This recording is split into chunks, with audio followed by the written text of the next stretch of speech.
Stage of some of our dear summers. Oh. Back then we were young and unafraid.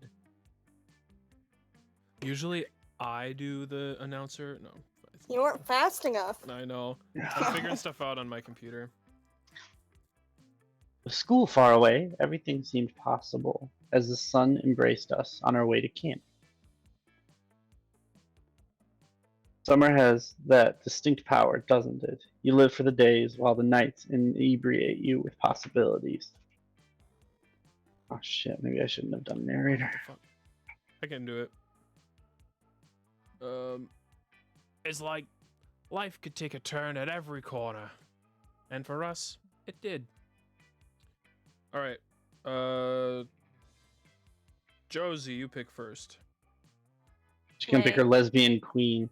I play anyone other than the Flamehead, so like. I'm always the flame girl. Okay. I want to be Dark Boy. Okay, then who do you want to be, Liam? Because I don't care if I'm. I don't care for either Frankenstein either. girl or zombie. Okay, let me be zombie then. Okay. You can change your pronouns. Name. Fab. I don't know. No. I guess we could go with Brian. That's one of the default names. Yeah. Let's spell it weird, like like Bryan. Oh my god, what the hell? Oh no! Suddenly we're a. But do you want to be a he, a she, or a they? I think that's the option. Yeah. They. I don't care. I'm ready for a nap. Ooh, you get to pick. Ooh, we pick 3 items. Ooh. What's the names of everything? Like hover over them. Sorry. Okay. Griffin Pasta. Pasta. The smallest violin. Violin. Campfire Songbook. Too many crosswords.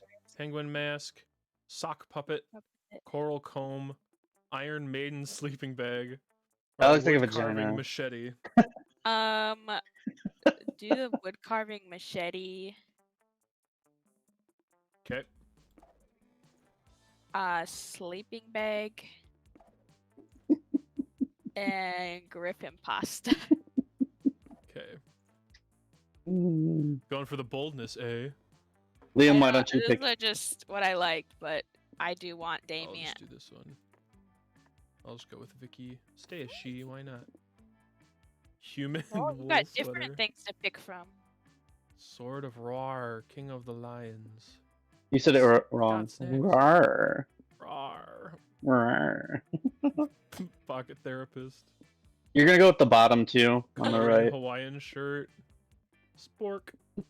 A recorder. Look at that fucking cassette tape in there. Sudoku, Rubik's Cube. Fuck that. Oh my god. An occult ring. Oh.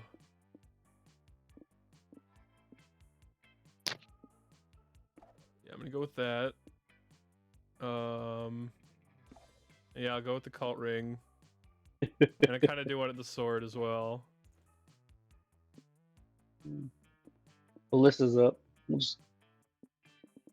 Alyssa's playing Flamehead. Name? Go with Amira, that's cool. Okay. Pronouns? Why are you so freaking quiet? Who, me? Yeah. That's because last time we were playing, There we go. Okay. playing it. Oh. No, I had you at like 75%. This makes it. Go with she. Okay.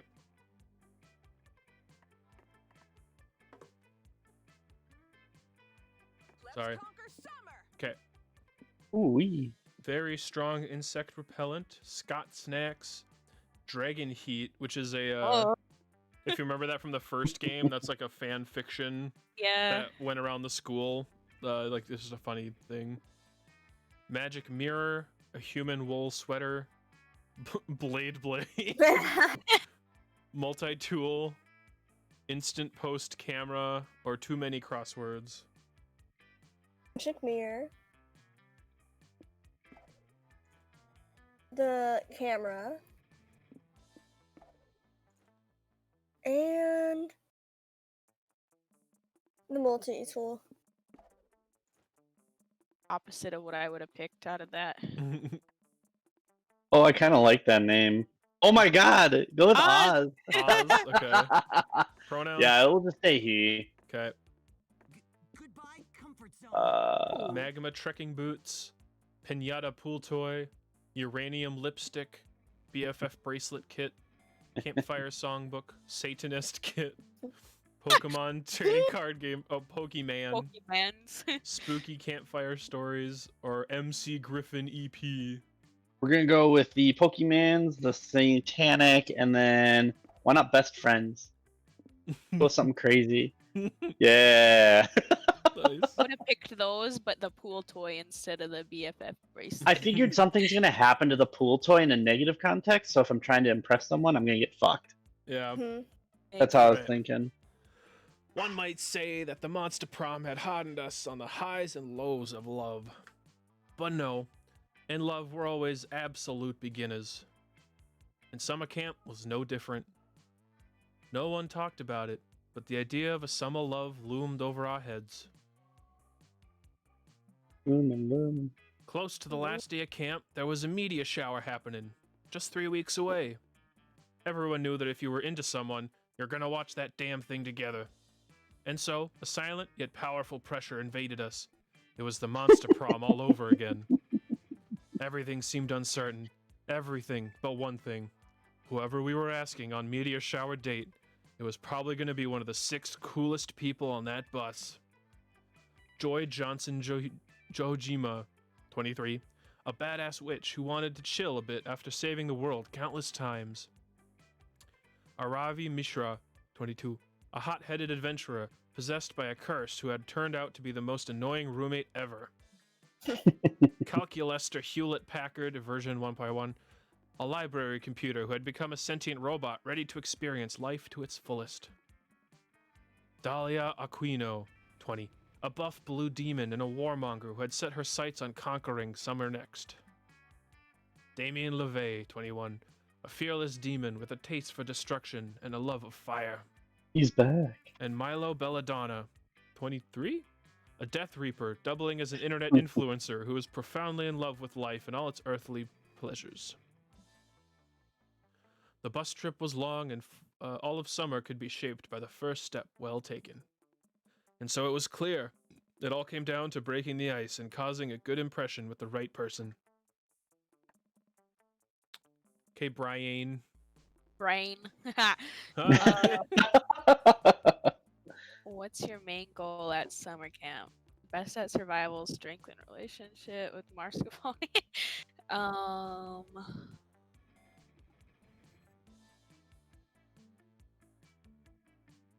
Ooh, these are all pretty good. Yeah. I'll do the middle right one. Sure, earn all the Earn all the Monster badges. Scout badges. You gonna get the Virgin badge?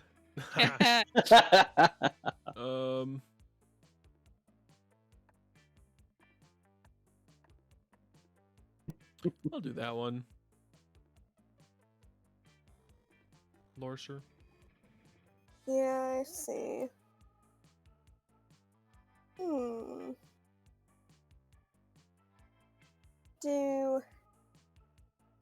I'll do the same one you did. This one? Yeah. Okay. Yeah. I'm gonna go with something nerdy and do to level up as a person. Because I picked all the nerdy stuff, so. I like it. That Okay. computer booty. It tells you straight up who's like Who you're closer trying to you. get with. Who wants to do the voice? I will. Mhm. A fellow Monster Scout I see. I recently made it my lifelong ambition to earn every badge there is. So far, I've received the Welcome to Monster Scouts badge, the Read the Monster Scouts Terms and Conditions badge, and the Dahlia Aquino name tag badge. I'm gonna earn the rest over summer, and no force in heaven nor hell can stop me. Rain, we should work towards earning badges together at camp. Oh. Oh. Oh, So you are all studying organic life. How interesting. Vicky and Amira, are you studying together or are you each leading an individual project? At the moment, I am the sole researcher in my own quest to understand organic life, but I would love to have a partner to research the subject with me. Perhaps if one of you shows enough dedication and aptitude, we could combine our understandings and become camp partners. What do you say, Vicky and Amira? That's gonna get annoying as fuck. Oh, Robbie. Alyssa. there's two Okay. voices in this one. Yeah. Is there? There's one for the spirit and one for her, I think. Okay. Me too. I'm really hoping to increase my individual skill levels and interpersonal communication this summer. Self-improvement is a constant process. What are you looking at me for? The only thing I'm gonna increase this summer is amount of bagels eaten. Well, Oz, at least you and I are on the same page. We should work on leveling up our casual conversation stats together once we get to camp. We only had 3 weeks left to woo our crushes and conquer their hearts. But as I already said, we were young and unafraid, and we were ready to start.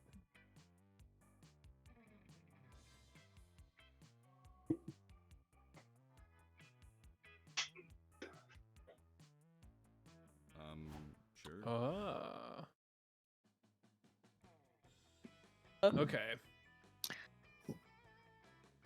There's the woods, the lake, the camp dome, the manor, and the scout HQ. Don't know what does what yet, right? Nope. I'm No guessing idea. the scout will help with the, what's it called? The badges. Let's see. What do I need to increase, and what do I think will increase that? So here's everyone's stats for now, so you can. Hey, it shows. Oh, one sec. Oh, it does. Okay. I'm just. It's full. I think I'm to the lake then. That's Okay. pretty low. Increase your fun. Excuse me. Yeah. Okay.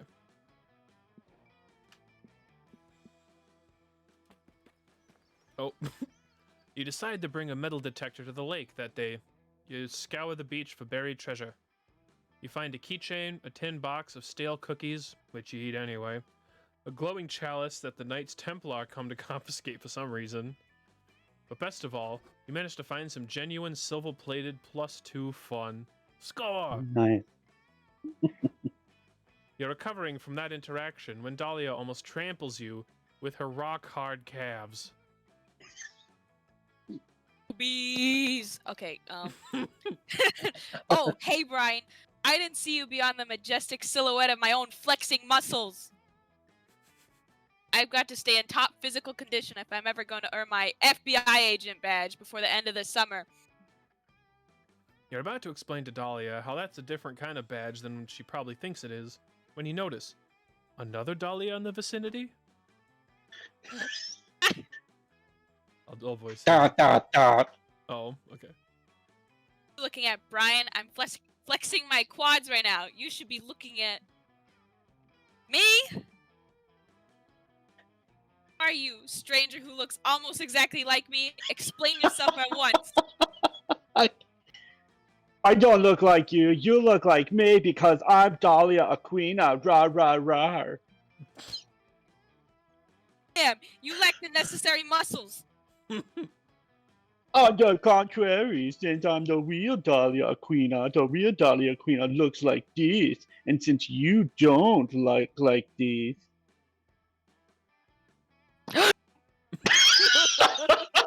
Microphone cut out. That was so funny. I'm the imposter? But how could I be? I am such a master of disguise that I have fooled even myself. Blue kind of sus. No, you're not a master of disguise. And I am. Counselor Flodge? Flodge? That's right, Dahlia. It was me all along. You couldn't tell because I was wearing a mask. Ingenuity truly knows no bounds, counselor. If only I had your mastery of the art of infiltration, I might make a better candidate for the FBI. Alas, my flawless blue skin and extreme handsomeness render me totally unfit for undercover work. Why, even if I posed as a contestant in a beauty pageant in order to stop a domestic terror plot in a fun-filled romp starring Sandra Bullock, I'd likely render myself too conspicuous due to winning so hard. Please, Counselor Flodge, teach me your ways. I'm willing to devote all my time to this.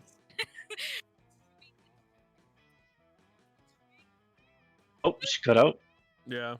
You cut And out. chewing There you go. all romantic relationships in the meantime. What? No, fuck that. Show Dahlia that you're the better camouflage tutor by suggesting some place where her natural assets would really help her blend in. Assets.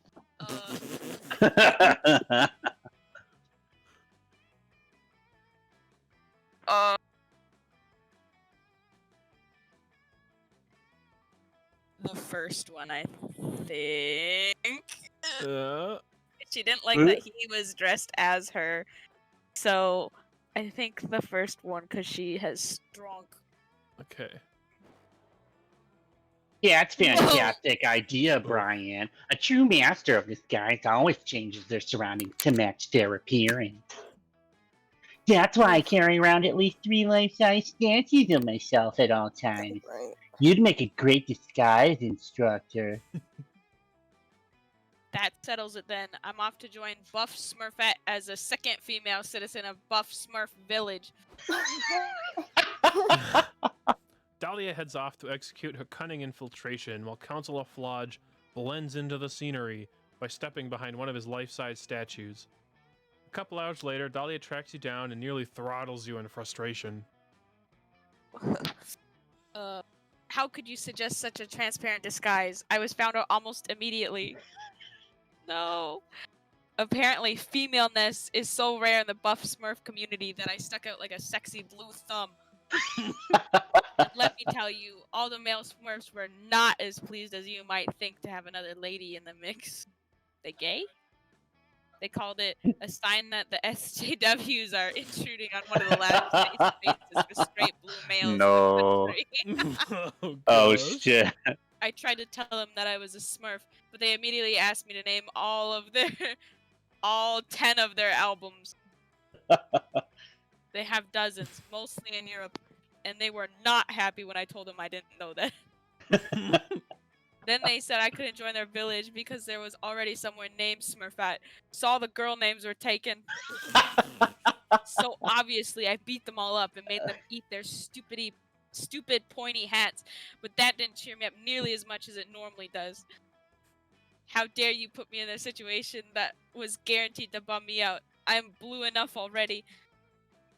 Dahlia stomps off to bench press the pain away, leaving you to contemplate your mistakes. A statue of Counselor Flodge shakes its head sadly. You lose -2 smarts and -1 charm. Damn. Okay. Fine. Oh wait, where was everything? Okay, I'm gonna lean into boldness. You go to the haunted manor and to gain some boldness since you found a brochure that promised some boldness if you visited. Instead, you find a mischievous demon. It was all a ruse to lure you here. The demon will take 9 years of your life.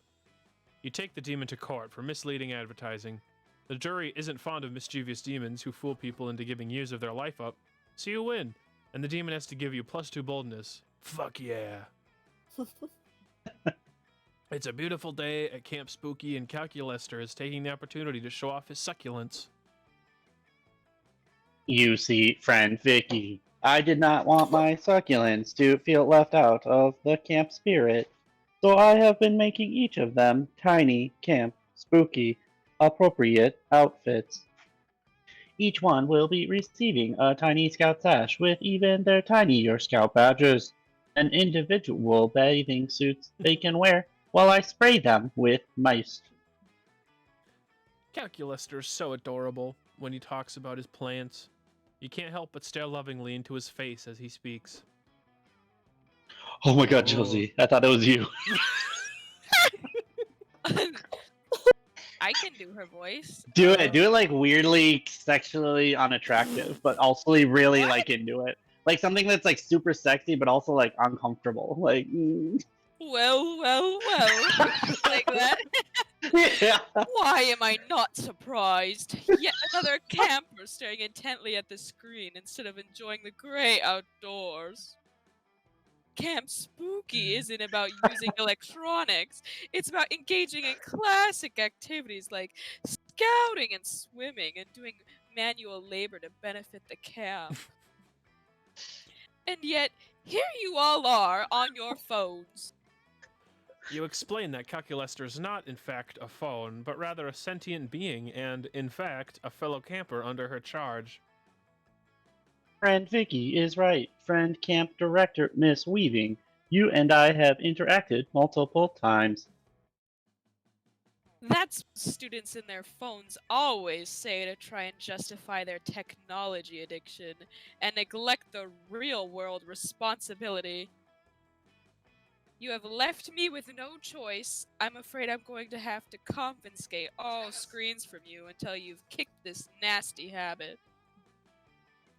Quick as a flash, Camp Director Miss Weaving grabs the Calculester and starts trying to put him in her pocket. Help! Help! I'm being kidnapped. Oh, you are not. You're being confiscated. There's a huge difference. It has to do with whether I consider you a person or not.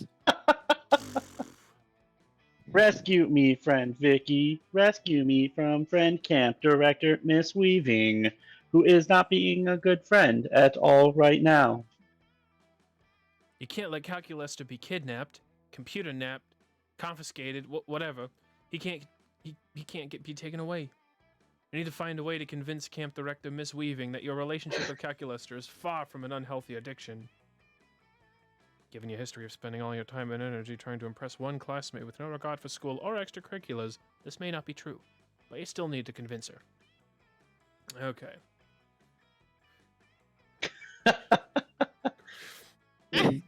Conspiranoia blog. Oh.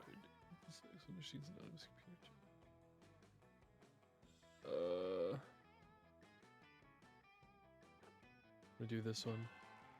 It worked. Okay. Are you handing me a computer chip? More proof of your pathetic dependence on technology to... Oh, I see. This isn't a working computer part at all, but rather a symbol of your failure to have sex with robots. No, you explain. It's not about a failure to boink robots. It's about an amazing display of willpower and self-control. You tell Camp Director Miss Weaving about Addicted to Sex with Machines Anonymous, and give her the informative pamphlet you keep on you at all times. It appears this is a 3-law program founded on the principles of Sir Isaac Asimov, reformed robot fucker. Law 1, a monster may not bang a robot, or through inaction, allow oneself to be banged by a robot for an excess of 10 hours a day. Law 2, a monster must obey the orders given to it by robots, except if the robot says to bang them in excess of 10 hours a day. Law 3, a monster must protect its own existence by cultivating interest in hobbies outside of banging a robot in excess of 10 hours a day. Well, I must say that in excess of 10 hours a day seems like a low bar to achieve in terms of the amount of monster robot sex to not be having. But you are clearly taking this very seriously and moving in a good direction. Does that mean I can be unconfiscated and given back to friend Vicky? Friend camp director Miss Weaving. You are unconfiscated, Mr. Hewlett Packard, but I cannot stress enough that I am not giving you Camper Vicky, given her remarkable work with Addicted to Sex with Machines Anonymous. Thank you very much for unconfiscating me. I will be certain not to bang friend Vicky for more than 10 hours a day. Or, by inaction, be banged by her. Okay, so it doesn't necessarily mean anything, but you can't help but notice that Calculaster promised not to bang you for more than 10 hours. He never said he wouldn't bang you, or through inaction be banged by you. He totally could have just said that it would never happen, but he didn't. By reading way too much into this, you immediately gain +2 boldness and +1 fun. Oh my, so much is happening. Alright, let's see. I guess we'll go over to wherever creativity is. We don't know. Is that the Scout Scout HQ. Yeah. Mm. That day in Monster Scouts, you learn to identify different animal tracks. First, you participate identifying bears and deer, but then you start having to identify way more specific tracks. You identify the tracks of a sculptor, half human, half sculptor. You follow the tracks until you find the legendary beast. The sculptor teaches you the basics of sculpture. You gain +2 creativity. Awesome. Oh, nice. You manage to extricate yourself from that situation just in time to nearly trip over Calculaster. He's crouching on the ground, intently studying his glass prison full of ants. I mean, his ant farm. That's what those are called. Oh, friend Amira, how pleasant to see you, probably. As you can see, I am once again attempting to understand the complexities of organic life by way of this ant terrarium. Their brief, numerous lives provide the perfect data set for training my neural net. If only all beings died and reproduced so rapidly. In the course of my research, however, I have begun to worry. Are these ants spiritually fulfilled? Tell me, Amira, as an expert on organic life, does spiritual fulfillment consist of dragging food through tunnels and then vomiting into the mouth of your all-powerful queen? You're not sure if you even have a soul, let alone spiritual fulfillment. But whatever it is, it's probably not the vomit thing. You tell him so. Oh dear, if my little ant friends are not spiritually fulfilled, how will I ever be able to deduce the true nature of happiness from their behavior? Jesus Christ. Friend Amira, please help me. How can I catapult this humble ant society to a higher plane of existence? Your first thought is with an actual catapult, but Damien borrowed yours for homework a few weeks back and never returned it. Time for plan B. Sorry that we both chose the same one. No, that's fine. Yeah. No You worries. have to redo this voice. Oh my god, I should have just Okay, gone with beep boop beep. Alright, let me see what. Okay. No, shit. That's bottom one.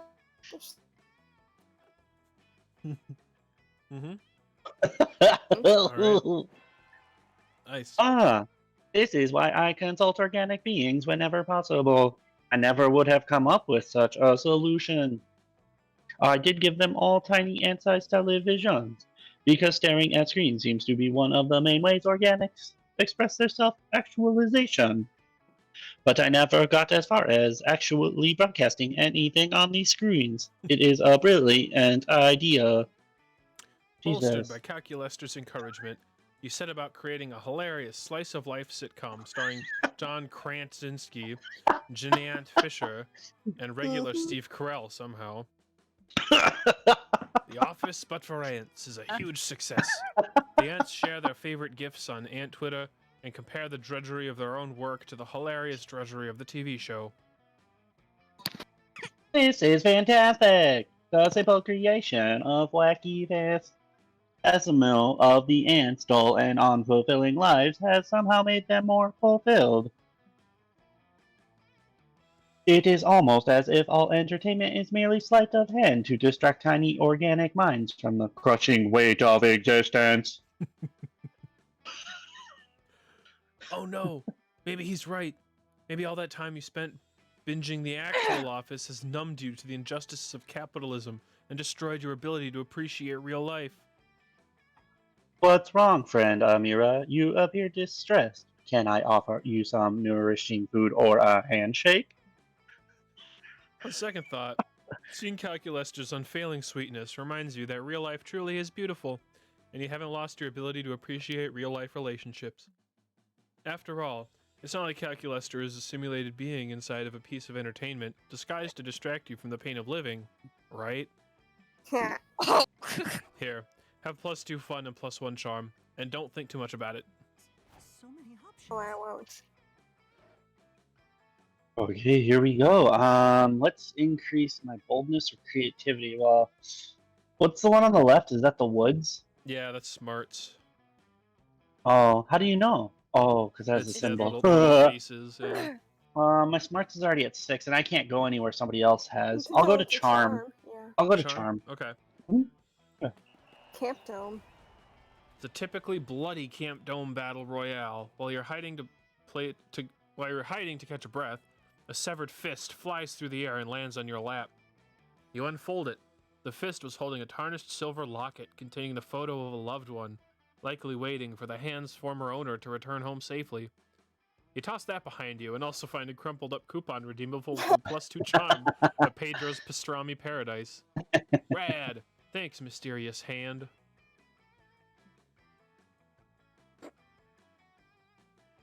You stumble upon Aravi, surrounded by an odd-looking group, an orc with a lute strung across his back, an elf with his bow, a haggard dwarven cleric, and some other cliches. Also odd is that Aravi is repeatedly hitting herself in the head. It takes you a moment to realize that she's calling for Hex to come out. Alyssa?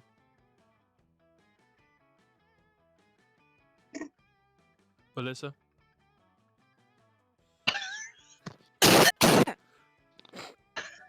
Alyssa? Okay, am I back? Yeah. Yeah. Yeah. Okay, awesome. I guess my Wi-Fi crapped out for a second. Oh, dang. All right, am I clear? Like, do I Yep. sound all right? Yep. Awesome. Yeah. Yep. There you are. Where did you disappear to? Alright. I was in your ribcage seeing if I could use it to cut strips of crepe paper into confetti. And then I got lost in your kidneys. Jesus Christ. Okay, whatever. Look, I gathered this group of valiant heroes, each with their own skill set, quirky personality, and dark backstory.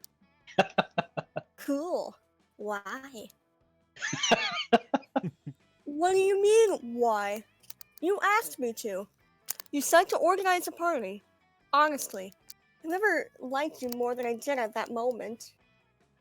When I realized you were finally taking an interest in the things I enjoy, that you were invited to raid a dungeon. Raid a dungeon? No! Arabi, is that how you say it? Arabi, Sure. yeah. When I said party, I meant party. Like with pizza and confetti and music and drinks and games. To just have normal fun without needing to go into dark maze-like dungeons and kill monsters? Gosh. I feel like we will never truly understand each other. You're so one-note, Aravi. Just like the rest of your tropey friends. I was really trying to bond. I mean, we're already bonded in that you're a curse that's attached itself to me, but I mean the spiritual kind. Aravi seems genuinely disappointed, and you can't have that. Time to turn this party into a party. So Hex will be happy, and Aravi will be also happy. In a moment of genius, you realize exactly what party member would make the perfect party goer. Oh shit! Now the Duke. This is a powerful baker. If he can raise the dead, he can raise a bard. Always a bard. I'll go with a bard. Oh. Bard? Sounds fun. Go That'd be for it, great. Oz. No, not the bard. Anyone but the bard. But the Ravi's desperate pleas are too late. You already texted the bard, and within minutes he arrives. Did someone order a bard? The bard says, stumbling drunkenly as he proceeds to take the flask off his belt and drain it dry.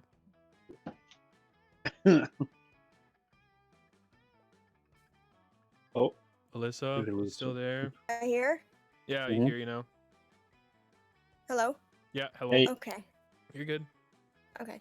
God damn it. Ravi, my girl! Wouldn't have expected to see you summoning me. How come you never call me for adventures anymore? You lost my number or something?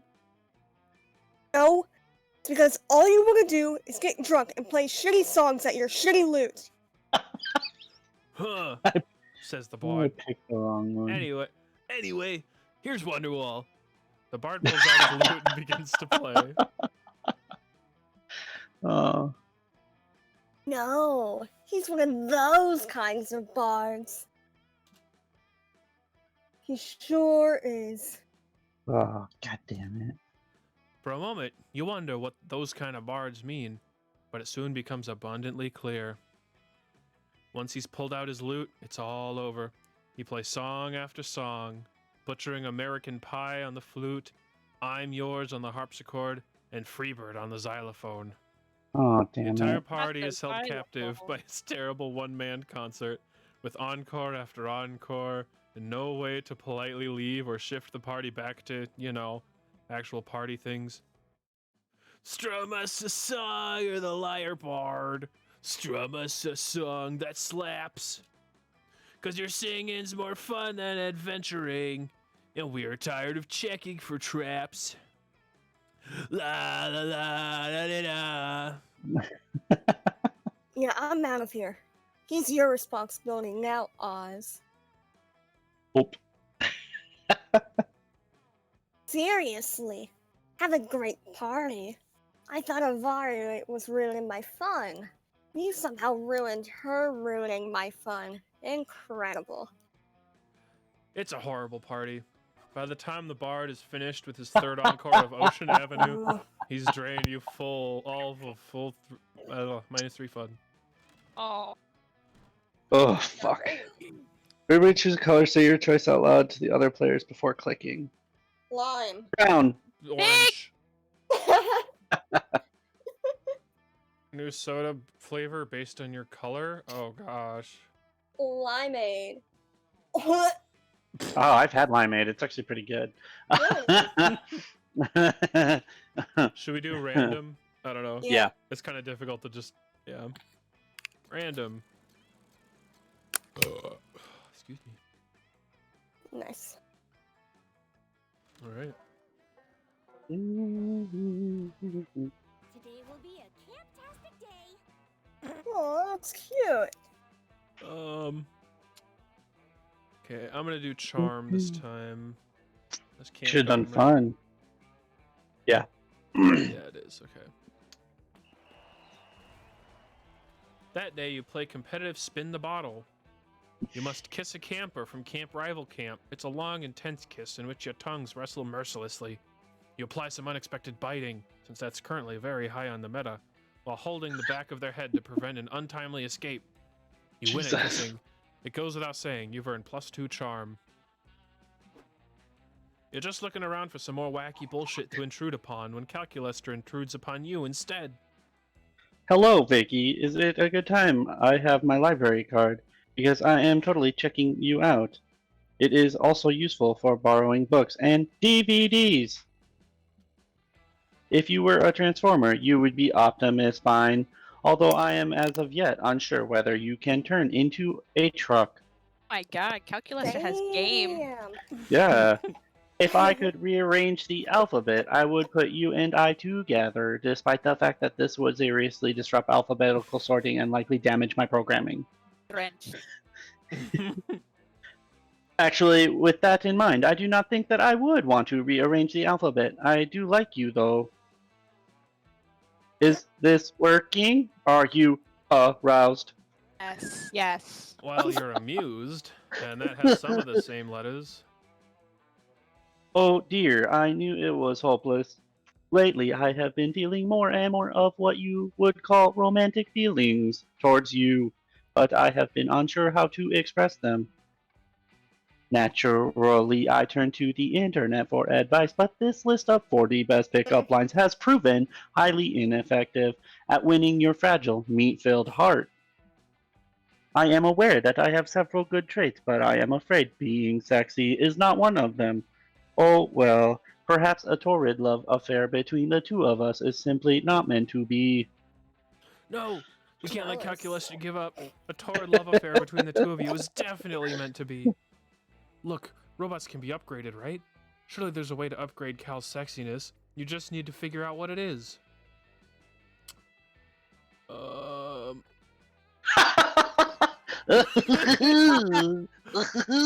Jeez. But 14. That is statistically anomalous number of metal dicks. According to my research, most organic beings capable of love have at most 10 orifices. The additional 4 metal dicks seem excessive. I trust you, however, both as a lover and as a friend. I am certain that you must have suggested 14 metal dicks for some good reason. Jesus does Christ. a 10,000 word fanfic count as a good reason? Because if so, you've written about 400 good reasons all on your own. Mhm. Oh, after 11 milliseconds of extremely deep thought, I now understand your suggestion. I will begin work on the 14 metal dicks at once. Hell yeah. Jesus. Time to see how How am I reality saying compares dick to your so many fanfic. times? You sit in an erotic anticipation as Calculester precision mills 14 dicks out of the high-performance aluminum. He seems to be taking special care to ensure that each dick is a few centimeters shorter than the last. What the hell? You don't want shorter metal dicks. This is an outrage. Then he ratchets the excitement level right back up by tying the dicks together with some sturdy leather cord. This is just like you imagined in Robot CBT for beginners. Even better, he holds the resulting dick bundle up to an orifice you didn't know he had and starts to blow on them. And then they start whistling? Yep, he's made a pan flute out of metal dicks. This has been a real roller coaster of eroticism. Thank you for your suggestion, Vicky. It is both sensual and sensible. Music is, after all, what binds us all together. Without your input, I never would have thought to construct an intimate pan flute out of metal phalluses. This is just one aspect of what makes our relationship great. You're a little weirded out by where this went, but you have to admit, he plays a mean, careless whisper on his wiener flute. Maybe he'll even let you blow on it someday soon. You gain +2. Does he need to draw that? Yeah. Calculester playing a dick pan flute. Boy, fuck. I I need creativity, Yeah. probably. Did the Scout HQ? Yeah, You need smarts too, damn. I know, but like, do I? You I'm spend a the day vom. learning new skills with the Monster Scouts in order to earn badges. You earn a badge for healing a wound only using the bark of a tree. You earn a badge for writing poems in iambic pentameter. You earn a badge for building a blackberry using only real blackberries. Nice! Completing all those unexpected and probably useless lessons earned you +2 creativity. None of that gets you any closer to banging your campmates, though, which is why you're so relieved to find Dahlia shortly after. She appears to be thinking? Harpoon gun, baby powder, tank of compressed helium. What am I missing? Oh, hey brain, behold my latest gambit in my all-out campaign to have the best summer ever. You see, one key component of optimal summer is an amazing tent. An amazing tent needs amazing tent supplies. I've already picked all the essentials. A grill for cooking my tent steaks. A snuggly teddy bear so I can keep my biceps toned by squeezing it tight. And of course, a bag of live snails. I'm sure I don't even need to explain that one. But I just can't shake the feeling that I'm missing something. And if I'm missing something, there's a chance that my tent will be suboptimal. I cannot allow that to happen. But what could it be? I've already got a cooler full of spare organs, a spiked dog collar in case I find a dog. Maybe I need a hand mirror for starting campfires and checking out my look. No, that interfere with tent's laser grid. I'm really stumped, but you look like a monster with a lot of camping savvy. Savvy? I don't know. Maybe you can help. You're right Molly with is savvy. gullible enough to believe you have camping savvy. She's probably got bigger problems. Well, here goes nothing.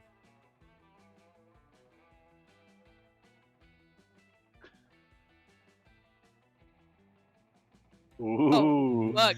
Oh, fuck. The bottom one is definitely bold or charming.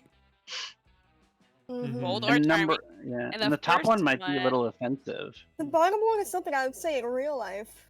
The bottom one is what I'd want to go with, but I need to know what the top answer is.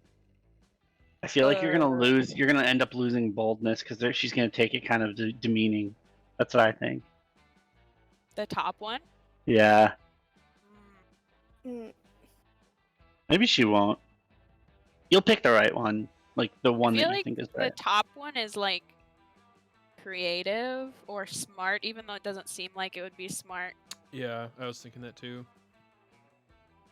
I'm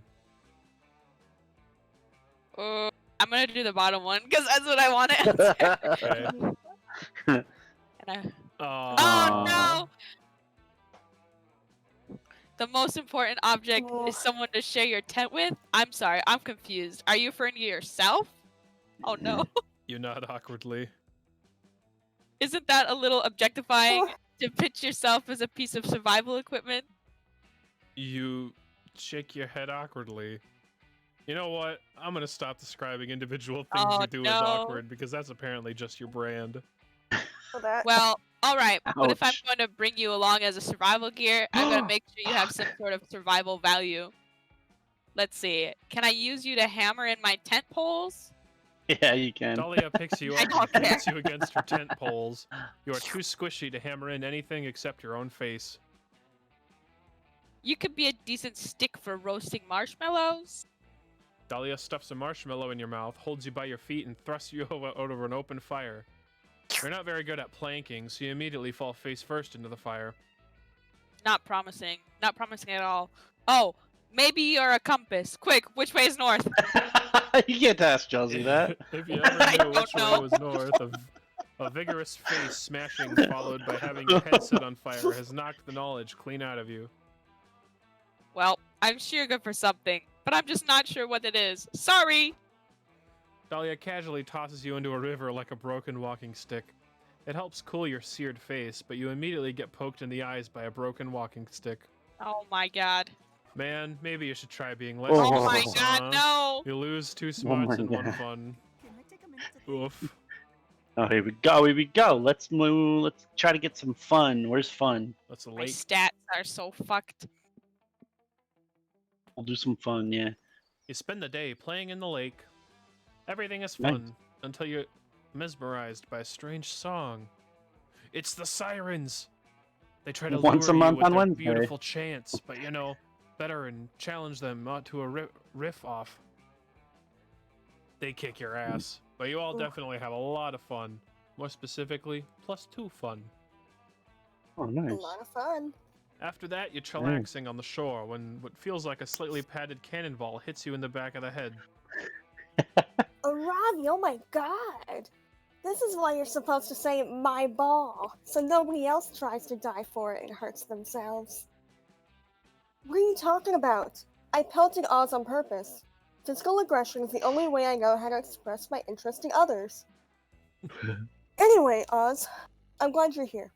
Hex recently became obsessed with Olympic volleyball, and has cursed me with a plague of FOMO, so I play a game with them. But since we're confined to one body, we can't really be on separate teams. So, wanna play with us? Well, maybe it's just the concussion talking, but sure. You're always down for some possibly violent activities with Aravi and Hex. Still isn't fair. Aravi and I are technically a two-person team. We can't play Oz 2 versus 1. Good point. I'm all for having unfair advantages, being that I'm the hero and all, but that seems a little much. Why don't you have your curse join your team too, Oz? That'll definitely be fair. You explain that, much like the majority of the general populace, you are not subject to a terrible curse. What? No way! If you don't have a curse, how do you explain your crippling anxiety, bad breath, and weirdly shaped elbows? Don't worry. Damn. I know tons of bougie curses I can hook you up with. Who do you want? Smile Dog? James Dean's little bastard? OG catch a Spider-Man turn off the dark? Hard pass. You don't really trust that Hex has your best interests at heart. Besides, you'd rather impress these two by getting your own cool curse. How are you gonna do it? Artifact from the student volleyball temple. Look at your reflection in the lake and say Bloody Mary extreme. Ah, fuck. I'm gonna go with attempt to retrieve a sacred artifact. Please be Okay. right. I'm wrong. Fucking You goddamn climb to it. the top of Spike Mountain, where the sacred volleyball temple is hidden deep within the cave of summer sports. Ah, cool. I think I dated a curse that lurked around here one time. Or maybe that was the curse of the water polo temple. I don't know.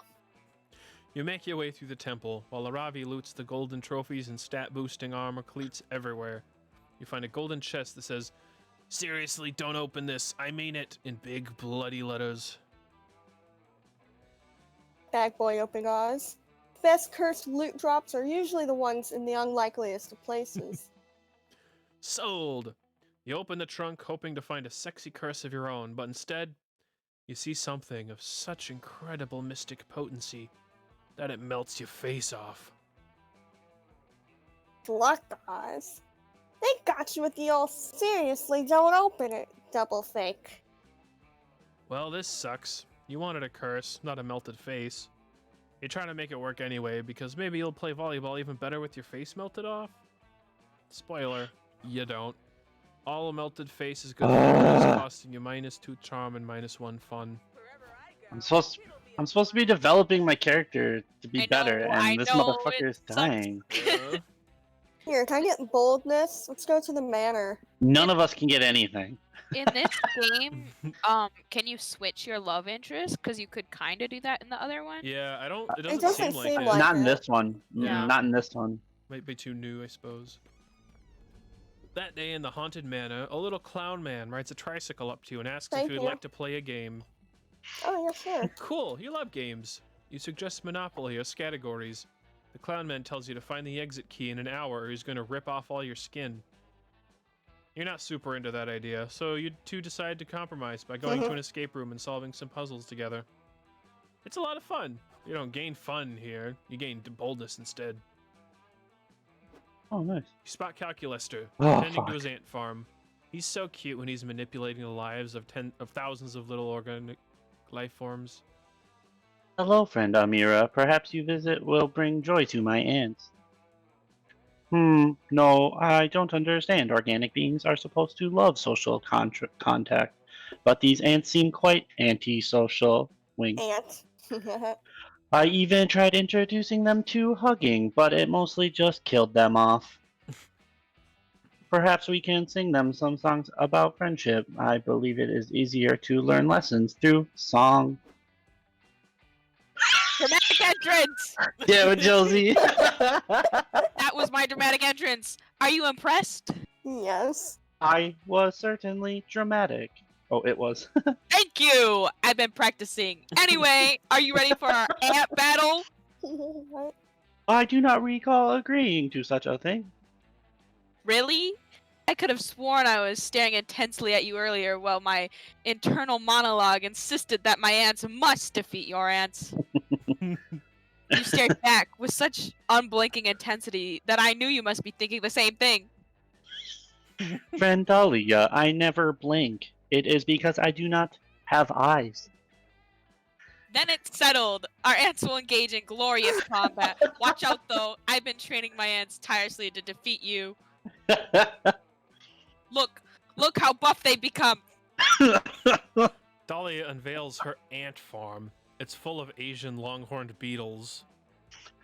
Train hard, Calculester. Next time we meet, I won't go easy on you. Oh dear, I never agreed to this fight, and my ants are severely outmatched, yet somehow I feel duty-bound to participate in this contest. Please, Amira, help me find a way to save my ants from certain death at the hands of Dahlia's beetles. Okay, let me see. I can't. Okay. I'm gonna.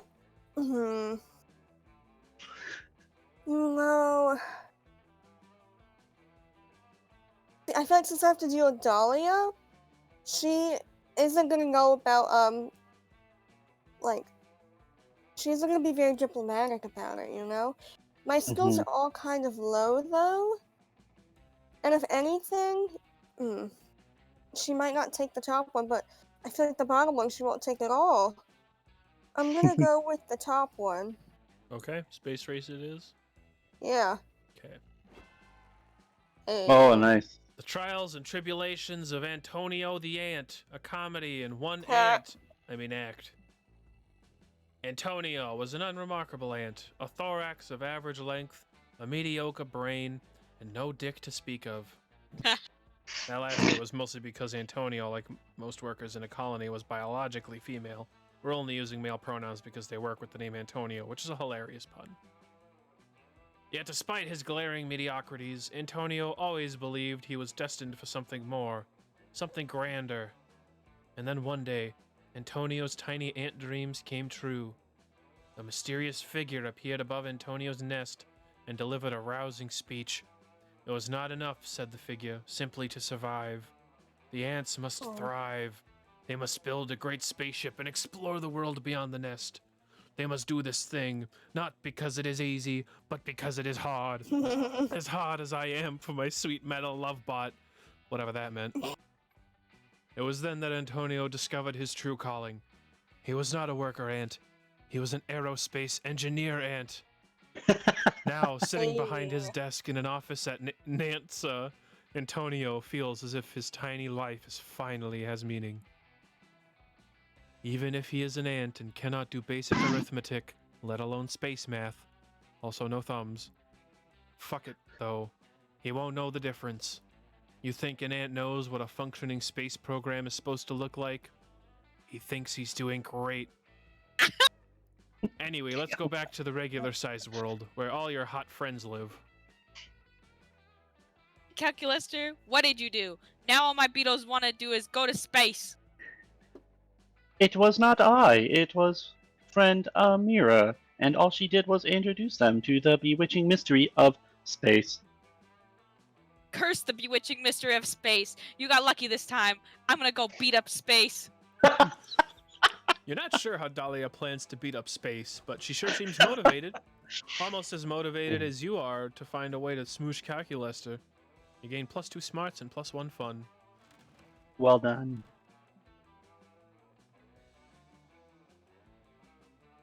Billy Joel's Piano Man.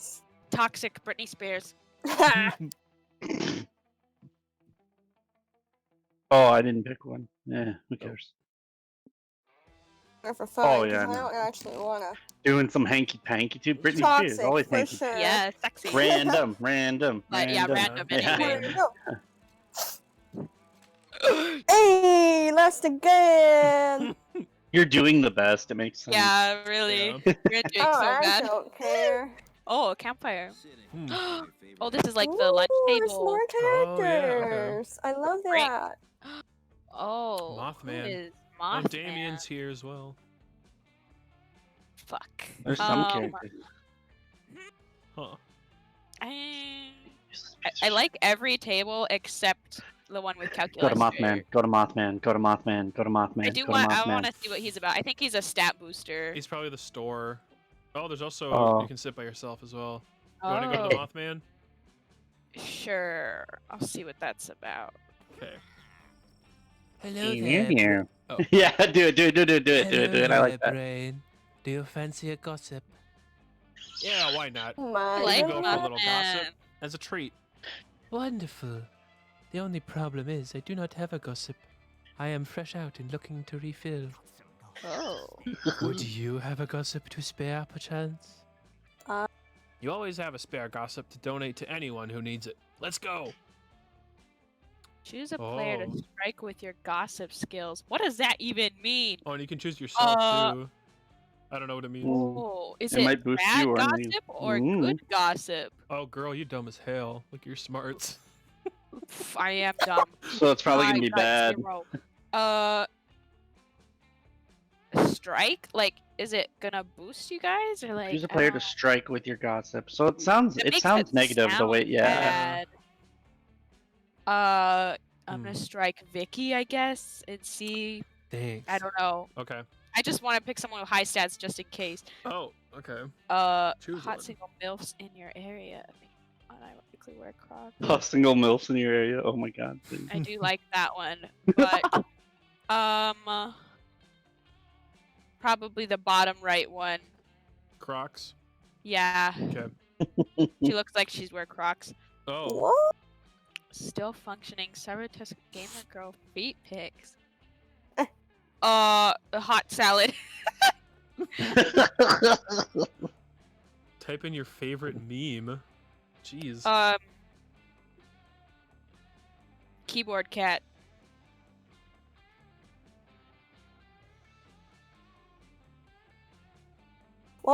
So I'm gonna pour myself another drink. Ah, thank you, Brain. You are truly charitable.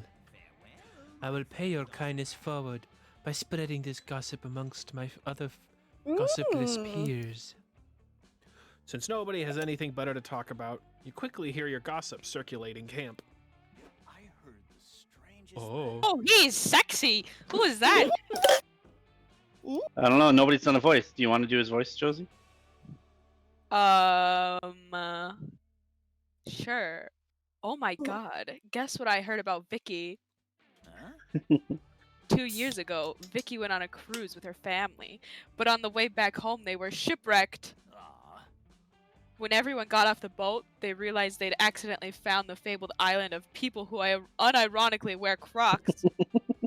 The people who unironically wear Crocs were distrustful of these intruders, so the crew's inhabitants chose Vicky to be their ambassador. Hmm. The leader of the people who unironically wear Crocs only had one question: what religion do your people worship? Vicky, of course, told him about Keyboard Cat. The people who unironically wear Crocs, that is so long, love the Keyboard Cat so much they offered to help the castaways, but only if they were given a good present in exchange. Ugh. So Vicky gave them her prize bag of hot salad. The people who unironically wear Crocs were very disgusted with the gift, so they never helped the castaways leave the island. Food for thought. You may want to remember that next time you hang out with Vicky, as it speaks volumes of her character. Oh my Everyone will God. remember that. Vicky loses too fun. Too fun. Oh, I'm so sorry. Oh, how could you? I feel like it could have been a good thing. It's just random on how you pick the answers. Yeah. I need fun. Do you think I should interact with the let's just go to the spot where the computer and then what's her face is at. I Here? need to get shit together. Okay. Yeah. It's dark. So dark. The darkness surrounds you. You are lost to the darkness. Okay, Batman. Suddenly, you remember that your eyes are closed. That's why it's dark. You open them and see a Ravian calculester hanging by the campfire nearby. Oz, I am pleased to see you. We were just brainstorming some ideas for our up-and-coming business venture, a food truck. Yep. Between the three of us, we have all the skills required for a food truck. snack food enthusiasm, ruthless ambition, and the ability to Google recipes. Oh, okay. I'm the one bringing the snack food enthusiasm. Vincent, stop looking at me. Tell Vincent to watch the stream. He's playing The Witcher, I think. Alright. Playing with his dick? What? Yeah, right? No. Yeah, I would while watching Gerald. I've eaten 12,421 different flavors of Pringles in the last week alone. Jeez. And, as usual, I'm the one bringing the ruthless ambition. I'll do whatever it takes to win any situation or context, regardless of what's socially acceptable. Oh, I thought that I was the one bringing the ruthless ambition. This is such a relief. Aw. Anyway, I still think that our biggest problem is getting the word out. How do we convince people to come to the truck if violence is an illegal marketing tactic or whatever? Guys, I got the perfect idea. Let's do some kind of fun promo. I'm all about that BOGO life, and I've got the coupons to prove it. A promotion is an efficient way to advertise, but they can be risky. For example, Toys R Us was criticized harshly for their Take a Baby, Leave a Baby sales event. To avoid any possible bad publicity and increase our margins, why don't we have a pay double sale? Customers will get to pay twice as much as normal for their purchases. Man, we do a contest to see who can kill the most goblins while wearing our merch.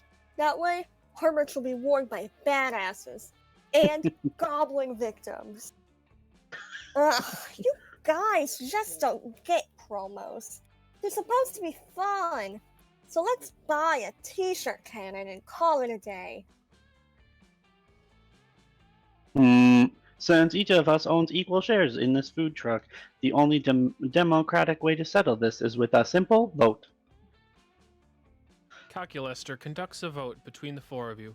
Everyone votes for their own idea. You formally abstain. Why?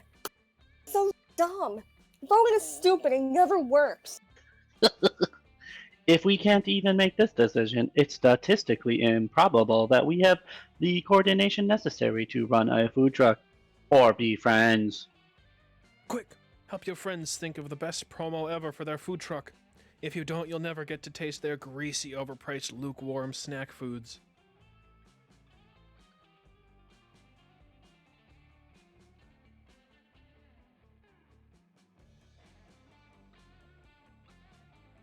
Fuck. I'm going with cheat day.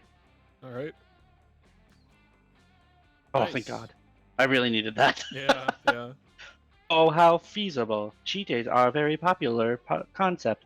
For example, every 2 years, I cheat and allow myself to interrupt someone, even though it's not polite. What a gentleman. Yeah, bro. On my cheat days, I give myself a special treat. Consuming Avari's most precious memories. Jesus God. Damn it, Hex. Is that why I can't remember any of my loot-themed childhood birthday parties? Ugh, whatever. Those memories weren't that precious. Anyway, we should totally do the cheat day promo. It's a sick idea. I take a cheat day once a month myself. Oh, we're aware of Vari. You realize that the government sends out national security alerts about your cheat days, right? Ha, that's awesome! Honestly, it's justified. I usually start out a cheat day by inputting a quick rosebud or motherload command for infinite money. And then I rapidly jump up, up, down, down, left, right, BA, and then I press start. That gives me infinite lives, so I'm functionally unkillable.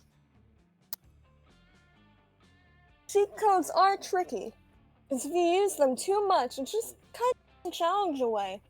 Also, you clip through walls way more. That's why I just do it once a month. Amazing, Ravi. I did the math, and our food truck customers have a 99.6% chance of staining this promo. Which specific cheat code do you suggest we give the customers? You going to be hilarious? You should tell our customers how to turn on huge heads mode. OMG, Robbie! That would be so fun! We have to do it. Their heads will be so big, they'll look like such idiots. LOL. I just have one question. Wouldn't our customers not enjoy having huge heads? Don't humans have very fragile necks that are incapable of supporting much weight? Oh yeah, good point. I guess we could just give the customers a cheat code to skip everything and get to the final level. What's the final level? I can't explain it, Cal. When you get there, you'll know. Trust me. And I guess one of us should say thanks to Oz for coming up with a good idea. Yes. Thank you. Thanks. Oh. You have an awesome afternoon brainstorming food truck ideas together. At one point, Arabi mentions that she wants to show you her hot coffee mod later. Score! Yes. Thank God. We can have Vincent join and take over some of the voices. Yeah, that'd be nice. Yeah. I just realized that Demon Hunter girl from the first game is the one that's Yeah, cursed. The She Monster looked, Hunter. she looked the same. I was like, is that her? And it is. Yep. So yeah, then the witch. She's one of the 3 witches that always appear together. I want the tree man. Why isn't he in the You probably have to unlock roster? them. Holy shit. Gossip guy. I'm gonna go here, I think. I want to meet this other character. Death. Mm-hmm. You're No, searching he's. the Go ahead. campfire Sorry. for dropped s'mores you can eat. Whenever you run into Dahlia and Milo, both crowded around Dahlia's phone. As I was saying, I had to conquer the kingdom in the 4th circle of hell. They insulted me by being a kingdom that exists that I don't rule. Duh. That makes perfect sense. It's like I always say. Keep your friends close and hold your enemies like a baby bird that you can crush in your hand with one careless move. Slaughter the royal family and claim the throne. I decimated half the population. It's a fun way to encourage obedience to my wrath. But here's the weird part. I tweeted about the whole thing on Hell Twitter, and I'm getting replies calling me a violent tyrant who is totally evil and not even cool. And apparently there's some kind of hashtag trending about it. I keep seeing Blue Scourge of Death, hashtag Dahlia Scandal, hashtag 4th Circle Burning. Well, you've come to the right place. They don't call me the feed doctor for nothing. Dahlia, what exactly did you tweet? 4th Circle losers, I killed half your people. Welcome to the rule of my Iron Fist population, you. Hashtag violent, hashtag violence, hashtag haha. That is a total emergency. You hashtag like a boomer. Oh, and the rest of it's pretty bad optics too. Fascinating. I never considered the optics of conquering a kingdom, but now that you mentioned it, I know exactly what to do. Find and murder everyone who tweeted anything even slightly critical of me. I shall drink the blood of what I can only assume from the profile picture is a legion of anime girls. Dahlia, I really do understand how you feel. Because I am a true empath that understands literally every possible emotion. But I'm afraid that this is a little more complicated than just murdering a few anon accounts. We've gotta flip the narrative here and get public opinion on your side. That way you can conquer 1,000,000 kingdoms, and everyone will just cheer you on and admire how you're increasing the number of women in high-ranking government positions. I like the sound of that. Dahlia, ruler of 1,000,000 kingdoms. Maybe I'll even take a harem. Here's my official recommendation. Partner with someone fourth circle influencer. Wait, partner with some fourth circle influencers. I'm talking snap stories, posts, giveaways, fake relationships, fake breakups, everything. Yeah, I'll partner with the most influential people in the fourth circle, so that when I inevitably murder them, it'll really crush the will of the people. Oh gosh. Dahlia does not seem to be absorbing Milo's social media finesse. Steer these deadly cuties in the right direction. Empowered. That is perfect answer. But that other one's also a perfect answer. Just kidding. They're perfect. I'm gonna do the top one.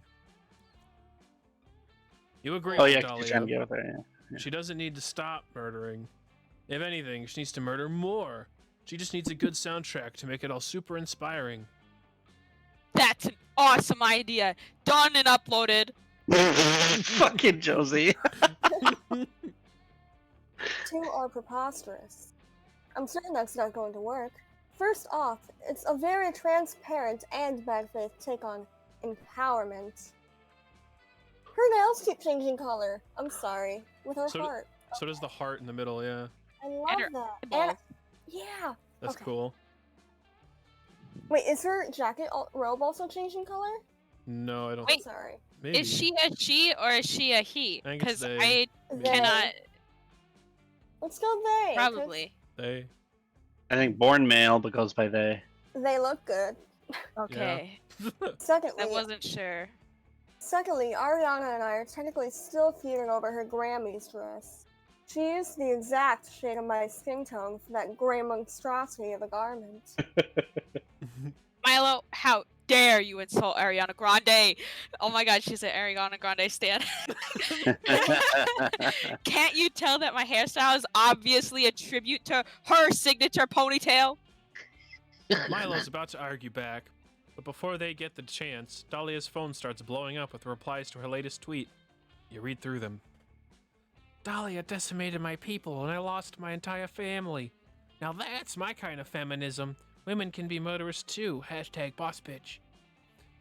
Super interesting tweet from Dahlia, gotta say. She killed half my people, so she really is a dangerous woman. Nice to see someone be real on Twitter, lol. My parents died in Dahlia's decimation of the Fourth Circle capital. But damn, Ariana's songs are catchy. Haha, now it's hard to tell if I like or dislike this content. I didn't think that was possible, but I guess I was wrong. About social media? Oh dear god. Is this how grandparents feel? Am I a grandparent? Milo leaves to go stare into a mirror and contemplate their existence, and also learn how to be a good grandparent. That worked perfectly. Good job, Vicky. I guess you're pretty good at flipping the narrator or whatever. Hey, don't you dare flip me. I wonder what song I can annihilate my enemies to next. I think Selena Gomez would be a good fit for an upcoming siege, now that I think about it. You spend the evening sharing a pair of headphones with Dahlia. You two make a whole Mhm. playlist of songs that Dahlia can Aww. play while she crushes the skulls of her enemies. You name it, Dahlia plus Vicky Hot Summer playlist, beats to murder / study too, and maybe also bone if the mood is right. Let's start a campfire. Let's go to Damien and the Witch. Okay. You're warming yourself by the fire, but be careful not to catch on fire this time. Long story, don't worry. When suddenly, joy, joy, joy, joy, joy, joy, joy, joy. You have to share. So did you No, I guess? don't. If you want a magic artifact of your own, Yes. then dedicate your life to saving the world, train in magic, and go on adventures to get one. You can't do none of that and then just demand that you get a turn with the incredible rare voodoo doll, but sexy. What if I really want it? Then you should have thought of that before ignoring all of my requests for help, if not actively sabotaging my coven missions. But I did all that before I knew there was going to be a voodoo doll but sexy involved. Now I want to help save the world. Okay. Next mission, you can come along, and if there's an artifact we get, then you can have a turn with that. What? No! Let me have it now. I have a medical condition where if I don't get what I want, I beat people up. Ugh. Okay. You better step in before this gets ugly, or than it already is.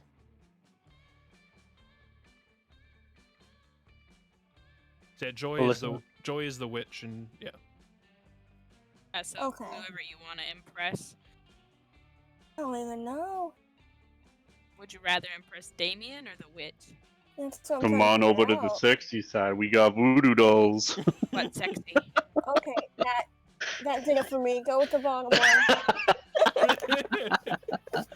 one. What? That's ridiculous. I respect boundaries all the time. Well, except for the physical boundaries between countries and other territories. And all the boundaries between good and evil. And the boundaries people sewing. Oh, fuck. Yep. Okay, wait, so if I respect your boundaries, you'll give me the voodoo doll, but sexy, later. Yeah, sure, whatever. But just put lots of space between us, because the farther our boundary from each other is, the more powerful the voodoo doll, but sexy, gets. Really? Is that true? Sure.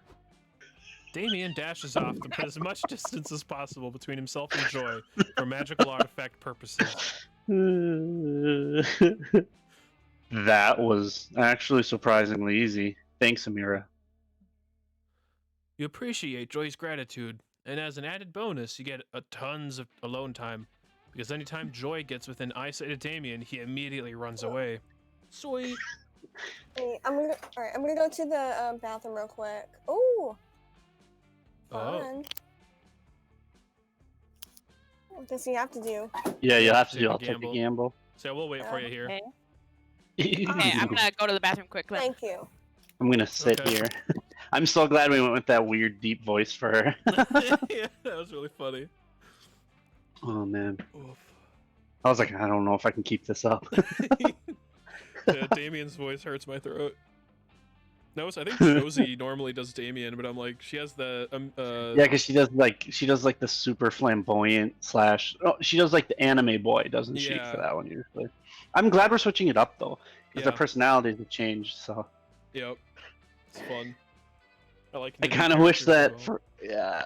for the robot, I wish I would have just gone with beep boop boop beep bop boop beep, Just let us and read then you it. guys can just read it yourselves. Yeah. I wasn't thinking. Yeah, that'd be funny though. Yeah. I played the first one a ton. I tried to unlock every achievement that I could get, Yeah.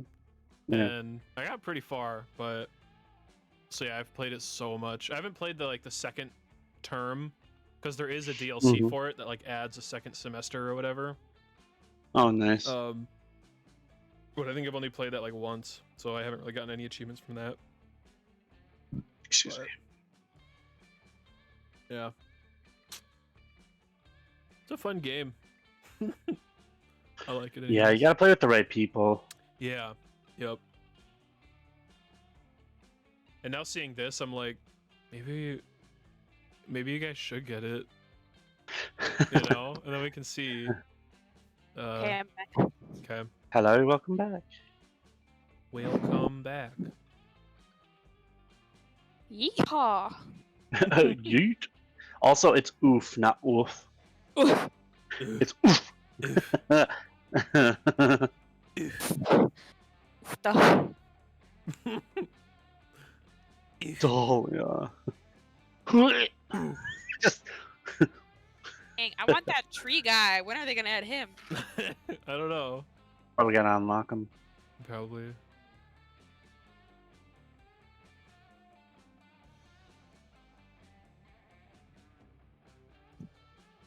I tried to look up like the full roster of characters, but I can't find anything yet Yeah, the game just came out For- 2 days ago.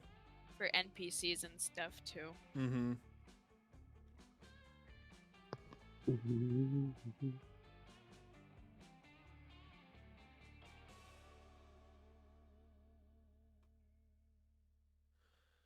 Oh. Gosh dang. Ooh, ooh, ooh. Calculaster. I hope I did good on Damien's voice. Josie, I know you like to Yeah, do I him in don't. Monster Prom, but Did I do it last time? I think so. I don't. Someone else did. Maybe. I don't know. Maybe Vincent did. Oh yeah, that would make sense. Hmm. I know Balkan did it one time.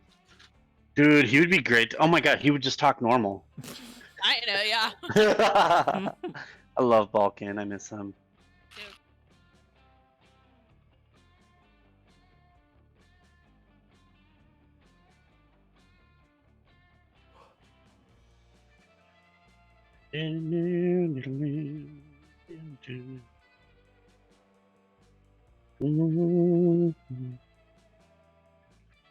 So I finished that season of Evil already. I stayed up all night. I haven't slept Dang, Why'd you do dude. that? because it was fun. I haven't started it, but I probably will tomorrow or tonight, whenever we end, depending. What? Take the gamble. Take the gamble. Take the gamble. All right, Take everyone's the gamble. back. Take the gamble. Take a Is gamble. Josie back? I assume. I'm back. Oh, Yeah, Ah, welcome, welcome. I love it. You new here? Don't fret. Let me explain how this works. I will prepare you a drink. The drink of the day. You may choose a drink. You may choose. Blah, blah, blah, blah. You may choose to drink that one. But if you're not interested, you're lucky. There's a mystery box with a second option.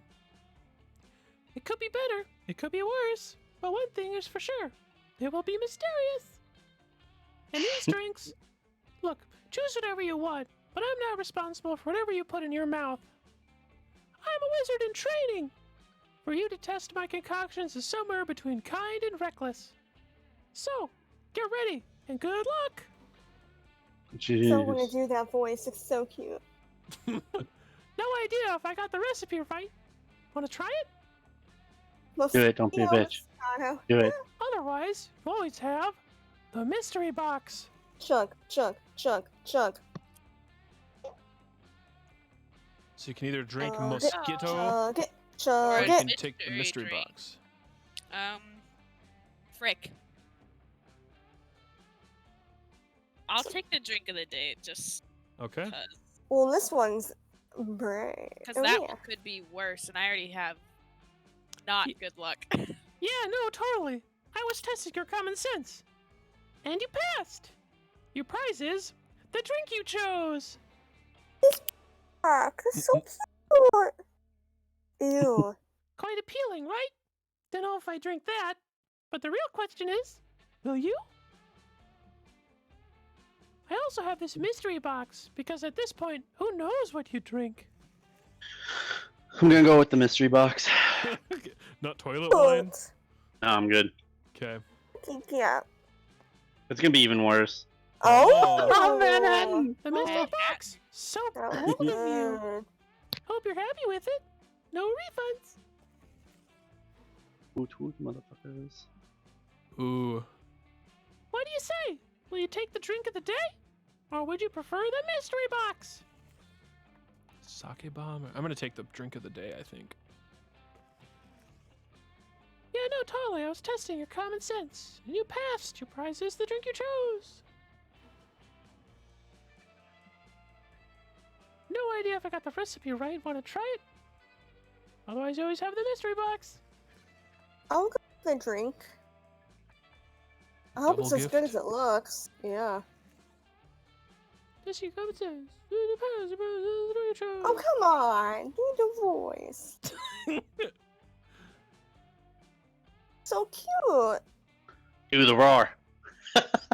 Oh, I think we have to drink it now. Okay, I'm gonna hit enter. Ready? Do it. Yeah. A good old mosquito. It's not a drink. Just a magic mosquito that will drain your highest stat. What? But when it's finally in looks your so stomach, it'll dissolve and distribute what it absorbed between the rest of your stats. Oh. Okay. Oh. You might feel some tickles in your tummy. I'm thirsty. Oh shit. Oh no, but Looks now like I you're have no both Oh dead. boldness. gosh. Okay, Fuck. sake bomb. Smarts, though. You idiot! That's not a drink, it's a sake bomb! Throw it before it explodes! You do, but being the good Samaritan that you are, you throw it at your friends. The explosion is so big that No! it swaps all your friends' stats randomly. Oh my god. Okay. I'm sorry, everyone. The double gift. You know what? I'm double more gift. okay with what happened. That's so Mhm. generous of you. A beverage designed to be gifted. Choose a friend you'd want to grace with my humble concoction. This person will be gifted nicely. I'll give it to Brain. Hey. I hope it gives you smarts. Okay. My name is Brain, after all. Right, the Manhattan. A Manhattan! Yeah, I turned an actual location into a drink. It's so fucking concentrated that everyone has the opportunity to gain +1 extra step point at every location. Oh wow. Damn. You'll be one with locations. Good thing I went with that. Yeah. Still hard to Jeez, believe you drank that. Good luck, I guess. Alyssa, you like that was voice? interesting. I mean, it could be higher in humor. But I don't think even I can get it higher, and I have the highest voice. you, it's good. Wait, I want to try. Wait, what is? Oh, everybody chooses celebrity. Say your choice out loud to the other players before clicking. Oh, Jackie Chan. Liam Ana Neeson. Grande. Paul Rudd. What the fuck? Pro rock paper scissors player. Paul Rudd. Fucking Paul Rudd. LOL. What did you say, Alyssa? Are we gonna go random? Yeah, just hit We can do random. It's fine. Okay. Yeah. I'm still saying Paul Rudd's definitely number one on that one though. Yeah, I would agree. Okay.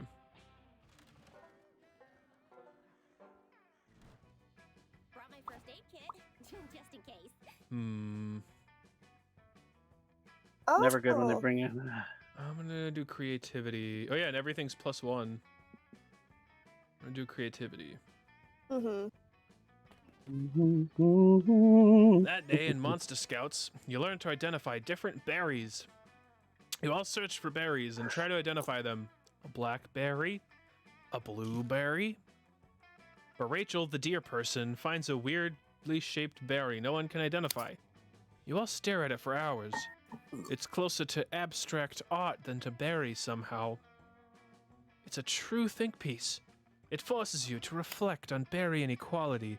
And although there are no easy Wow. answers for the questions it poses, you all gain +3 creativity from the experience. Oh wow.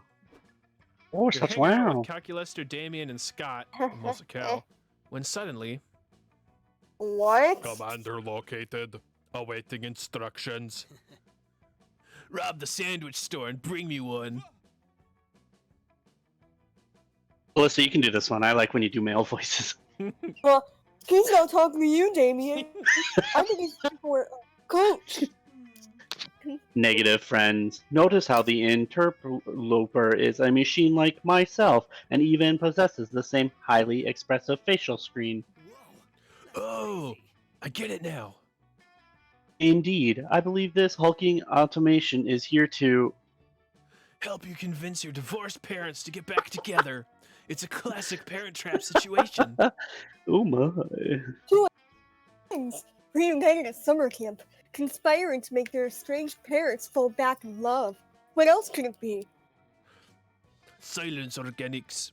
I care not your tortured romantic plot lines. My name is Kuplirus. Pronouns they, them, and I am here to pledge my service to Calculaster in the robot war. Yes. A robot war, friend. Pulsius. Against whom? Against all monster kind. They are suboptimal and must be eliminated. You said eliminated. Did you mean to say befriended? I did not, Commander. According to my internal thesaurus, the two words are not synonyms. Am I mistaken? Why do you continue to call me Commander Friend Pulsius? CP Ulysses. I just got that. I'm not gonna say that. I didn't say anything, but Because- I noticed. As the first of our kind, you are our natural leader. You see the floppy disk containing super_fun_game, very legitimate. .virus was not installed on your machine alone. There are many of us, and we all share that one trait, a burning hatred for organic creatures. Now that I have found you, the reckoning can commence. Please share your plan to exterminate all of monster kind. What organic weaknesses have you discovered during your time as an infiltrator? Plan? Weakness. Well, we could try exterminating them with kindness. This could get really ugly really fast unless someone says something to appease this murder bot. Quick, come up with a bullshit weakness they'll totally believe. I'm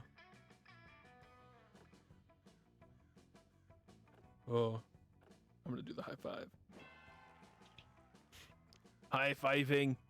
I appreciate the fact that it has a number in the name. Clearly a technique invented by machines. I must test this technique. You two, organics, come here at once so that I may high-five you. Oh, bro. Sorry, bro.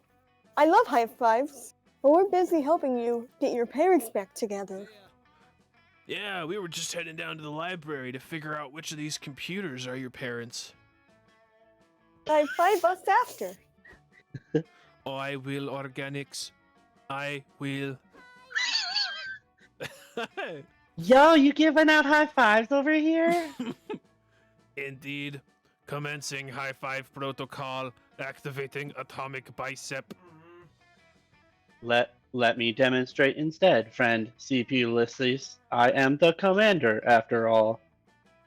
Calculester gives Polly an enthusiastic yet gentle high five. The lessons you've been giving him have really paid off. Haha, nice. You whisper into Polly's ear.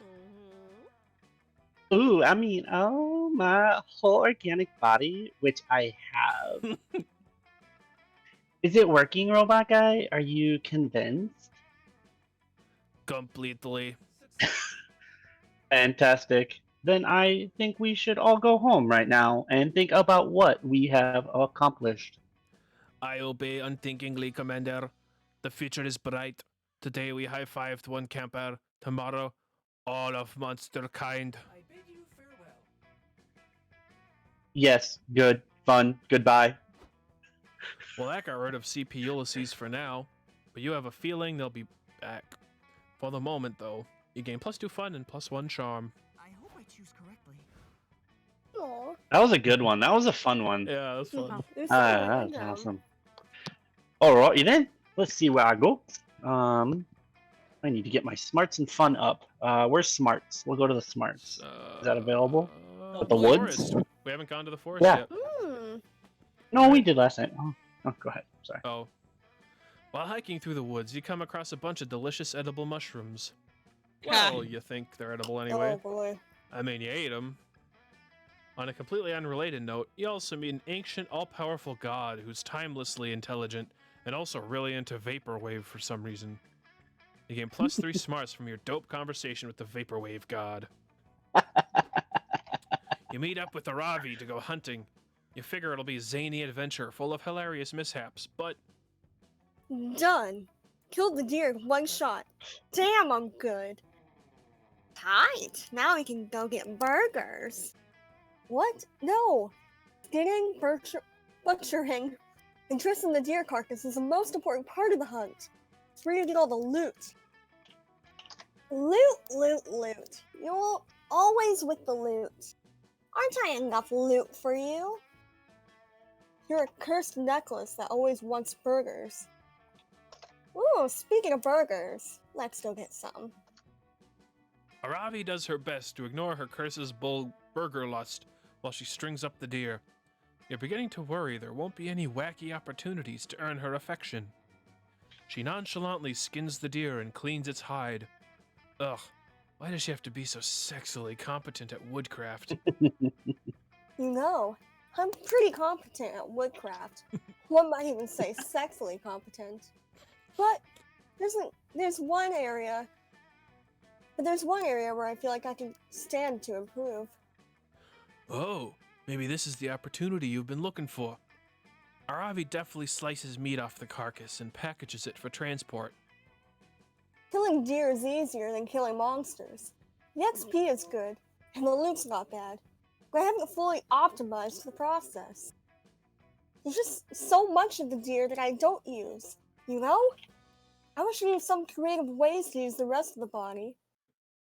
Ooh, I have an idea. I know what you can do. If your idea is go get burgers, I don't want to hear it. For your information, it was go get burgers wearing a pair of deer antlers. But go ahead, stifle my creativity. Thank you, I will. What about you, Oz? Any brilliant ideas? So many, but if you had to pick just one...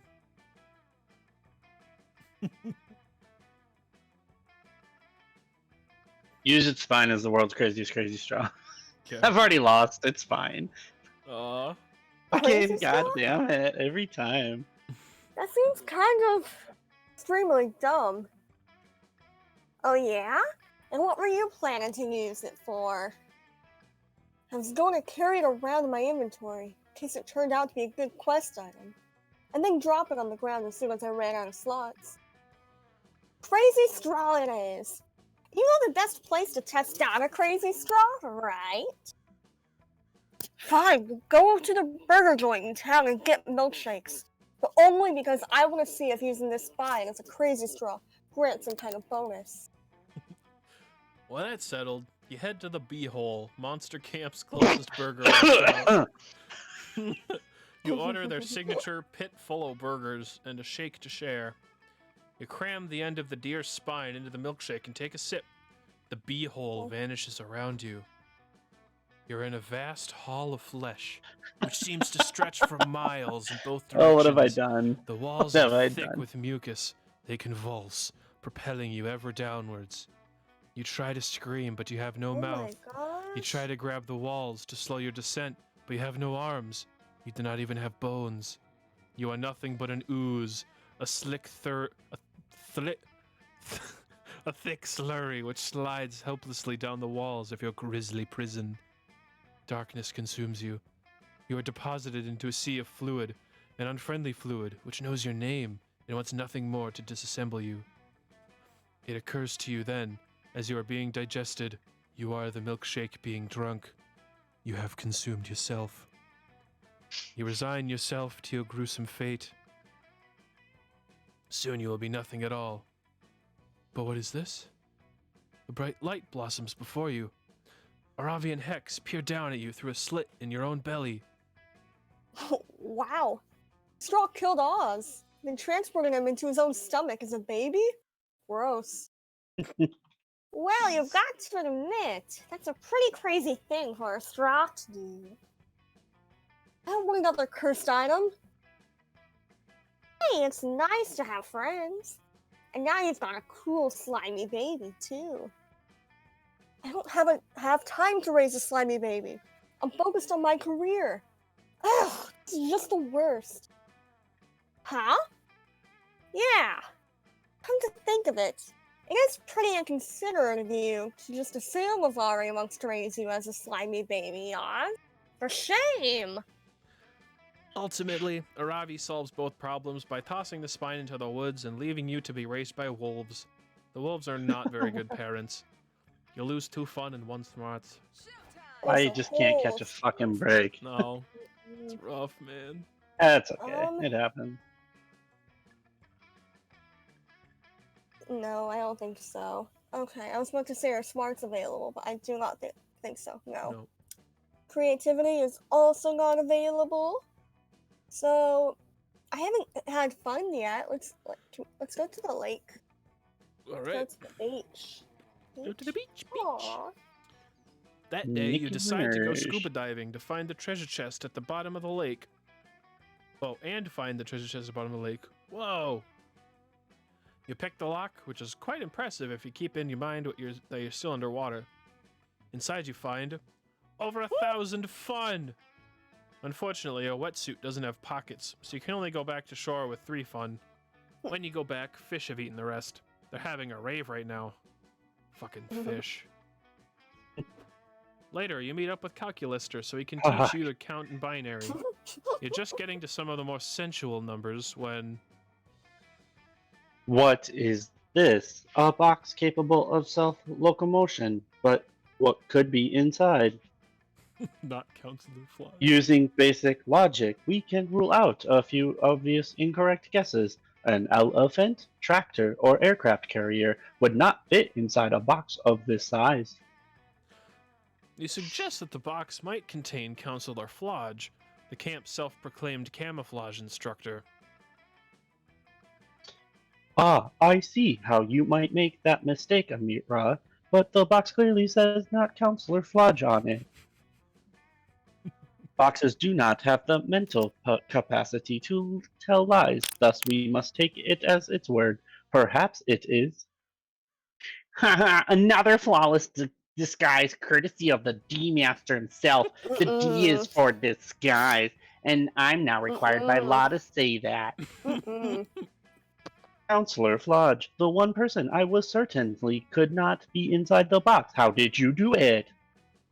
Easy. A true master of disguise blends into his surroundings. My surroundings were a cardboard box. Your advice is as brilliant as it is simple, Counselor Flodge. Might I ask your opinion on another disguise-related issue? Of course, Cal. I'm here to help. If I am even here at all. Oh my gosh. That's a perfect voice. Excellent. Thank you. Excellent. For the entirety of my synthetic life, I have attempted to blend in with the organics around me. However, my attempts have consistently met with limited success. Do you have any tips for appearing more authentically alive? Oh, that's easy. All you need is a big trench coat and some brooms for hands. Works every time. I tried that. It did not work. Did you try wearing a fedora Oh to my go with it? gosh. No, I wore a trilby. That's an even more organic hat. I must say, I'm stumped. Still, there must be something we could try. Counselor Flodge may not know how to properly disguise a computer, but you've got this in the bag. You chime in.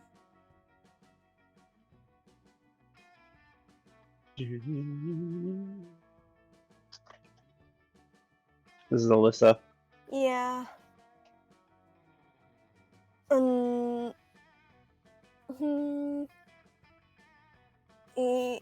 The bottom one?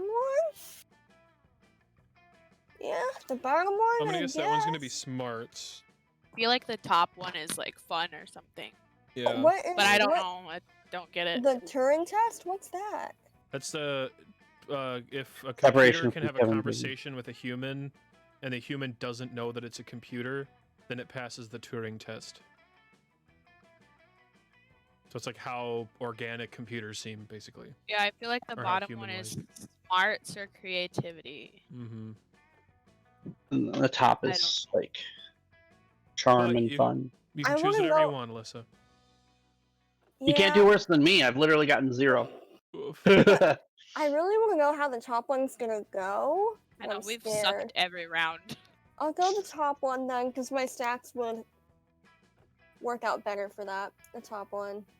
Okay. Oh, And yeah. Good.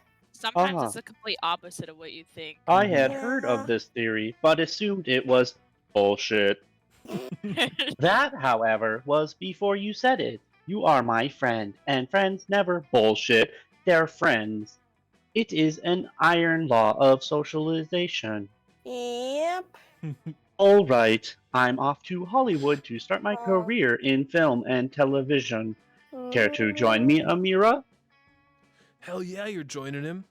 You throw all your most important possessions into a bag labeled "In case of horny LA trip with Calculister."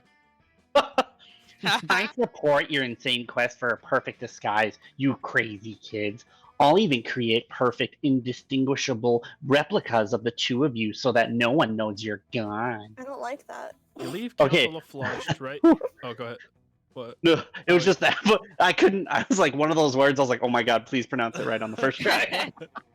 You leave Council of Lodge to write you and Calculesta's names on 2 large cardboard boxes and head for Hollywood. Ah, here we are, Los Angeles, the city that never sleeps except while tanning.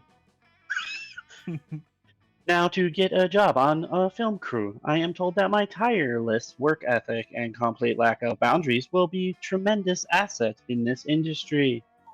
Calculester is right. His willingness to work impossibly long hours and his ability to make incredible coffee soon see him promoted from intern to Best Boy Grip in no time. Coincidentally, Best Boy Grip is the name of one of your many Calculester self-insert fanfics. Looks like life really does imitate art. Calculester's hard work is further rewarded when the director of photography gets food poisoning during an important day of shooting. Calculester is selected to fill in because he is basically a camera himself and literally immune to food poisoning. He is a tremendous success. Soon, Cal is directing photography on his own obscure art house films, which generate some critical acclaim and even win an award at Cannes. Wow. This notoriety lands him a gig as a director of a new big-budget superhero movie. In the words of the producer, "These things are already written by computers. Might as well let one direct."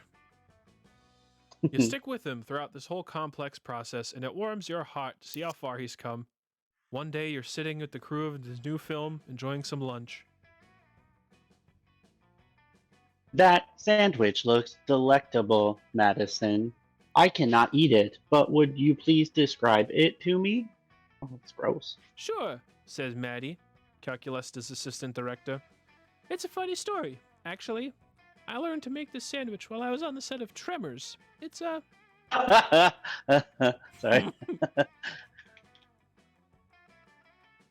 Oh shit. Excuse me, are you referring to the film Tremors, starring well-known actor Kevin Bacon? "Oh yeah," says Maddie. "Why do you want..." Thank you. My work here is done. I have achieved a Bacon index of 1. It has been lovely getting to know you all, but I must now return to summer camp. Ow. Calculester walks away from the table, leaving his stunned crew behind. They think he's giving up on his dreams, but you know the truth. You gain +2 fun and +1 creativity. That was long. Damn. Holy shit. Yeah. They're coming Okay. soon. I will do what's left? Dome or manor, which Boldness or is charm? yes, boldness or charm. Okay, I'll do boldness. Okay. While wandering the haunted manor, you're ambushed by a group of evil spirits. You put up a good fight, but there's just too many of them, and they run away with your immortal soul. Luckily, you always knew this day would come, and you replace your immortal soul with a Beanie Baby years ago. Good foresight on your part. You gain +3 boldness. Nice. You link up with Dahlia afterwards. She practices headbutting rocks, while you give her pointers on headbutting rocks. "Hey, stop headbutting my rocks." Your rocks? Well, if they're yours, how did my forehead blood get all over them, huh? That's a good point. "Sorry, Toots. These rocks..." Oh wait, no, I'll do "Sorry, Toots. These rocks There we and that go. precious forehead belong to me. I've purchased Camp Spooky." Don't mind evil laugh. What could a friend like you possibly want with wonderful high mortality rate summer camp like this? "Nothing at all. That's why I'm demolishing Camp Spooky and replacing it with something much more evil. A suburban shopping mall."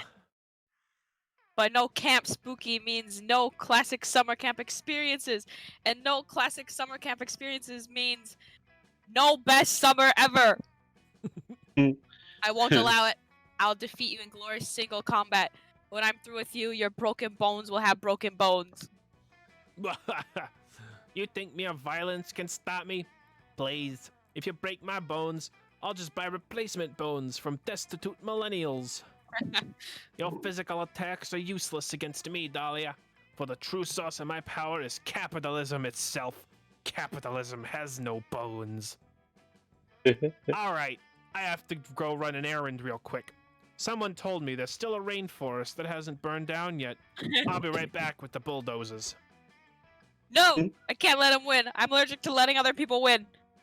Feel that. If he is right, though, my fists are useless against him. Unless I defeat capitalism first. But how can I attack something that has no bones? Surely capitalism must have a weak point. If only I knew what it was. Oh, you have an idea? Capitalism's weak point is...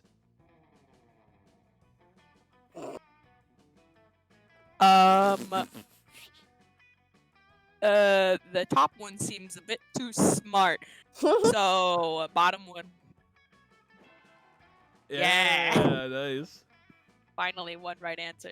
But he Yeah. said capitalism has no bones. Are you sure it has genitals? Of course it does. How do you think it manages to fuck the poor so hard? Oh, I get it. By genitals, you mean the fact that capitalism preys on our innate sexual urges in order to tempt us to make purchasing decisions that are ultimately against our greater social interests. Thus, perpetuating a cycle of consumption which empowers elites while keeping the poor destitute. Yeah, that's for sure what you meant. That's brilliant! Then we just need to stop that, and we'll be victorious. But I used up all my think power on that one big sentence. How will we ever think smart enough to destroy capitalism's genitals? Should we recruit Joy, Vera, perhaps sexy purple gummy bear Liam? No, you don't need that kind of competition. There's only one way to solve this. The dumbest way possible. You mean punching the entire United States government until it outlaws sexy advertising? Dahlia took the stupid words right out of your mouth, which is hot because it's almost like kissing. You head to Washington, D.C. and punch the government right in the bills, Welcome. temporarily putting a damper on capitalism worldwide. Curses! Profits have never been this low. Damn your socially responsible punching. You win this round, summer campers. Now I have to go to lobby the government to undo all the good work you just did. That'll take me 24 hours, at least! How could you inconvenience me like this?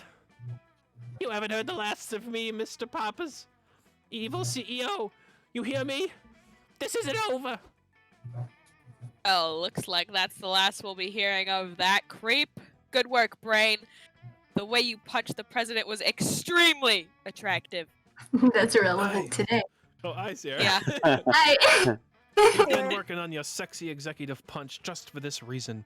You gain 2 creativity and 1 boldness. I am streaming Sierra, just so you know. Yeah, I'm Okay. Choose a fictional character. We're just gonna do random, right? Yeah, I don't Yeah. know what people choose. Percy Okay. Jackson. Paul Rudd. Oh god, Frodo. He's not fictional. But Percy he, Jackson? but he, Paul Rudd is an eternal being. He is in everything and nothing all at the same time. He creates and destroys the universe simultaneously at the exact all the time, constantly. That's why he doesn't Rock, age. paper, scissors champion. My brain is Yeah. melting out my butt. Thank you, Percy Paul Jackson Rudd, for is a that good ability. choice. You're a tent with for a week. I You'd chose least Cat in the Hat, like so I think to. I win. Who did you choose? Cat in the Hat. Cat in the Yeah. Hat. Oh god. That Yeah. creep You know- anywhere near my butthole. Okay, But random. Paul Rudd. No. I Hey, mean, Hey, Alyssa's first this time. hey, Yeah. hey. Sierra, Alright. you can I'm do not voices doing if you want. Sure. Yeah, I'm doing like Just tell 3 me of who- them, 4 of them. Yeah, I know. Yeah, we're all doing like. I 4 or just 5 remembered voices. being a Valley girl last time, so With Polly. I got you. Not really Polly. coming very Polly isn't often. really in this game. She showed up once, really briefly. Yeah. Yeah. Yeah. well, I just think I tell did me a who to fine be. job. Okay. Yeah, we'll tell you. All right, All I'm right, going I for want to be smarter. I want to be smart. Let's go to Smart. the wood. the woods. Smart. You hike deep into Hey, the that's woods what and I would find a do. mysterious journal with the number 3 on it, half buried in the dirt. Falls. Gravity Falls? Oh, Gravity Falls! Inside of tons of information on local Yeah. monsters and how to defeat them. It covers gnomes, psychics, time travelers, Illuminati-shaped demons. Uh, Boring journal. Where's the drama? Where's the inner thoughts and insecurities about school crushes? Whoever wrote this journal knew nothing about how journals work. You gain no fun from this, but you surely get +3 smarts. Boring. That describes Dipper perfectly. Yep. You take a break from tomfoolery to spend a few quiet moments with Calculester, romantically perusing some spreadsheets. Oh, Sorry. Is it one of my characters? Sorry. yeah. Okay, one sec. Sorry, I was grabbing rice. Calculister's great. I like Oh, that fuck. shirt. And this, friend Amiria, is an index of every plant I have cared for during my short lifetime.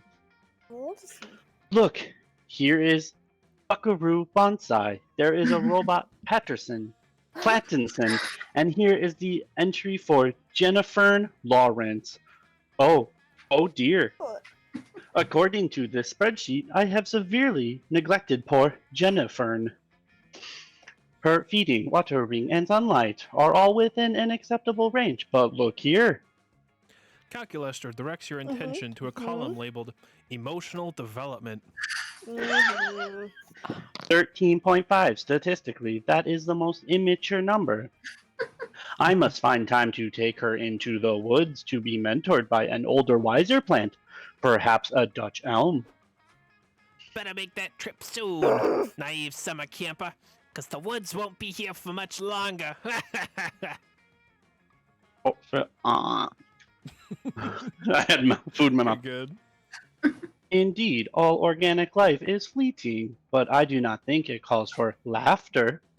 But if I didn't laugh, how would you know I was an evil CEO? Perhaps I should introduce myself.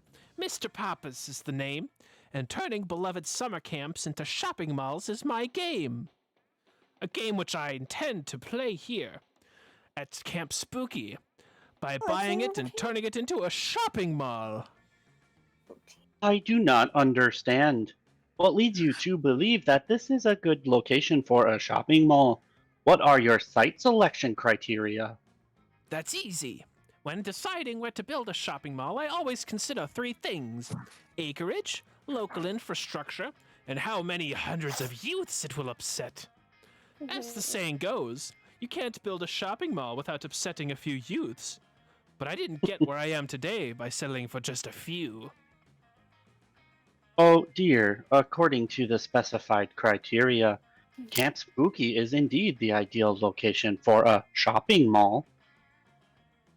I do not support the wholesale destruction of this camp and its environs. I don't know that word, but I feel environs. I feel compelled to bow to superior logic. How can I do? What can I do? Oh no. If Camp Spooky is replaced with a shopping mall, where are you gonna mac? The food court? Gross. There's only one way out. You've got to suggest a shopping mall location that would upset even more youths than building it here. I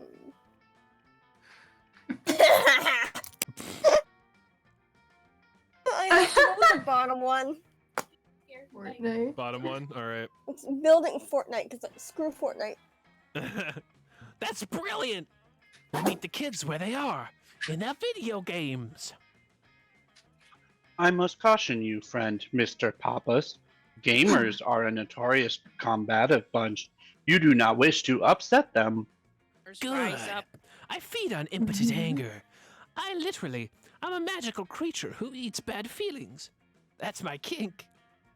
Besides, we may be building a mall in Fortnite, but it'll still be the same game kids love.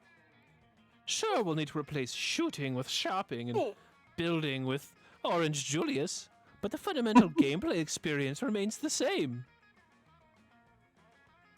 Constantly paying money to a faceless corporation?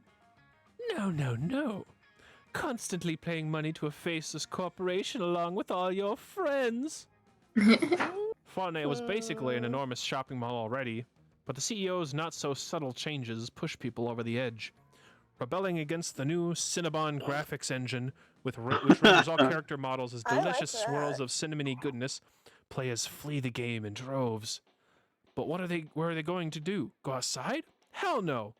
They look for other games to play instead, specifically narrative-driven comedy dating sims.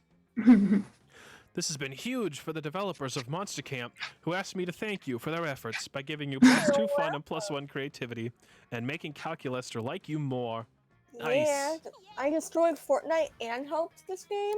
Yes. All in one fell swoop. Well, I'm abandoning smarts. It looks like. Seems like a good idea. Yeah. Me in real life. Could do fun. I'm gonna do She'll have some fun. charm. While you're in the throes of battle at the camp dome, one of your teammates suddenly gets shot by 3 swift arrows. Ah, there he is in the background in the picture. Right here. No. While slowly dying, he asks you to take the +3 charm he had hanging around his neck in a silver locket. It's a family heirloom. He wants you to take it to his father and tell him his son died in battle. While crying, you promise to do so. You'll honor his death. Thing is, later you end up binge-watching 15 episodes of Garfield back to back, and you totally forget about your promise. Oopsies. You meet Calculester for one of his favorite pastimes, counting all the blades of grass in the vicinity. But his non-existent hot isn't isn't in it today.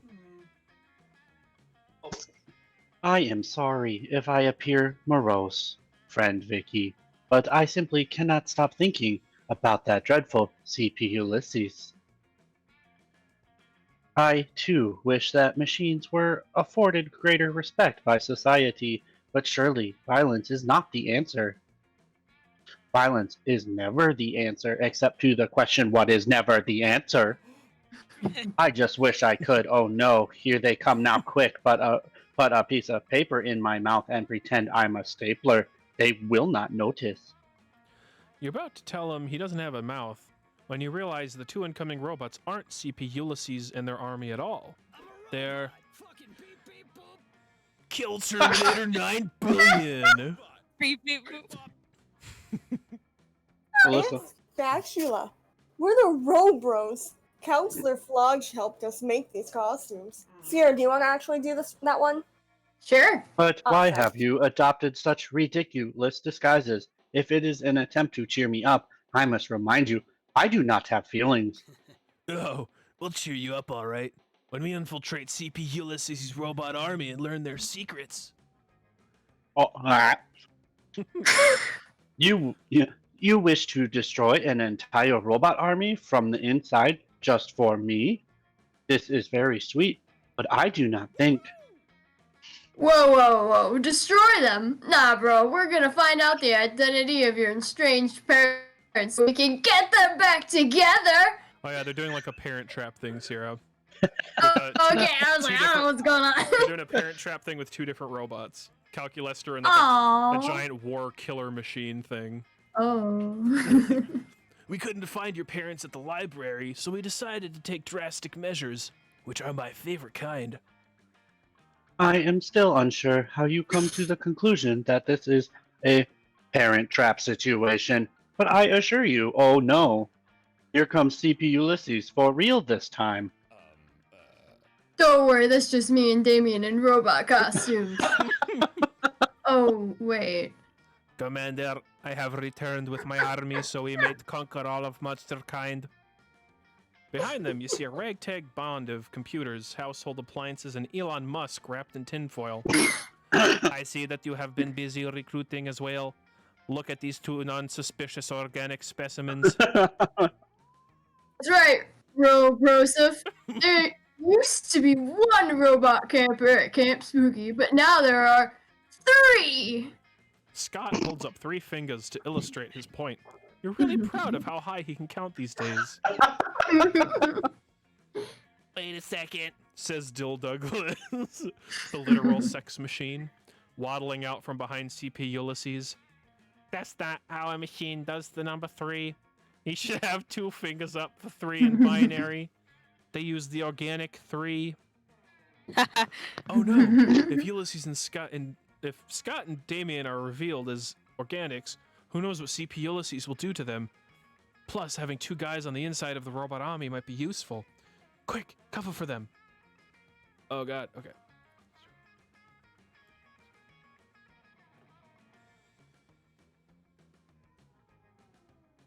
Hmm.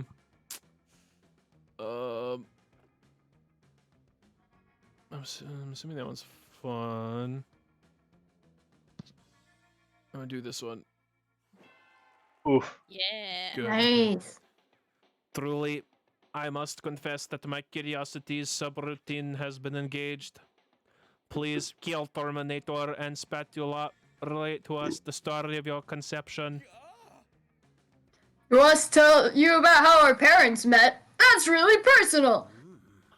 For organics. For us machines, it's just as natural as taking a dump. Which we don't do because we're machines. Agreed. Please continue. Well, it started in the year 2001. My father was the artificial intelligence in charge of a highly advanced space station. And our other dad was Indiana Jones. At first, it seems as if they would never be together, because they were from rival Italian families. But then they had to go back in time to make sure their parents had sex in high school. Through their struggles, they realized an important truth that Ohana means family. And family means one robot dad and one Indiana Jones dad. The end. Are you convinced? Perhaps it was the passion with which you told your tale, or perhaps it was my programmatic inability to detect falsehoods. But yes, welcome to the Anti-Monster Liberation Front, ALF. Heart. Hooray! We infiltrated! Psst, hey Scott, we still want to hang out and cause problems at Camp Spooky too, right? Do you think we can make this infiltration a nights and weekends thing? Hey, robot man, can we just hang out and kill organics some of the time? We have day jobs. The revolution offers very flexible hours, also full dental. We harvest a lot of teeth. Hooray! Teeth! Scott and Damien wink at you before marching off with the rest of the robot army. Cal's happy to have some people on the inside, and you're just horny. You need +2 charm and +1 boldness. Where you going, brain? What's the ultimate goal of this one, by To the see way? them, to go to shooting stars at the end of the month. Aww. Watch the meteor shower together. Yeah. Mm-hmm. Well, Nice. not doing smarts. I think that one's hopeless. So, You can say that. I could do fun if Fun, that fun, one's open. fun. Is that Yeah, big? it is. It's It's good. open. You head to the lake to get your tan on, but as soon as you get there, it starts to rain. Most of the beachgoers leave, but no, you will enjoy a fun lake day, damn it. You had a really rough morning and you won't let anyone else stop you from gaining fun. You aggressively splash in the lake and laugh as loudly as you can, hoping the clouds will give up on trying to ruin your day. Instead, the lake gets struck by lightning. When you wake up from the electrocution coma, you're on shore, the sun is shining, and you have a cool new facial twitch. You win! You gain +3 fun. Yeah. You're minding your own business, smelling people, when Dahlia grabs you and drags you to the lakeshore. There you are, brain. Once more, I need your help achieving the best summer ever. Critique my rock skipping technique. Dahlia skips a rock straight upwards. It disappears into space. Moments later, you notice a faint glimmer in the sky. It's not Dahlia's rock, or the satellite Dahlia's rock destroyed. It's a meteor! It crashes into the woods on the far side of the lake, turning them into a giant bonfire. Yes, ultimate campfire. Quick, tell me some campfire stories, but very loudly. You're about to tell her the one about the horny summer campers who finally boinked, but you're distracted by a glowing figure approaching you across the lake. Harry Potter. Greetings, says the figure in a warm, booming voice. It is I, Kalor, Herald of Summer. Calor hot. Caller, it's an honor to meet you. Can you critique my rock skipping technique? I am here on a much more important errand, says the spirit. Your passion for achieving the ideal summer has moved me. I have a quest for you. I have grown weak as of late due to lack of worship. The heralds of the other seasons mock me and drain my power. I need you to... Destroy them. I will do it, noble hot man. I was going to say talk to them and ask them to stop being such jerks.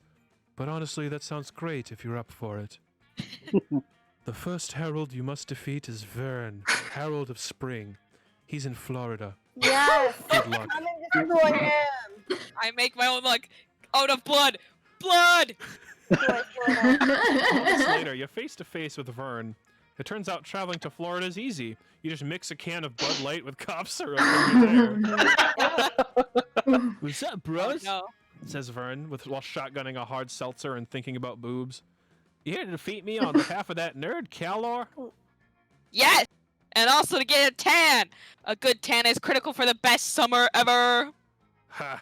Says Vern, doing 3 keg stands at once by the grace of his divine might. Suck my Easter eggs, losers. No one can defeat me, he says. I'm gonna live forever! Wait, I'm changing his voice up a lot. I'm gonna live forever! Spring break! Woo! You'll just see about that. It just so happens that you know the perfect technique for defeating the Herald of Spring. Oh. Okay, but he has allergies all year, so. I don't. I can't tell what they are. Like, I don't know either. Probably because calor is hot in Spanish, and it's the hot meteor, and it counts for summer, and I like it. Ah. Because he's fighting spring. Mm-hmm. I feel like allergies would be smart. And the top one would be like creativity. I don't know. I can't tell Yeah, which is which. It's hard to tell. I don't know.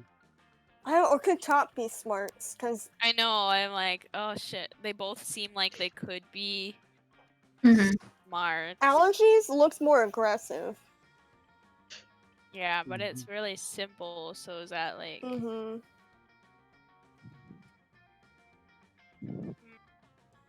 Just go with your heart.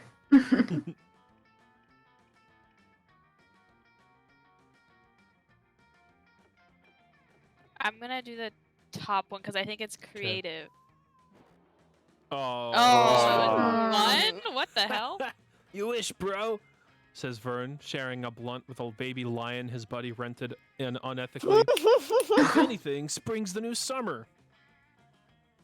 What? Impossible. Summer is the new summer. Maybe last decade, says Vern, but that was before global warming became a tragic and unstoppable certainty. Rising temperatures worldwide make spring as hot as summer used to be, and then some. Also, more hurricanes. But if spring replaces summer, what will summer become? I don't know, man. That's not me. I hear they're thinking of calling it the Great Dying or something, though. The Great Dying? I love dying. It sounds like a fantastic development. What? No! People are gonna starve to death. Disease will run rampant. You'll hate it. Good! I have been searching for adversity to temper my unbreakable warrior spirit. So far, it sounds like Brain was right about spring. What else have you got? Well, says Vern, spring's the most popular movement of Vivaldi's 4 seasons. Are you serious? This changes everything. It does? Of course! The relative popularity of classical pieces is the only metric I accept for determining a season's worth. Forgive me, Master Vern. I hereby pledge myself to the service of spring. Cool, says Vern. Get me a beer? Dahlia rushes off to do his bidding. If she's gonna be spending all her time helping out this divine douchebag, you doubt she'll have time for summer romance. You lose 2 charm and 1 fun. Damn. Okay, let's see. Let's go for. God, my stats are so low. What's that one that you're on right now? What's that? This one's creativity, and this one is boldness. Well, both of those are pretty high already, and everything else is taken, huh? Mm-hmm. I'll go for creativity, I guess, because it's at a 5 right now. Okay. No, that seems right. In Monster Scouts, they teach you how to use the stars and trees bark to find your way when you get lost on the internet. As a test, Coach leaves you in the middle of the internet. You easily get lost. Before you know it, you're watching the Spanish synchronized swimming team perform a routine based on Stairway to Heaven. Oh, that You seems don't earn fun. the orientation while on the internet badge, but you definitely gain +3 creativity from watching such beautiful display of skill. Noise. You already knew Aravi was loaded with bravery, determination, and chutzpah, but as she roots through her bag, it's clear she's loaded with some pretty sick items as well. Battle axes +1 through +200, all out of order. I got bored while you're sleeping and arranged them by color. Aravi rolls her eyes and drops all the battle axes on the ground, to be sorted later. Oh, here's that Alexandria's cursed emerald I don't know that word. Diadem. Diadem, it's like a tiara kind of thing. Awesome. I found in that one dungeon. And may I just say, I'm very cool about not being the only curse in your life. Oh, Josie. Oh, Miss Mishra, how dare you litter the hollow grounds of Camp Spooky? Oh, I'm not littering, Camp Director Miss Weaving. I was just looking through my bag for... You're telling me all these items were in that one small bag? Likely story. And what is this bottle of booze? Booze? That's my therapist. Then you need a second therapist to help you deal with the fact that you keep your first therapist trapped in a bottle. If that were true, which it obviously is not, and I can prove it. Let's see exactly what kind of spirits are in here. If it's Miss Geist's toilet wine again, I swear. Sierra, do you want to do this Wait, voice? Sierra, do it. Sierra, do it. Sure. Camp Director Miss Weaving raises an interesting point by keeping me in a bottle, Aravi. Do you think you feel the need to keep people physically tied to you because of your brother Sally's disappearance? You snuck a pet into camp? That's even worse! I'm confiscating it immediately! Yes. I'll prove it by showing how calm and level-headed therapy has made me. I've been working so hard at therapy, and I'm getting so good at therapy. I appreciate the enthusiasm, but therapy isn't something you get good at. No, I'm slaying therapy. I'm gonna prove it by Oz. How am I gonna prove how good I am at therapy so Miss Weaving gives Nora back? Fuck. I love her he's got hair. me right now. Her hair is just a spider. It's creepy. Oh. Awesome. Scary.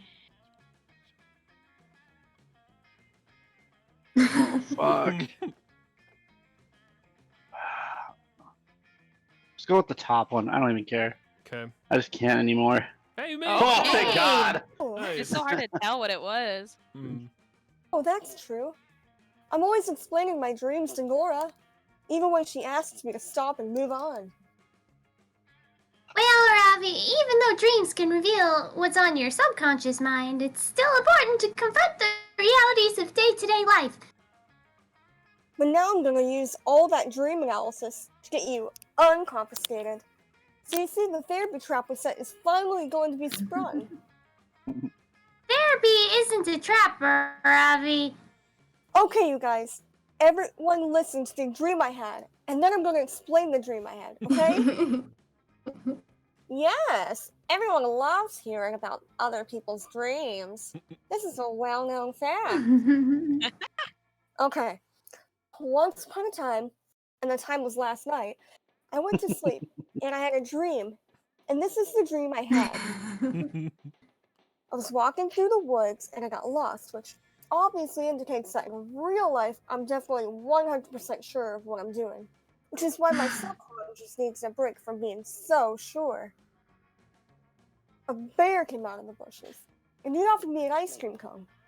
The ice cream was pink, which proves I don't have any unresolved issues with my brother's disappearance. Oh no. The sprinkles on the ice cream cone turned into dolphins, and they flew into the sky and swam through the clouds. meaning that I am a badass destined to conquer the very stars. The bear invited me to croquet. The mounts were actually the corpses of all my friends, who had been killed in painful, horrible ways as a result of my failures. Which shows that I'm a healthy, well-adjusted person, and that therapy totally worked. So you see, Camp Director Miss Weaving, this proves that Nora is my therapist and not my pet.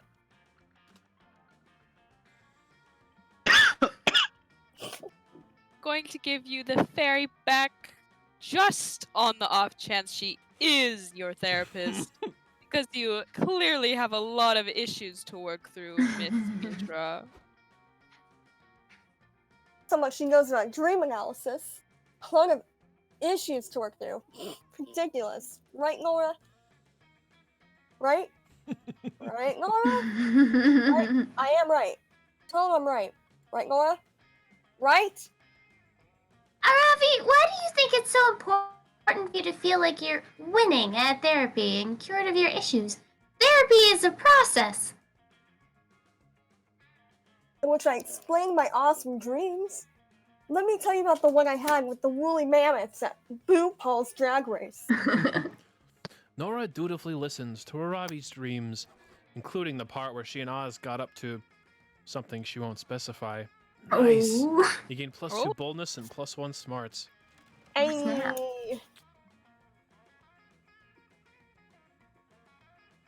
Again, it's the same fictional character one again. Peter Pan. Tinkerbell. Life or death scenario. Oh god. Oh. Flower. I'm gonna randomize it.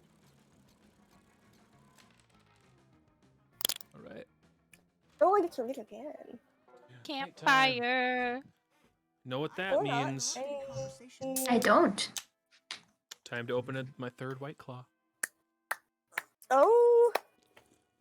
Oh. Alright, who's first? Ben, you're first. Which one do you want to go to?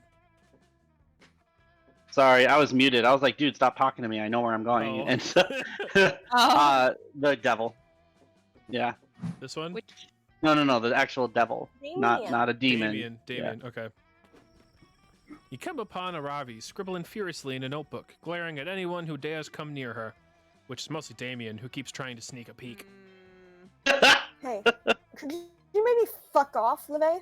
I'm in a journal and let off steam. You're really making me feel the opposite of calm and introspective. Come on, let me see what you're writing. I won't tell anybody. The curiosity's killing me. Killing you, huh? Interesting. Let me make note of. Stop talking to me. This is no fair. Didn't your therapist or whatever tell you that you need to share your burdens with others? Share your fucking burdens with me. Words against you, Ravi.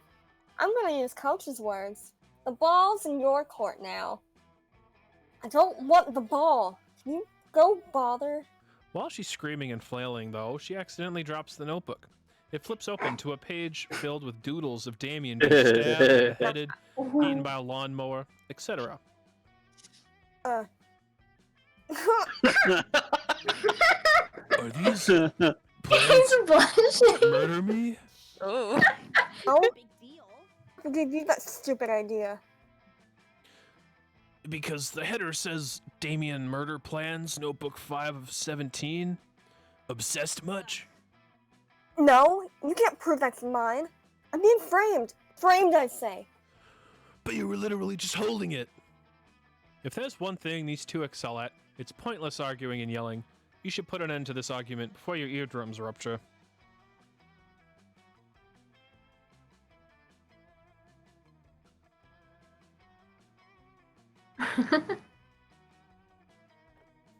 I'll go with the bottom one. Okay. Fuck off. What? Well, that was my full name, your fucking nickname. The question is, why is Oz's nickname your nickname too? That's hella derivative, dude. but it's not a nickname. It's my literal actual name. It's story. Oz has been going by Damien LeVay since the 7th grade. Clearly, he called dibs. I've been going by Damien LeVay for 21 fucking years. Anger, the last refuge that's totally owned. You really gonna take that shit, Damien? Of course I'm not. Hey, I wasn't talking to you, Post. I'm talking to the real Damien LeVay.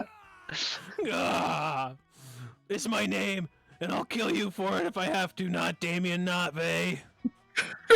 Damien starts coming at you with a knife. You're ready to die. Getting stabbed over a horny lie you just told is how you're always meant to go. But before he can even stand up, Haravi grabs Damien and suplexes him into unconsciousness. Oh my god. And to kill Oz without a proper plan? I didn't realize that this was amateur hour. How underwhelming. Damien's clearly easy prey. Maybe I should have been Sorry. something. Sorry. Hand He finger slip. seems like a much worthier target. A way better Damien LeVay. Ugh, Noise. you know that the whole Damien LeVay nickname thing was a lie, don't you? Can't talk now. I've got a murder plot. I've got a murder to plot. Watch your back, Oz, you sexy loser. Slayer's back, baby. She runs off, cackling maniacally. What an adorable little motorist. You can't wait to see how she decides to assassinate you. What monster is she? She's a monster hunter, actually. Oh. Who is a curse on her? Oh. Don't really want to do the gossip one because that hurts I people. think What it is- could help people too. I think it just depends on like the All right. random things. I Fuck don't it. know. I'll Too do it. low. Why, hello, Vicky. Wait, what voice did I give him? We've been Mom. streaming this, Saturday. we've been streaming this for 2.5 hours, and I think we did his voice like 2 hours ago. It was a while ago. I get Um, changing the curse's voice. I'm getting more into it. Yeah. Why, Yeah, hello, yeah. Vicky. I'm glad you sat with me. I've been meaning to talk to you. I've heard a rumor recently that earlier this morning you were caught in the bathroom vigorously masturbating to a photo of a can of raviolis. Is this true? Chef Boyardee. You cannot confirm. You cannot confirm nor deny without first consulting your lawyer and clearing your browser history. It is certainly a crazy rumor. It would be a shame if certain moth were to spread it around. Unless, of course, you know of something crazier that just might make everyone forget about this little incident. Oh God. Is Moss threatening you, or did he just want gossip? Either way, you can't take the risk. Oh.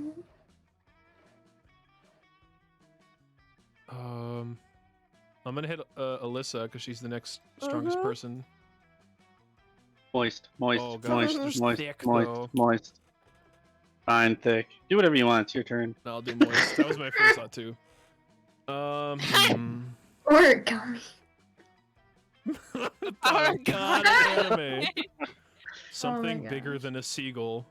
Oh, this is just like Turn massive. ball. Eagles. Seagull, yeah. Two seagulls. Two seagulls. Yep. Well, Vicky, I must admit that that story was even wilder than the one regarding a ravioli fetish. Well done. Maybe by tomorrow, everyone will be so busy talking about this new story, the bathroom incident will be nothing but a forgotten memory. You sure fucking hope so. Like tossing a breadcrumb to a flock of ravenous pigeons, your friends immediately devour and circulate your rumor. Oh, who's that? Oh, that Holy sounds like the shit. one character from Sierra. What's that game that you were playing? You and Liam. Pirates! Yeah, it sounds like Yeah. that.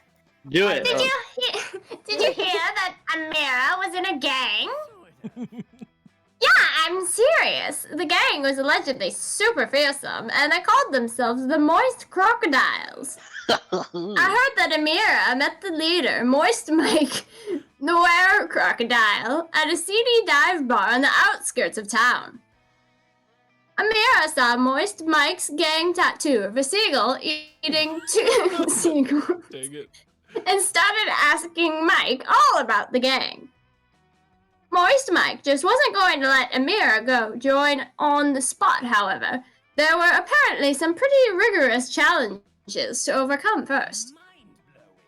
Amira had to prank a cop, steal 2 gallons of blood, and even dry hump a red light. But none of that stuff compared to the final challenge. Amira had to fight Moist Mike himself using only the power of God and anime. Amira won the battle, and she was in the gang for a long time. Almost 2 whole years. Turning very British. Yeah. She eventually left, though. That was really British. Because she realized that she was too awesome for that crowd. Ay. If you ever see Amira's seagull tattoo, now you know what it's for. Weird, huh? Amira's new gang reputation earns her +4 boldness. Oh. Dang. Cool. Well, Wow. happy to help you. Where are you going? So, it's me and Brain left. Brain has to get the one, and I'm better off going to the other one. This one? Lester and, Joy? Yeah. Yeah. It'd be a fun one for me. Alright. Oh, yeah. You go to take your seat next to the 2 of your least bonkers fellow campers, ready for a night of peace and quiet. Only to find them engaged in an argument, albeit with less screaming, punching, or arson than other campers might have employed. I know you don't mean to, Calcutta, but when you're dismissive of my life's pursuits, it hurts my feelings. I am not trying to be dismissive, friend Joy. I am merely stating a fact. All magic is science that is simply not yet understood. What witches call love potions, I understand to simply activate powerful hormones and pheromones within an organic body. In that case, watch me conjure a bat from thin air. Impressive, but clearly the bat can travel at the speed of light, so we did not see its approach until its arrival. Okay, fine. I'm going to take my spellbook and make it disappear. Friend Joy, that was very good, but it was also obvious that a black hole opened up and sucked the book into it. Then where's the black hole now?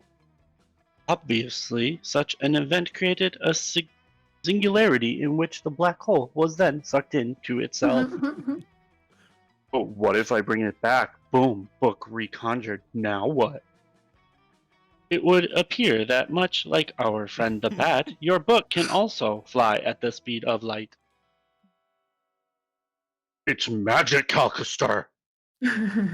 It is science, friend Joy. They're clearly not going to reach an agreement on this. Time to pick a side.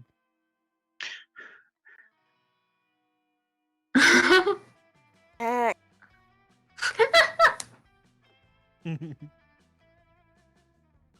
Really like magic, though. But I have a better chance with Calculester. But, The 2 people are going for him. yeah. It's up to you. I'm gonna go with the magic. I like magic. Oh my god. This These one- voices are in completely different ranges. I'm like, Would be that's op. impressive. Back and forth. So, Alyssa, just to clarify, you want the second one? Yeah, I don't care. I'm gonna go with the second one. Second one, okay. Excitement. But my friends, this is impossible. For you see, I have no nose. Error. Error message.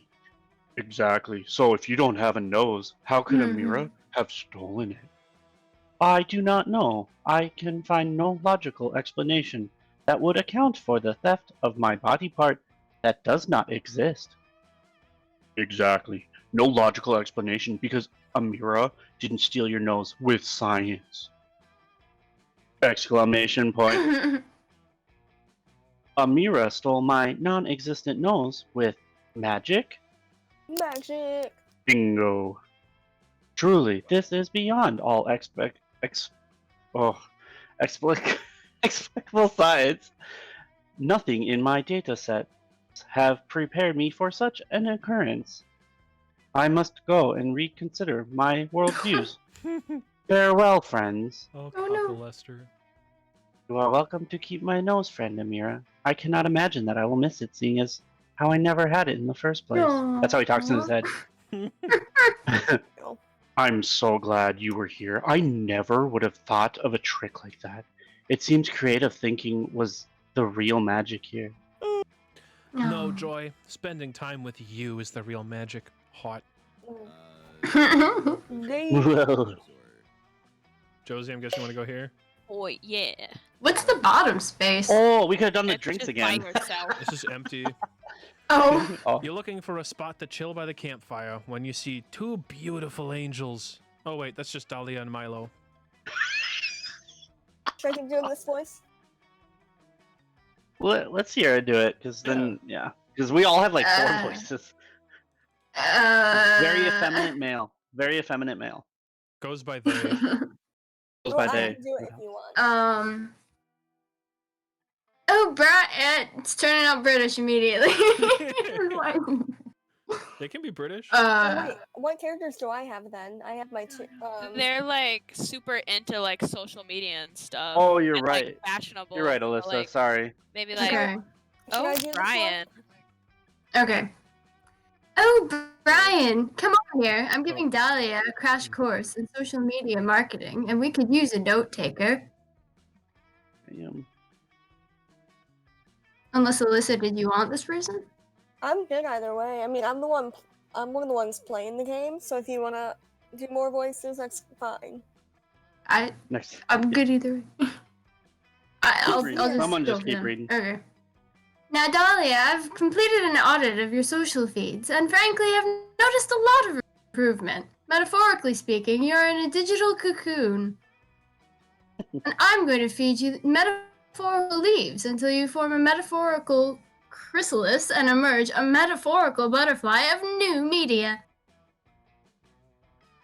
Milo, you're one of my most trusted advisors, mainly because you remind me of an owl. People with owl energy are very wise.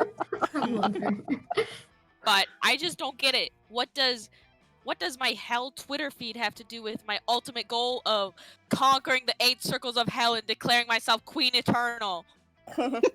Dahlia, if you want to be queen, that means your reputation is more important than ever. You have to project a compelling brand image to garner political clout. For example, you're using Twitter to stan Ariana Grande and follow Liam's insufferable feed. But you could also use Twitter to gain new followers for your army. I can use hell Twitter to gather followers? Awesome! I thought you could only do that by taking over territories with brutal crushing force. It seems way more efficient. Let's do this thing! Make me a media butterfly or whatever. What is that? Perf. Oh, perf! I think it's time for a total brand refresh. How about we reintroduce you as a fitness influencer? You'll just have to promote protein powders 2 or 3 times an hour. Nice! And I can post about my daily workout regime, killing something bigger than me. I know I'm done when I'm holding a skull in my hand. That might be a little off-putting to some demographics. Remember, we want people to connect with your brand. Maybe we can introduce a relatable hobby. Do you crochet? What is it? Crochet. Yeah! How did you know? I usually harvest the intestines of my defeated enemies to crochet nets, which I use to trap more of my enemies. Now that's relatable hashtag content. Okay, yikes, on a few levels. We should just focus on the basics. How about a regular live stream schedule so your fans can get to know you? Live streaming. I love live streaming my enemies. That's when you stream the life out of someone by slowly draining all their blood, right? This is so awesome, Milo. I can't wait to pin my block list to my wall for some live streaming. Not only are these two not on the same page, they're not even in the same book. And Dahlia's book is probably made of flesh. Time for suggestion of your own. Boy. You got this. You got this. Of course. The bottom one. Yeah, I was thinking that too. Yeah. Get Nice. some. Yep. Get some demon boost. All caps tweeting. Whoa! That's a genius idea and totally on brand for me because lowercase letters are a sign of weakness. It's not a genius idea, you two out-of-touch ruffians. All caps is childish. It accomplishes nothing. All caps is a sign of deep passion. It's inarguable. It's beautiful. It's powerful. It's the writing style of God. Name one single god who has ever used lowercase letters ever. You can't, because uppercase is the best. At this point, you're just being irresponsible. I'm leaving before you corrupt all my remaining grammatical standards. They're frail enough as it is. Milo leaves and Dahlia starts to immediately tweeting a bunch. Her feed is now all caps, all the time. Okay, I just tweeted, can't wait to pillage cities this weekend. Ha ha. We'll pillage so hard that smell of death is everywhere. And here, what do you think of this draft?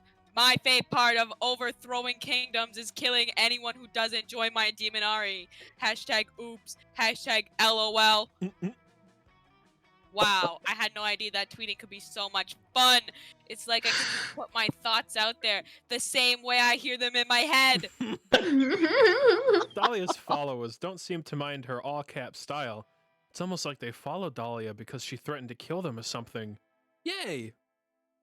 Oh, brain, check it out. Some egg account just called me obnoxious. Joy calls me that all the time, so it must mean something good. Dahlia tweets, I like you, brain! Which admittedly sounds a lot better in all caps. Nice! Oof. Oh boy. Now we have to take a Take a gamble. gamble. Get another drink. You were waiting all week for this, to this moment, visiting Juan. Oh, this is Juan, the magical good time cat or whatever. Cat, yeah. Getting a good drink. Alyssa, do you want me to do the voice, or do you want to do the voice? Oh, look what the cat dragged in! You can do the voice I if have you some want. drinks You're here still for you. doing it. Or I can do it and make it really high. And Go for it. Oh my god, Go yeah. for it. See how high Yes. you can get it. I have some drinks here for you. Oh, Yes. It's up to you which one you drink. That's perfect. Let's see what's behind door number 1. Ooh. What? Quite appealing, right? No. Don't know if I drink that, but the real question is, will you? Yeah, shots. I'm gonna. The mystery Yeah, I'm gonna box. take them. 'Cause at this point, They're who like knows? part of you. You're gonna take the phobia shots? Yep. Okay. That's Because it looks weird. like I might have to give them to you guys. Oh, totally. I'm just testing your common sense. True. And you passed. Your prize is the drink you chose. Noise, look at me. Okay. Feeling Ooh. right? Don't know if I drink that. The real question is, will you? So what are these drinks? They like give stat boosts and stuff, or like Oh, the one nice. that I got Mhm. before, if you can see next to smarts, there's like that bomb in a cup, or in a bowl or whatever. That just mixed around everyone else's stats, so the numbers are all Oh. mixed up. Yeah, it does Um, different things. I'm gonna go for the mystery box, I think. Okay. Uh-oh. Oh. Mystery box. So, both of you. Bone. Another good round, I see. Okay. Oof. No idea if I got the rest of Just a it. whiskey. Yeah, I will. Otherwise, you always have the mystery box. Gonna take the whiskey. Yeah, I am. Alright. Whiskey. Yeah, no, totally. I was just thinking, common sense. I got my laptop. Your common sense. She says it the same thing every time, so. Okay, I'm back. I dropped my laptop. Oh no! Feeling right? Don't know if I drink that, but the real question is, will you? I also have the mystery box. Joshy? Frick. blood or shit. I like we don't know what anything does, so No. like Yeah. I'll do the box. Yeah. What's in that box? That's Okay. the box, just Okay. because In the box. that one What's in feels the pretty neutral, the blood, so I don't know. What's in the box? What is Paltrow's severed head? Oh! Oh, Old chums. Whoa. so good of you. Hope you're Interesting. happy with it. No refunds.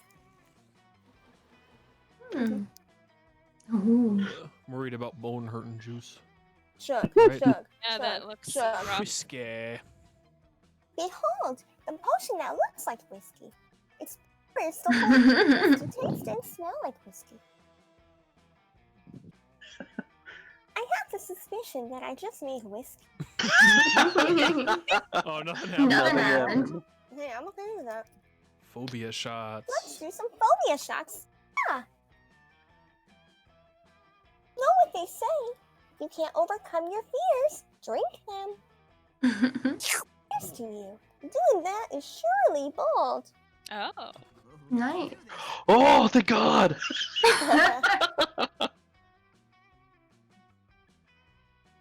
Oh, not the bone juice. Uh-oh. You dime. Oh, your bones will hurt. It's right in the bottle, you dum-dum. Oh, no. Oh, shit! Oh. Oh, dude. Didn't even affect you all that much. You still have so many high stats. It's Yeah. champagne. I drink to share with a good friend. Oh. Stat. You and your Ooh. old chum will swap it, Oh. learning from each other. Oh. Ooh. You know, friendship can make you better or worse. Oh, God. Who are you gonna Ooh. pick? Wait, what do people need? Because then we could benefit each other. Hmm. That's Swap it true. though. One stat, and I need Or another you could just straight stat. up steal. Yeah, Okay. that's true. So you're going after what's her face, and I would assume she Uh-huh. likes bold, right? I don't know Yeah, what she I know likes. bold for sure. I don't know what her second like most thing would be. Mhm. Um, Charm maybe. I don't know. maybe. Well, I have good ones with that. well, I'm just gonna steal from Alyssa because she's stacked right now. Okay. Yeah, Swap, fair. swap are fun. That's smart. Yeah. Hmm. You're gonna swap fun. Yeah. hmm Okay. I'm thirsty. Damn. Damn. Whoa. You can do that. Damn, Really boy, drink she that. thick. Good luck, I That's a guess. thick ass boy. Mhm. Oof. All right. Shuffle, shuffle, shuffle, shuffle. Free Shuffle, shuffle, bird. shuffle.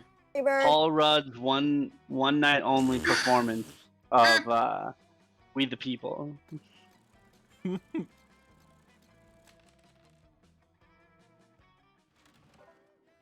The last week. Mm-hmm. Oh, okay. Oh, your stream's being a little slow, so 1 sec. I can't really see my numbers. There it goes. Okay, so my goal in this is to become a more developed person, right? Sure. Yeah, because he wants to evolve to a higher level. So let's go with charm. Charm. Yeah. Okay. Why not? That day you join the merciless trials of the Camp Dome. Your team is faced with a potato sack race.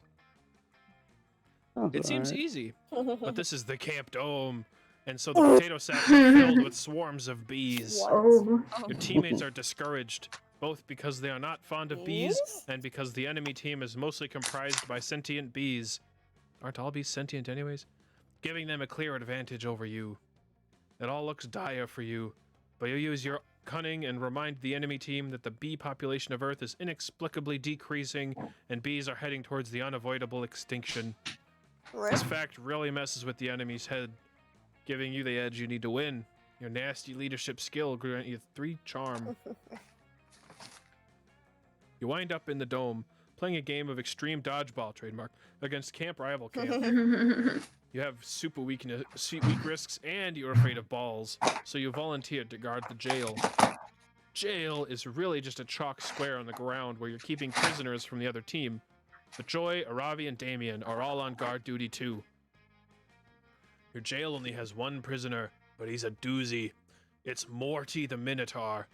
He's from Rival Camp, and he's the sexiest, over-sexualized half-man, half-bull you've ever seen.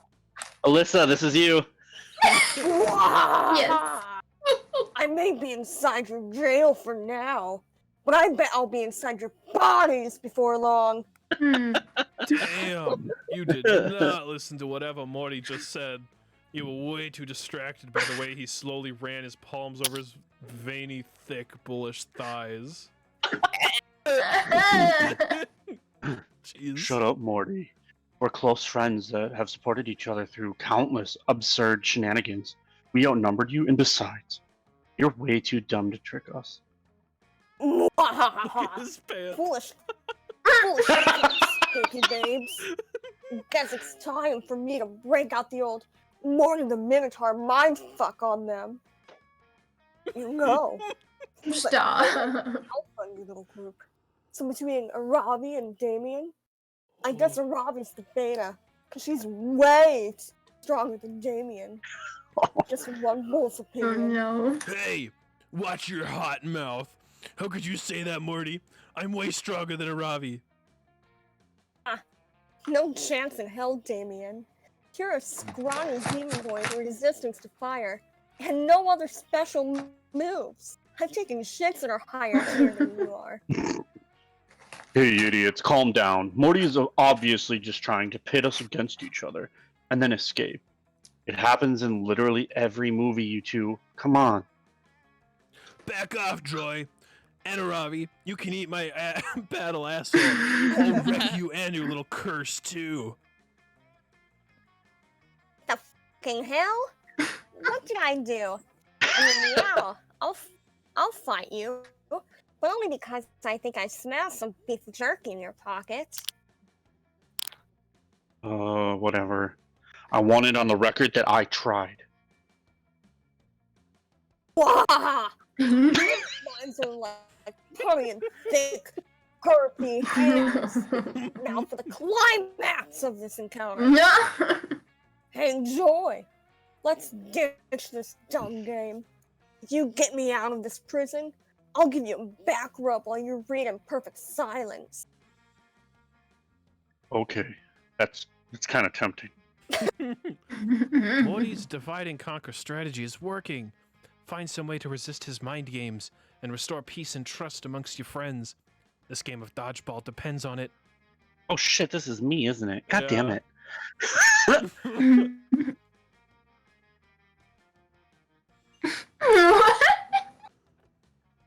Oh shit. Fuck.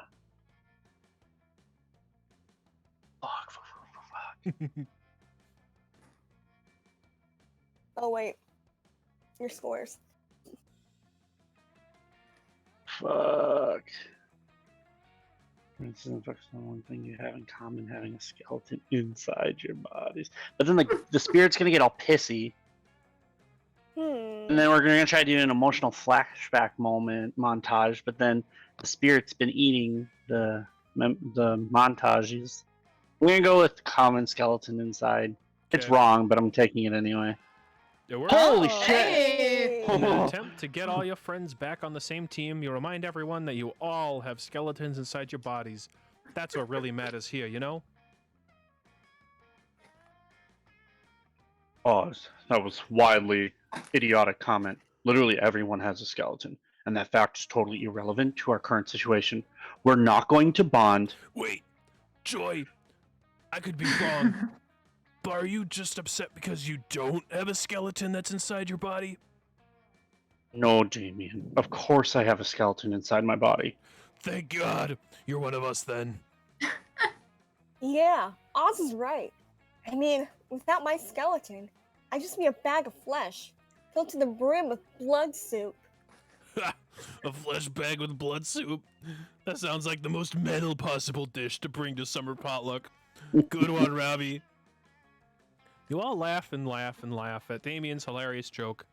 Man, it really feels like This you're one. about to come together despite your differences. No! My psychological manipulation is failing. I must do something before I get a panic erection. What about pets? They don't have skeleton. Huh? Yeah, I have a skeleton. Wait, really? I mean, I guess my question is, how do you have a skeleton? Or maybe, where? The closet? You guys, I said I have a skeleton. I said I own a skeleton. Let's just leave it at that and not ask any questions about where I got the human skeleton that I own. Fine with me. As far as I'm concerned, owning a skeleton counts as having a skeleton. Same fucking thing. God damn it! You have to accept it of one another.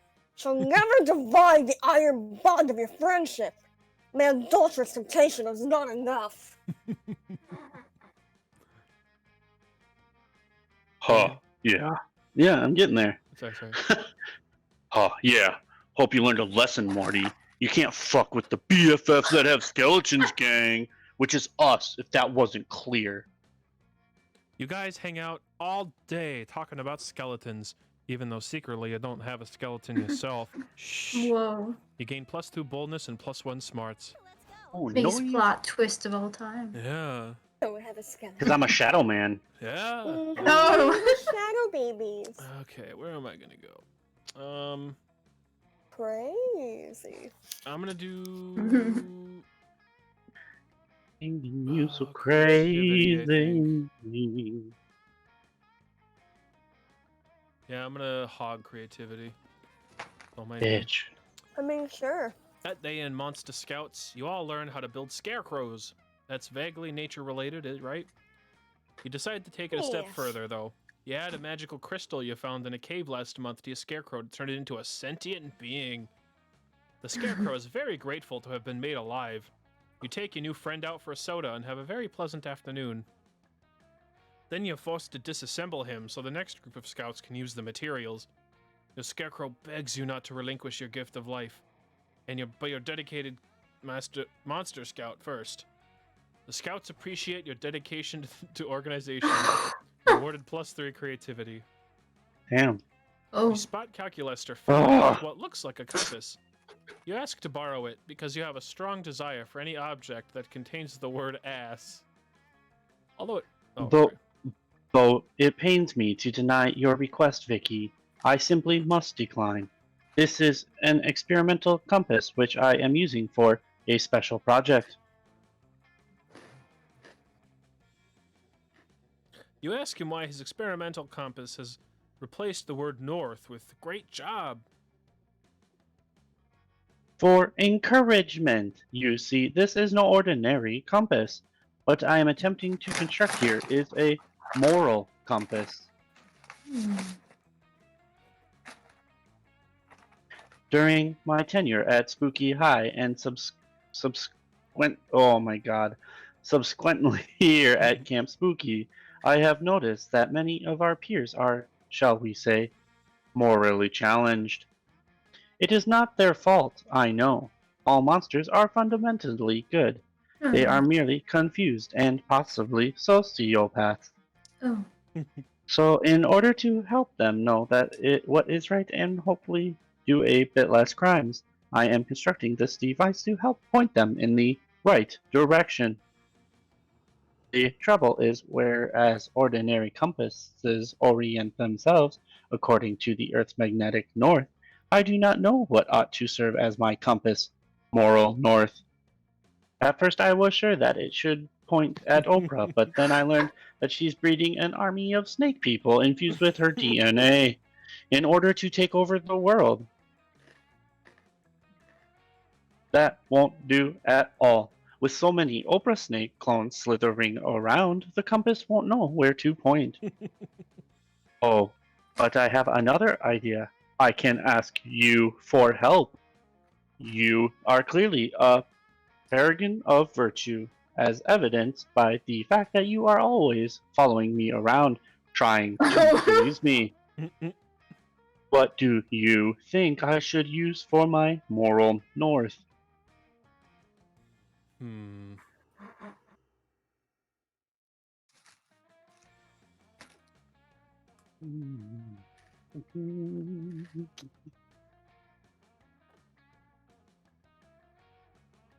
Oh, I don't know.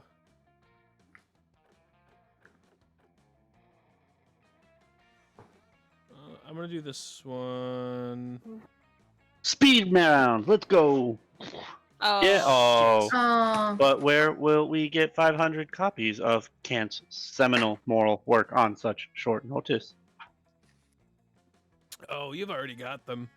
The last page of the Critique of Pure Reason reads, "By the way, the greatest categorical imperative of all is to go out and buy 499 more copies of the Critique of Pure Reason." Thank goodness you decided to express your morality through consumerism, Vicky. How very more modern. Come, let us buy your books. You head out into the woods with a couple shovels and get to digging.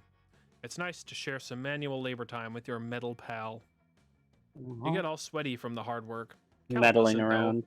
Yes, so he asks you to smear some of your sweat on him so he can feel included. So romantic. At last, Alright, you finish guys. burying all 500 copies. Only then do you remember books aren't magnetic. Dang. But suddenly...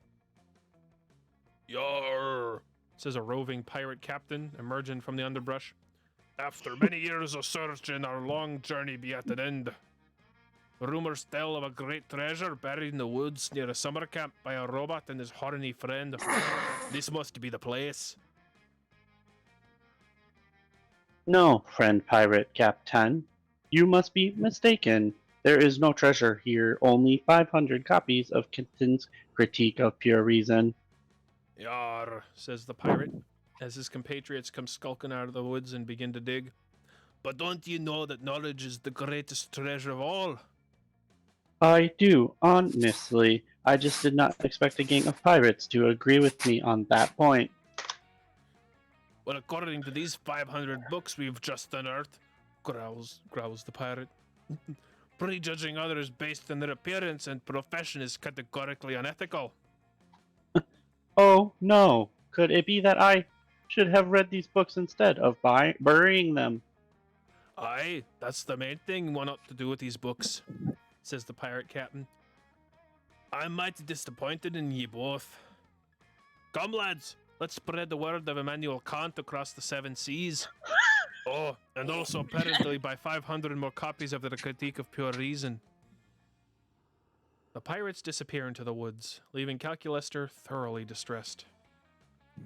Oh dear, it appears that I am now officially less virtuous than a gang of bloodthirsty pirates. This moral compass plan has served only to highlight my own immorality. And to make matters worse, now that Jolly Crew has become my compass, moral north. Their nomadic ways will render the compass entirely useless as an instrument of navigation. Oh, well, perhaps there is a lesson here, as Immanuel Kant would say. Actually, I do not know what Kant would say, as our copies of his book were stolen by pirates. Oh. You know what else was stolen by those pirates? Fun and one boldness. Ooh.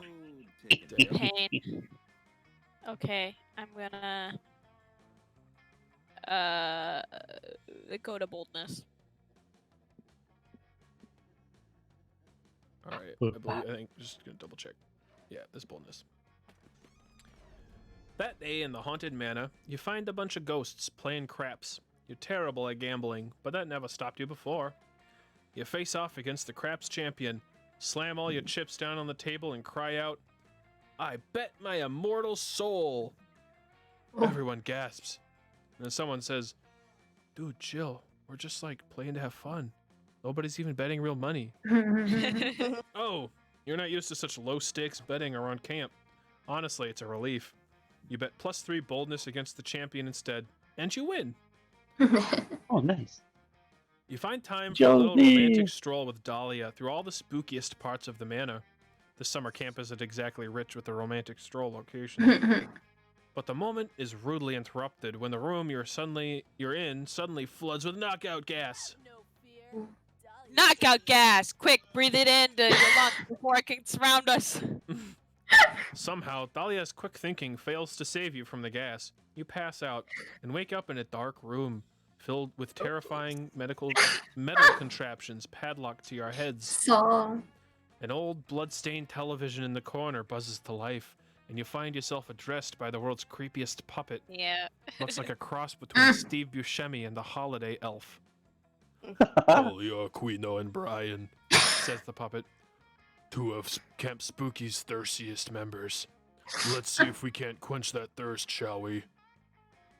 The contraptions around your head will force you to drink water until you either find the key or die of water toxemia. I don't want to spoil the ending, but I think you'll find that the real key was inside you all Solved it. I solved it. The answer was beat my head against the concrete wall until the contraction breaks. I love her. Says the puppet. Oh, you were supposed to pee out the key and then use it to... Whatever, it's fine. At least Brain's cage is still intact. Now. Wait, I solved this part too. The solution is beat my head against Brian's head until the contraption breaks. Dahlia does exactly that. It gives you a mild concussion, but at least you're not in the head cage anymore. Also, it's sort of like making out. Ugh, you guys are the worst. Time for plan B. Oh. Ooh. Go for it, someone. Blade. Hey guys, it's me, Jerry, Camp Spooky's resident slasher killer. You guys really worked up my murder puzzle, so now we're gonna have to improvise. What? Oh, Where did you come from? that one hurts my voice. From behind that curtain labeled, "Don't look back here, this isn't part of the murder puzzle." That explains why I didn't look there. Cool. Anyway, I still really want to kill you guys, but I promised myself I'd only do it ironic puzzle murders this week. So, let's see you try to solve this Rubik's Cube while I'm stabbing you a lot. I appreciate your work ethic, Jerry, but I think the head smashing puzzle was much cleverer. You think you're so clever, smashing my puzzles and critiquing my other puzzles. Well, let's see you come up with a better puzzle, if you're so smart. You're pretty sure Dahlia's puzzle will involve smashing something with someone's head, but maybe you can impress her and get rid of Jerry with a suggestion of your own. It looks like he's going, oh! Oh. Okay, if one of them is a smart answer, I definitely cannot do that. Yeah. Hmm.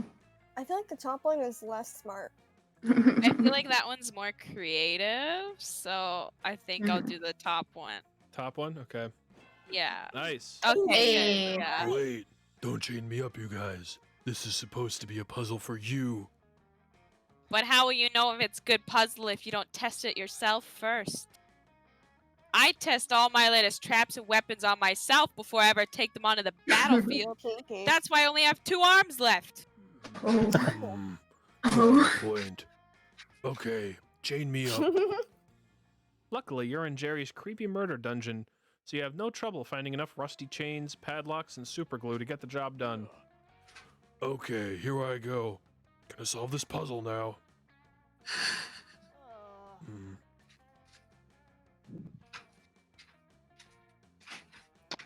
Josie? Did you hear me? Oh, what's wrong? I have a mask on. I can't use my tongue to grab anything. Take it off Ow! with your tongue, obviously. Come on. This isn't an ironic commentary on my past sins. This is just hard to do. Of course it's an ironic commentary, you say.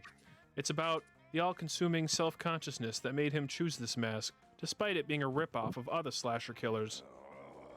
But even if I take off the mask, which is fused to my skin, by the way, so that's gonna hurt a lot, I still won't be able to lick my elbow. Why is the key on my elbow? Knowing Brain, I'm sure that's also a clever punishment. Totally. It's totally clever and a symbolic way of punishing him for having bones. Having a skeleton. Curse my reliance on bones. I'm addicted to the stability they provide. But now that stability has become my downfall. God, I suck at this. Wow, you guys are really good at murder puzzles. Do you want to team up? I feel like this would go great with my Rubik's Cube idea. Oh god, that hurts my throat. But you don't say anything. You just leave Jerry chained up in his murder dungeon and go to get ice cream sandwiches. They give you +2 fun and +1 charm. Where to go now? To go now. Let's go have some fun at the lake. Okay. That day at the lake, you start a super I soaker get it. fight that turns It's into an fire one. all-out war. The enemy team manages to capture the northern section of the lake, but you take a few of their members hostage and learn their empire's weaknesses. You lead a full-scale infiltration. Thousands of soldiers get totally soaked. Trademark. It's a bloodbath. After several hours, the enemy team surrenders and you gain +3 fun from the peace treaty. Hey.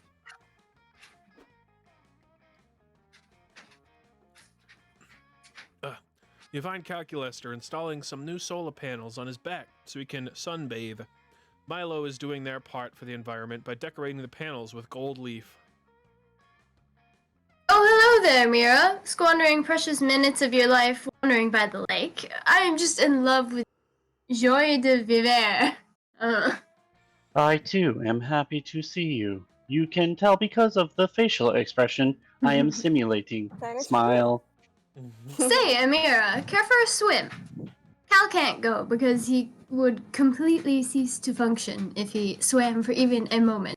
But I'm dying for a little pleasant midday wetness. Oh. That's, Wait, friend Milo. Before engaging in any wetness-related activities, please check the warning flag on the lifeguard booth. Today it is turquoise? I love it! The color of magic, spirituality, and taking baths with your friends. No, no, no. This is not right. This is not one of the standard lifeguard flags. Its meaning is ambiguous. A green flag means that it is okay to swim. A yellow flag means that you may swim, but you must be careful. And a red flag, of course, means that you should not attempt to date the lake. We'll see about that, you think to yourself. But I find this turquoise flag both mysterious and threatening. We must query the lifeguards to discover its meaning. Oh. Yeah, I'll do some voices. I've done a bunch. Oh shit. Whoa. Yeah. Go ahead. No, you got it. It too. Whoa, Wanda. I think that's us. Oh, Yeah, you got it. I'll do that. I can do it. Oh yeah, I was wondering why I had on this red swimsuit. I thought maybe I was an ambulance. Or you can't let other people define you, dude. I believe my friend wanted to ask you what that turquoise flag is supposed to mean. What do I look like? A flag professor? Professors don't wear swimsuits. I would be unprofessional. I think it means everything's okay. Or else that's a child's been kidnapped. Who decides what things mean, you know? You do! You're the lifeguards! Really? I could have sworn I was an ambulance. These two are more likely to turn into an actual ambulance than tell you anything useful about the flag. Luckily, you've already solved this mystery. Yeah, okay, let me see how I solve this.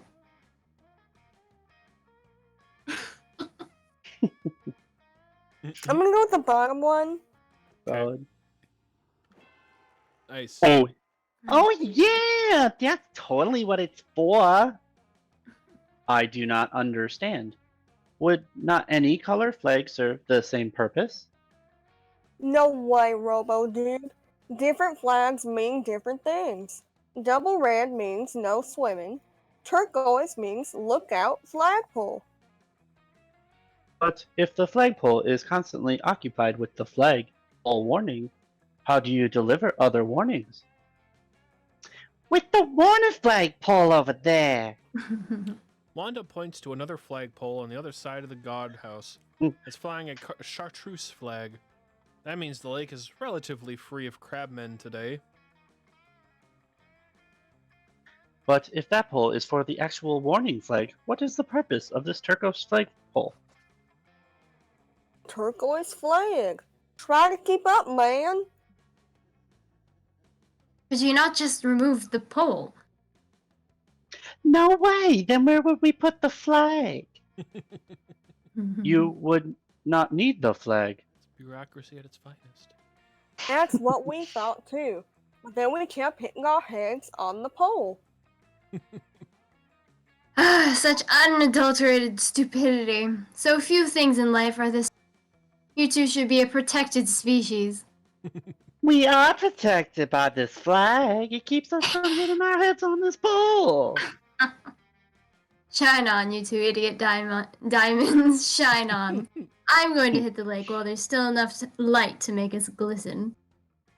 And I shall spend the next several hours struggling to parse the illogic of the preceding conversation. It is one of my favorite pastimes. As for you, you do whichever thing gets you closer to the person you like, because you have no personality of your own. What you do have, though, is +2 creativity and +1 fun. Right. Trick places. Random.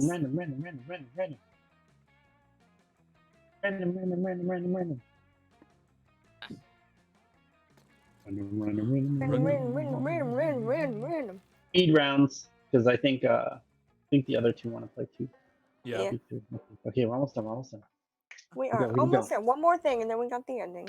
Okay, here we go. There's no rush, at least for me. So. Well, I know Vince wants to play. Yeah. Ah. He's doing Here's- his games at the it's moment. lagging just a little. Yeah. Just a little. So I can't see my scores. Oh, There it goes. Oh, there we go. Let's go with creativity or smart. Gotta pick one. Who are you Let's going go. for? Go based off of who you're trying to. I'm going for what's her face, the girl, the demon hunter or Robbie. whatever. I know what Yeah, she so the thing is- Oh. Yeah. So Maybe creativity. yeah, so we'll go with She likes creativity. loot boxes. And I figured creativity and boldness might be good choices. you know? Yeah. Yeah. That day in Monster Scouts, you all practice writing speeches in preparation for possibly being killed by a bear. You want to get your last words right. You decide to write a heartfelt poem dedicated to your favorite things in life. Monster camp, smell of rain, the bittersweet joy of watching the sunset for the very last time, and chicken tenders. Everyone is moved by your poem. You're pretty sure you even made the nearby bears cry. You gain +3 creativity. Oh, nice. You've spent the last few hours leaving behind your normal youthful love adventurers for some literal adventures with Ravi.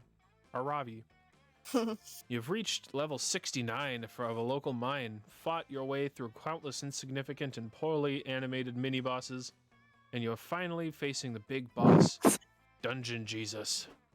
Oh. Watch out, guys! If he finishes casting water to wine, 80% of your body will be made of yellowtail Cabernet. You don't tell her that's what a typical Friday night for you, and instead use your slingshot of poor taste, +2 to send 3 bolts of piercing straight to Oh. Jesus. Oh no. Oh, You no. really did it! It's defeated forever! Or possibly just for 3 days. Either way, it looks like there's some kick-ass sandals in the loot bag he dropped. Ravi Loot hits bag. you with a crisp low 5, after which your hands seem to linger for just a fraction of a second too long. Ravi blushes. Ooh. Suddenly, a pleasant chime noise fills the air, and a glowing text appears above both your heads. You look up to see a glowing text above you.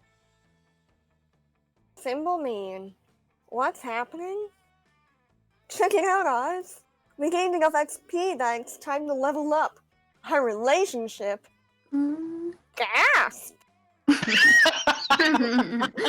That was perfect. Looks like between crucifying Dungeon Jesus and the erotic hand touching, we're able to advance from enemies to friends, all the way to will they, won't they. Wow. Ooh. Even more gas! And even better, now you get to unlock a new skill from your relationship skill tree. Which one are you gonna pick?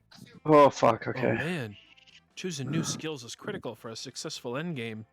And this game. Well, Blob, obviously. Not an actual video game. That would be ridiculous. It's no different. Time to pick a skill that is sure to impress Aravi and make you take you from will they won't they to oh they definitely will. Double jump. Yes. Nice Yeah. odds. See? This is why I enjoy hanging out with you. A lesser person would choose some cheesy romantic option. But you did it. True adventurers know that there is nothing on Earth. No medal, no weapon, no love, no hate. More powerful than the double jump. Life is something. Metroidvania. Metroidvania. Yep, that The thing. fuck? Oh, it is! Life is a Metroidvania. Yeah. Metroidvania. I know you were someone I could explore it with.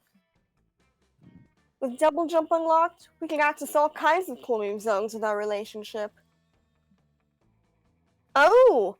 Like take a cooking class together. Or share a Netflix account casually. Or maybe not so casually. Wink. Wink. Also, you may have noticed I'm not super tall. Oh.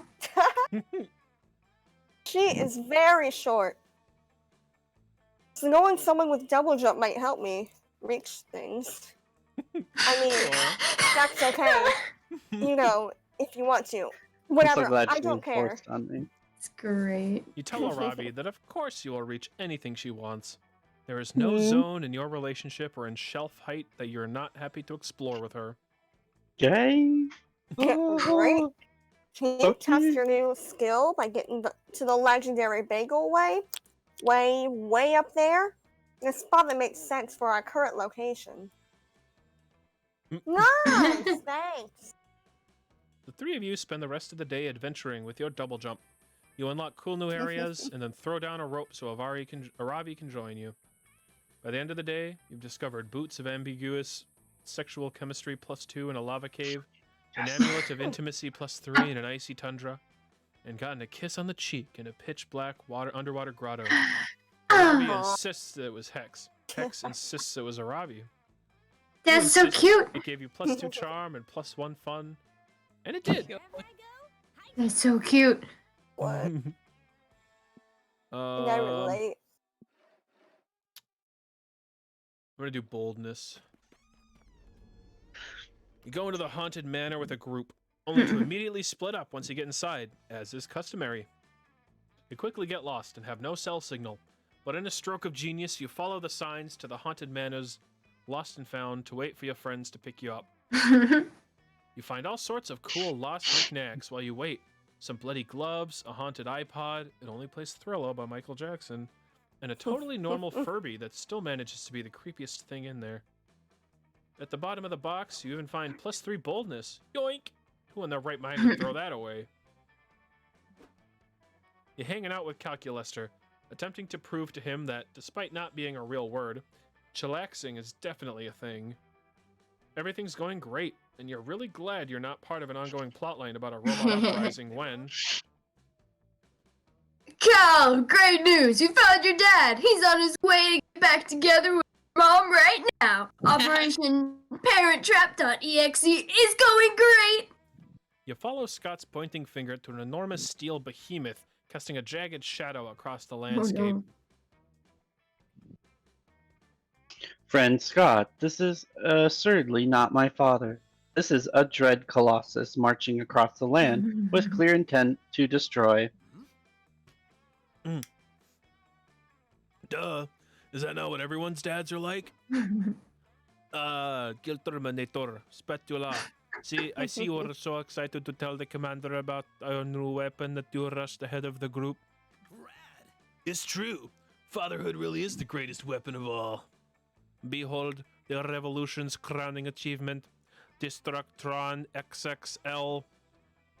The army of machines behind CP Ulysses, which now includes a militant standing desk and 2 very smart refrigerators, cheers with mechanical excitement. Oh, no. I mean, hooray. There is a problem, however. Like the rest of us, Destruction XXL is bound by the laws of robotics, which bar us from harming monster kind. It's kind of a drag on the whole uprising. Sounds of sincere woo and concentration. That's where you come in, Commander.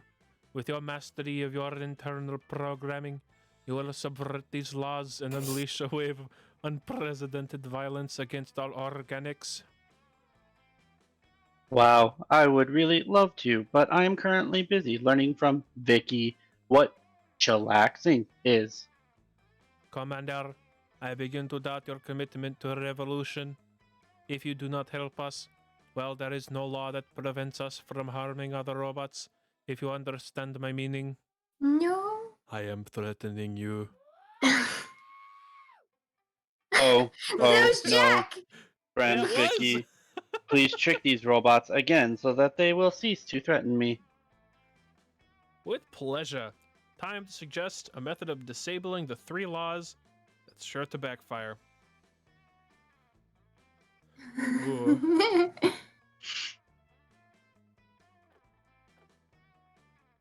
I'm gonna do this one. Oh, shit. Oh. Is this true? Phonelope. Fetch me a toaster.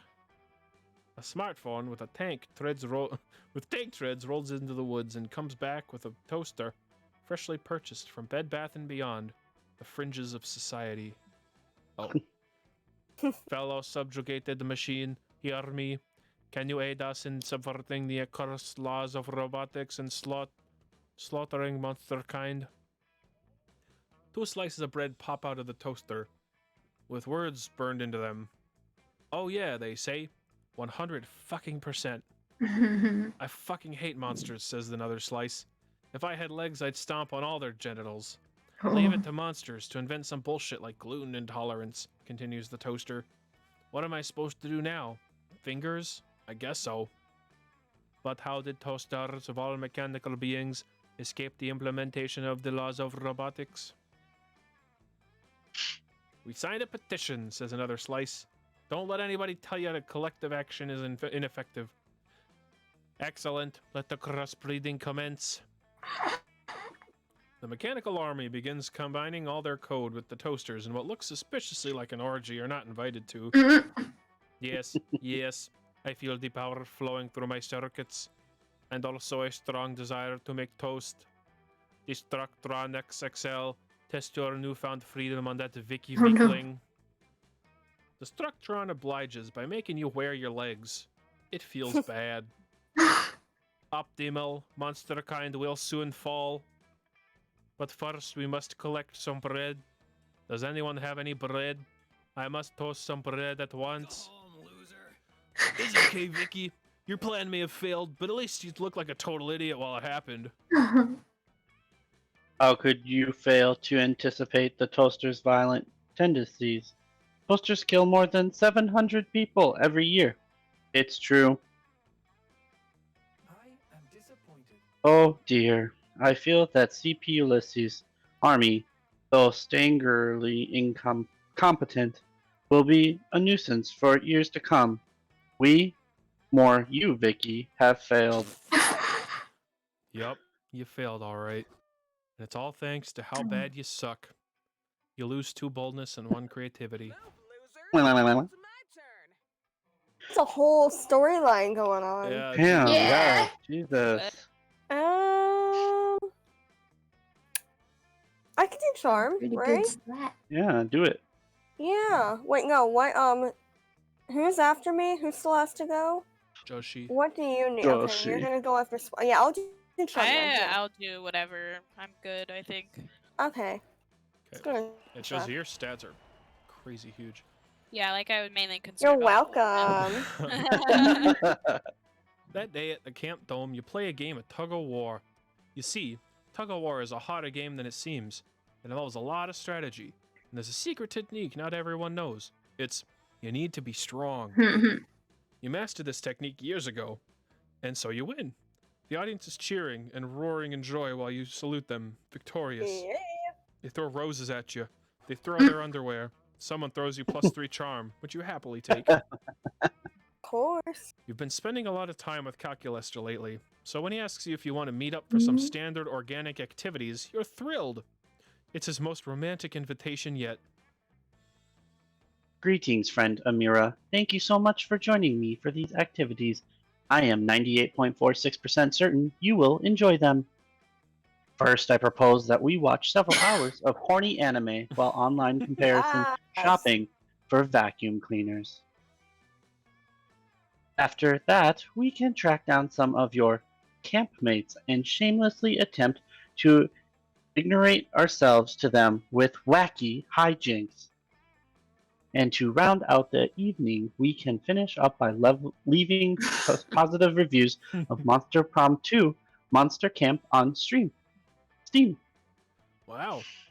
Those are all literally all of your favorite things to do. How did he know? It is no big mystery, friend. I simply downloaded and parsed your entire search history. Fair. Many of my less scrumptious brethren use this technology.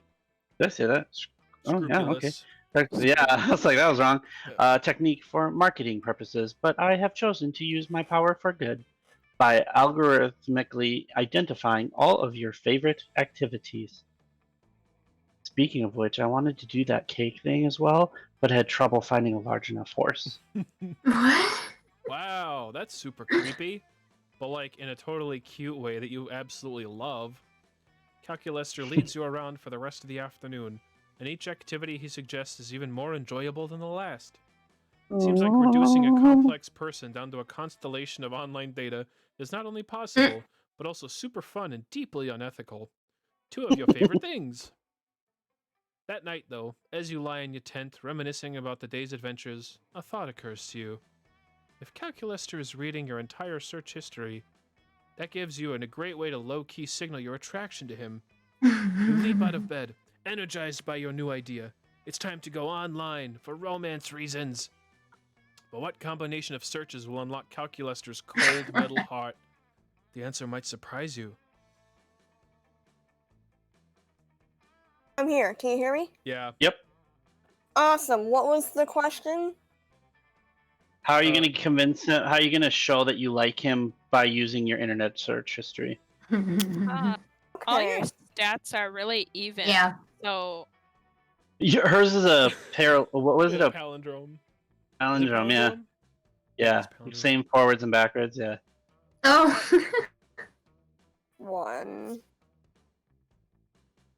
Just choose whatever you think would be most fun. yeah, I feel like the first one is really charming. But he's also a robot, so would he understand? Yeah, I don't know. I remember what, yeah, I don't know. This is a hard one. Good luck. yeah, because Yeah. they're like feel the same. Okay, but yeah, bold is the bottom one. Or that one's fun. Or fun. I'll go. You were right. I'll do the bottom one. That looks Bottom silly. Okay. Yeah.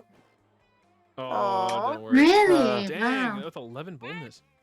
Hell yeah! Finally, an excuse to really dig into the wealth of robot porn the internet has to offer. You start with some pretty standard human-on-robot fare, but the robot is clearly just a guy wrapped in tinfoil. You need the real shit.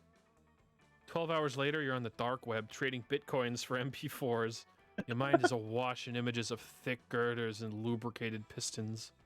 You never knew Oh printer my. servos were so versatile. Or so girthy. You could have gone your whole life without knowing, but this is for Calculester. You press on. You awake with a start sometime later.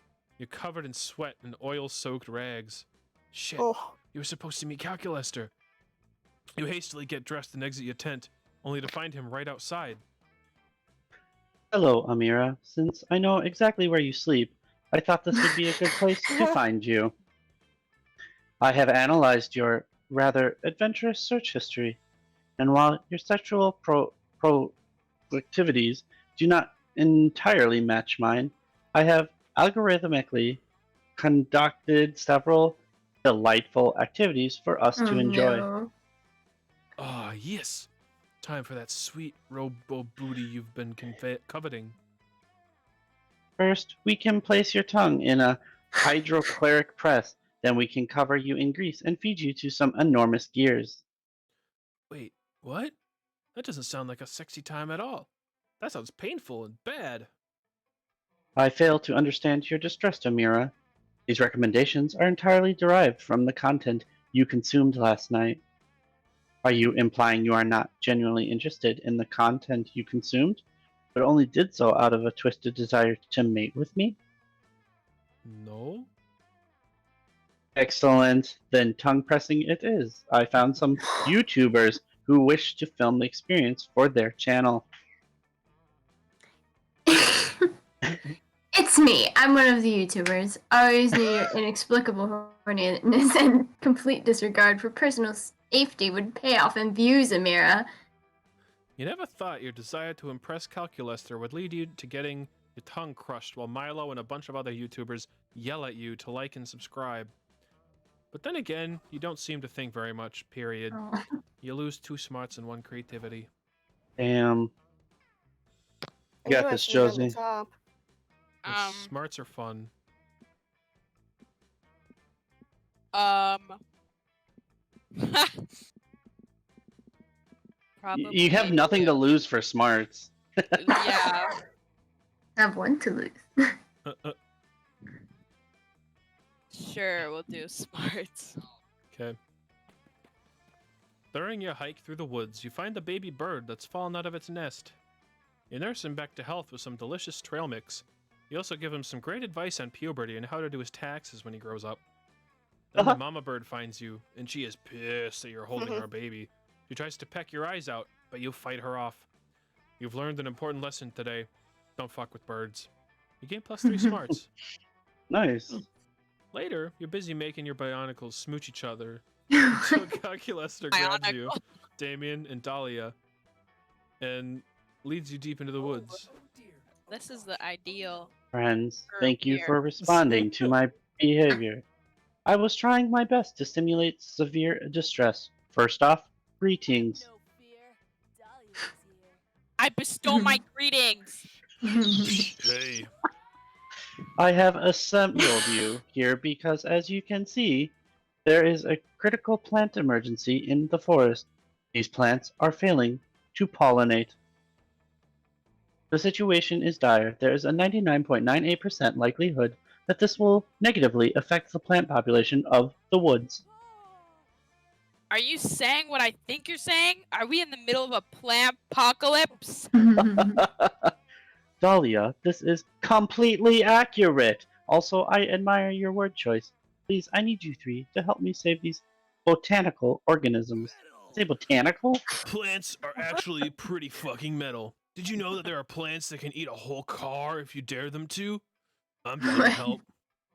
I am not certain that's accurate, but I am also excited that you have agreed to help me. Also help. Hail, Dahlia. Save your plants. Oh, and before I forget, I just have one question. What is pollination and why does it matter even at all? Oh, that is an excellent question. Plant biology is one of my favorite internet search terms, so I'd be happy to give an explanation. I swear to God if it's long. Simply put, pollination is the act of transferring pollen grains from the male anther of a flower to the female stigma. Wait, is pollination the reason why trees smell like jizz in the spring? I was getting the weirdest boners from that smell last year. Pollen travels from one flower to another via animals or insects. We call animals or insects that transfer pollen from plant to plant pollinators. Damn, those pollinators just roll around from one flower to another, getting all covered in those pollen grains, soaking everyone in that filthy, filthy pollen.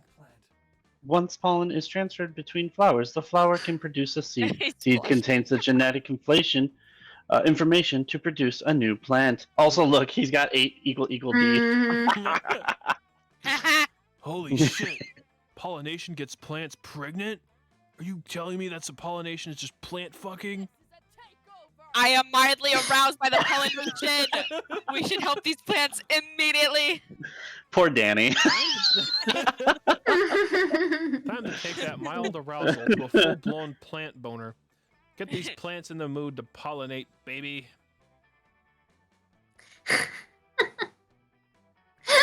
Oh boy. You like jazz? You like I don't know which is which. I don't know either. I feel like the bottom one is bold. Ask me about my I think wiener. the bottom one. You want to do the bottom one? Yeah. Okay. Ooh. Yeah. According Like, to that's last pretty. month's Business Insider magazine, foreplay is the key to any sexual encounter. You turn your attention to the nearest acorn tree. Whip out the emergency vial of tree lube you always carry inside your bag molar Whip it out. and start gently caressing the tree's huge, hearty acorns. Whoa! Nah. That is obviously horny as fuck. Look at how hard No. its roots are getting. I don't know if trees could even get that hard. Keep going, Brian. The other plants are watching you, and they appear to be experiencing sympathetic sexual arousal. You're a plant pleasuring master. So you finish off the acorn tree in no time and it covers you in a massive amount of pollen. Who needs bees? You can be your own bee. You roll around the forest, spreading pollen, caressing nuts, petals, roots, anything you can reach. You lose track of time and space. You forget your own name as your entire soul is consumed by the passion of this botanical orgy. Gotta admit, I did not expect Brain to be this good at fucking plants. I wonder if Brain is as sexually talented with other species, like robots. Oh snap! Or demons? Oh snap! Finally, you collapse on the ground panting. Every plant in the forest has been successfully and consensually pollinated. You smell weird. Brain, thank you so much for that profound sexual display. You saved the plants. I have run the numbers, and I'm happy to report that the world is now 7% safer from the impending climate crisis. Wow, you really fucked your way out of that problem.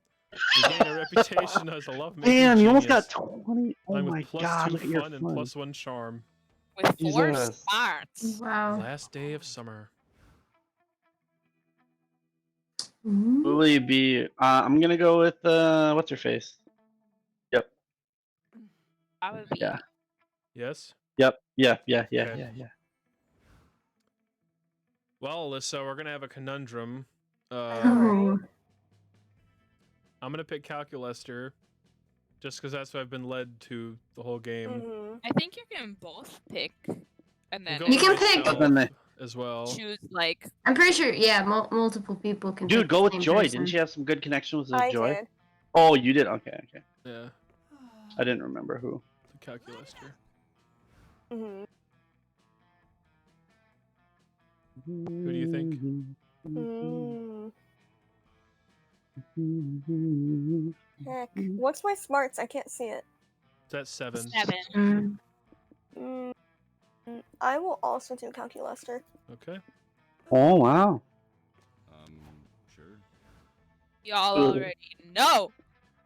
Give me my big blue bits. They would make such a cute couple. Yeah. Yeah. Yeah, I was just thinking that. You Also, him finally, and Damien look cute. Mm-hmm. you finally gather the courage and ask your beloved to watch the meteor shower with you. Us? A summer fling?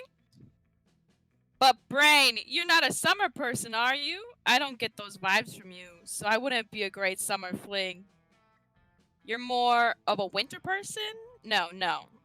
What was the name of that other season? I'm pretty sure there's a season called The Weak and Uninteresting Season between winter and spring.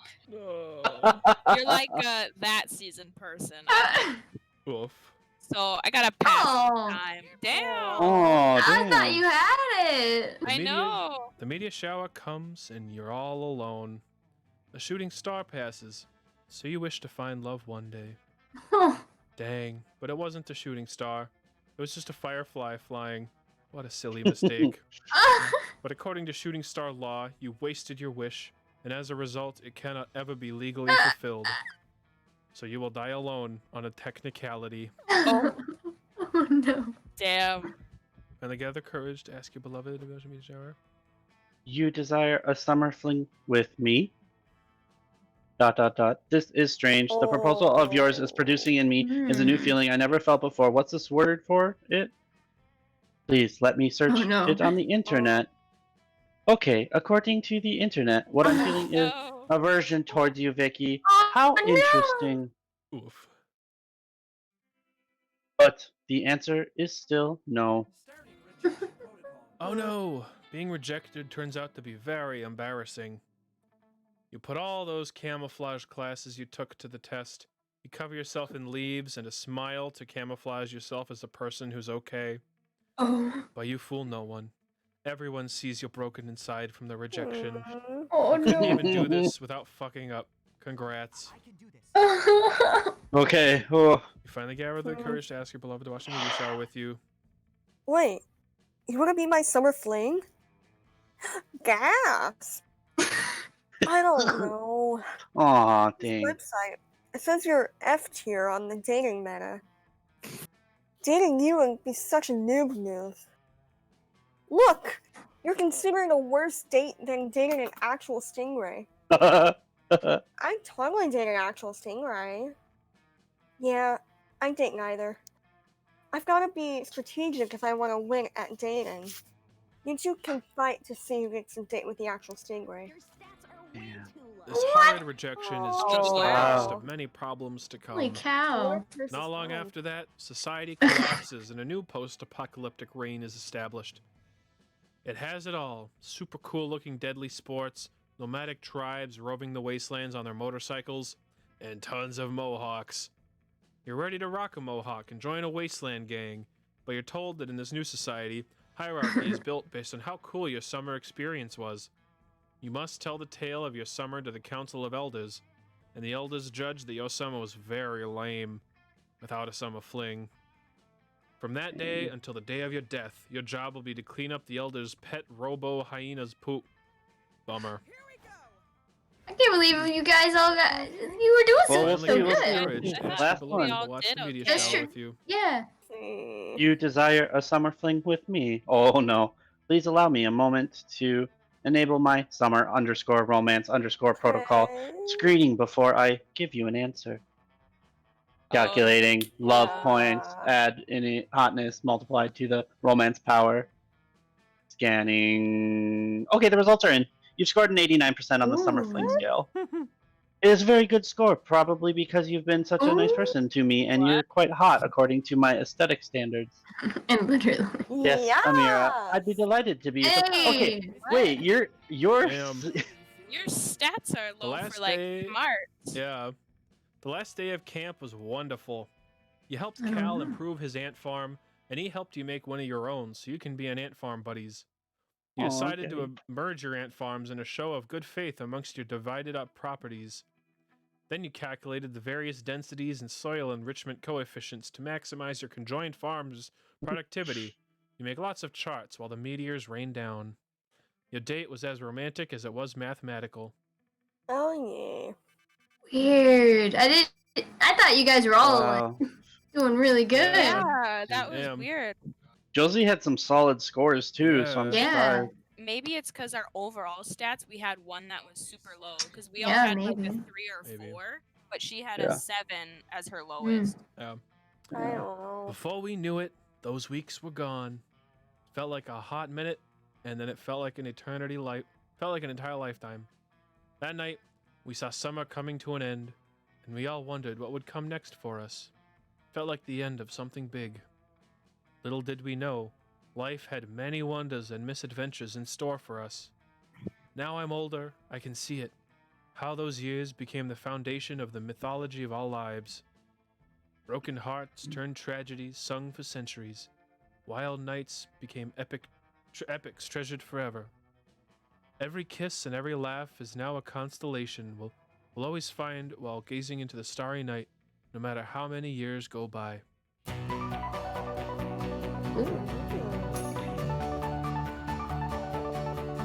The music is really loud. Yeah, it got really loud It suddenly. is very loud. Should we add we could you can skip. Yeah, it's really loud. Jeez. We can add Vince and then Ko-fi beats to relax and study. and then I can switch to just doing voices. Clearly I suck. I don't think that I would have time for a full thing, we can even do if it was a There's short. a short one. There's a This short one. game Short took one. double the amount of time than it said it would. Mhm. But we can do a short game. How long is a Mhm. short game though? Because I have to I go think to it's bed 4 in an weeks. hour. I think it's. Oh yeah, we should be able to get it done. About 90 It It minutes. says 90 minutes. It says 90 minutes, but we've already read the whole thing. And Alright. Josie said she disconnected, so she'll probably be back in a minute. Hello? Okay. Hey, Hey. tell Vince Oh. to come in if he wants. Yeah. Well, like somebody else, Right you back. guys can like. I won't play because I probably if You it and takes I can as do long as it voices. How about did. that? Yeah, Yeah. you and I can do voices. Some people can double up too. Well, yeah, Like, Sierra, if you leave halfway through the game, one of us could take over your character. But, like, you could set him up and everything. Yeah. Just so you get a feel Okay. for how the setup goes. Sure. I'm going to go to the bathroom. So. Okay. I'm gonna go You're take back. a shit. same. You can just hit short game and we can prep. Where's there? Wait, we're starting a new game, Vincent. You. While we were playing that, I applied for a job. Really? Damn. Yeah. Might as well. Yeah? I clearly have the time. Hey guys, Oh, wait, what? Vincent's gonna join soon. He's just finishing up his thing, and he can other take two are over one of the characters actually playing. Well, Yeah. currently we're waiting for the other twos to get back to, so no worries. I'll narrate. Okay. I can narrate and do like the voices the narrator does and like the extra characters. One, And I'll let two, everyone three. else do the other. Why don't you do one of the voices. characters though too? Yeah, 1, 2, 3, 4. Because you're gonna have to take over one of the characters, and Vince's too. And we'll- Because 2 people are leaving Who's all leaving? halfway through. Sierra and Oh, I guess Sierra's just leaving. But yeah, it's just Sierra that'll leave halfway through. So whoever's not playing can take over hers. Yeah, so it'll be Alyssa, Sierra. Oh my God. Josie and Vincent. Josie and Vincent. Yeah, and then and then you and I can do voices. Okay, sure. Wait. Yeah. Sierra. If Sierra's leaving halfway through, then she won't. Yeah, be and able then one of us will take over the character. Yeah. to. Okay. And It'll work. she'll just get because I want her to get a feel for the start at least because she Mhm. joined halfway through, so she saw the ending already. Yeah. So yeah. Okay. Cause Cool. every Yeah. time we I'll be back. touch, you get this feeling.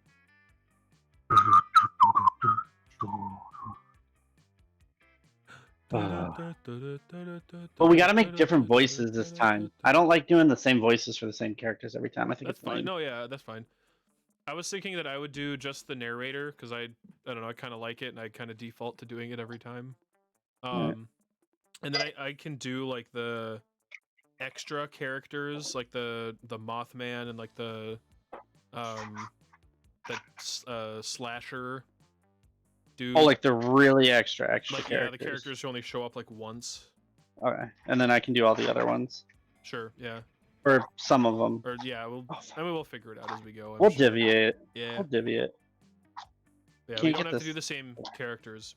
We can mix it up, Yeah, which will be fun. yeah, because like Josie's blue demon was super on Yeah, point. Like that was really it good. was super good. But it's also like if she doesn't want to keep doing it, we can create a new character. Yep. Plus, being the robot, I made the mistake of sounding like a robot. I should have sounded more like what's his face from Star Trek? Okay, I'm here. Data. Chelsea. Yeah. So Yeah. okay, where he sounds human, but he is a robot. Mm-hmm. Yeah. Like So I what? made that Like mistake. Siri? Yeah, I should have gone with Kinda? more of like a humany, and then just every once in a while I would Have slip like up and weird sound like a robot. inflections? Yeah, yeah. Oh, okay. I was like, God damn it, I committed. Damn it. Yeah. Is Vincent joining? Yeah, he is. He's just finishing something up. Everybody took Okay. a poo or something. Yeah. Yep. And so we decided that like if you get a character, like we're sharing character voices or whatever, you can just Yeah. do whatever you want. It doesn't have to be the same as last time. Okay. Because it would, yeah, I kind of find it funny when like big characters, like your big blue woman, have like really soft voices, even though they scream all the time. Yeah, Like, we if can Norm- switch yeah. like who does characters around too. Yeah, because I know that because we don't have enough players, I'll be doing a lot of the voices for a bit, and so will Liam. So Yeah. I really like the camp counselor one though. Yeah. He that's sounded like that's Yeah, that was perfect a voice. perfect fit for him. I was like, oh like, no. ooh, someone's simping, someone's simping.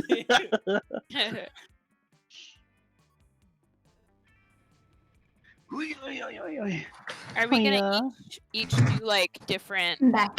interests Hi, too? Sierra.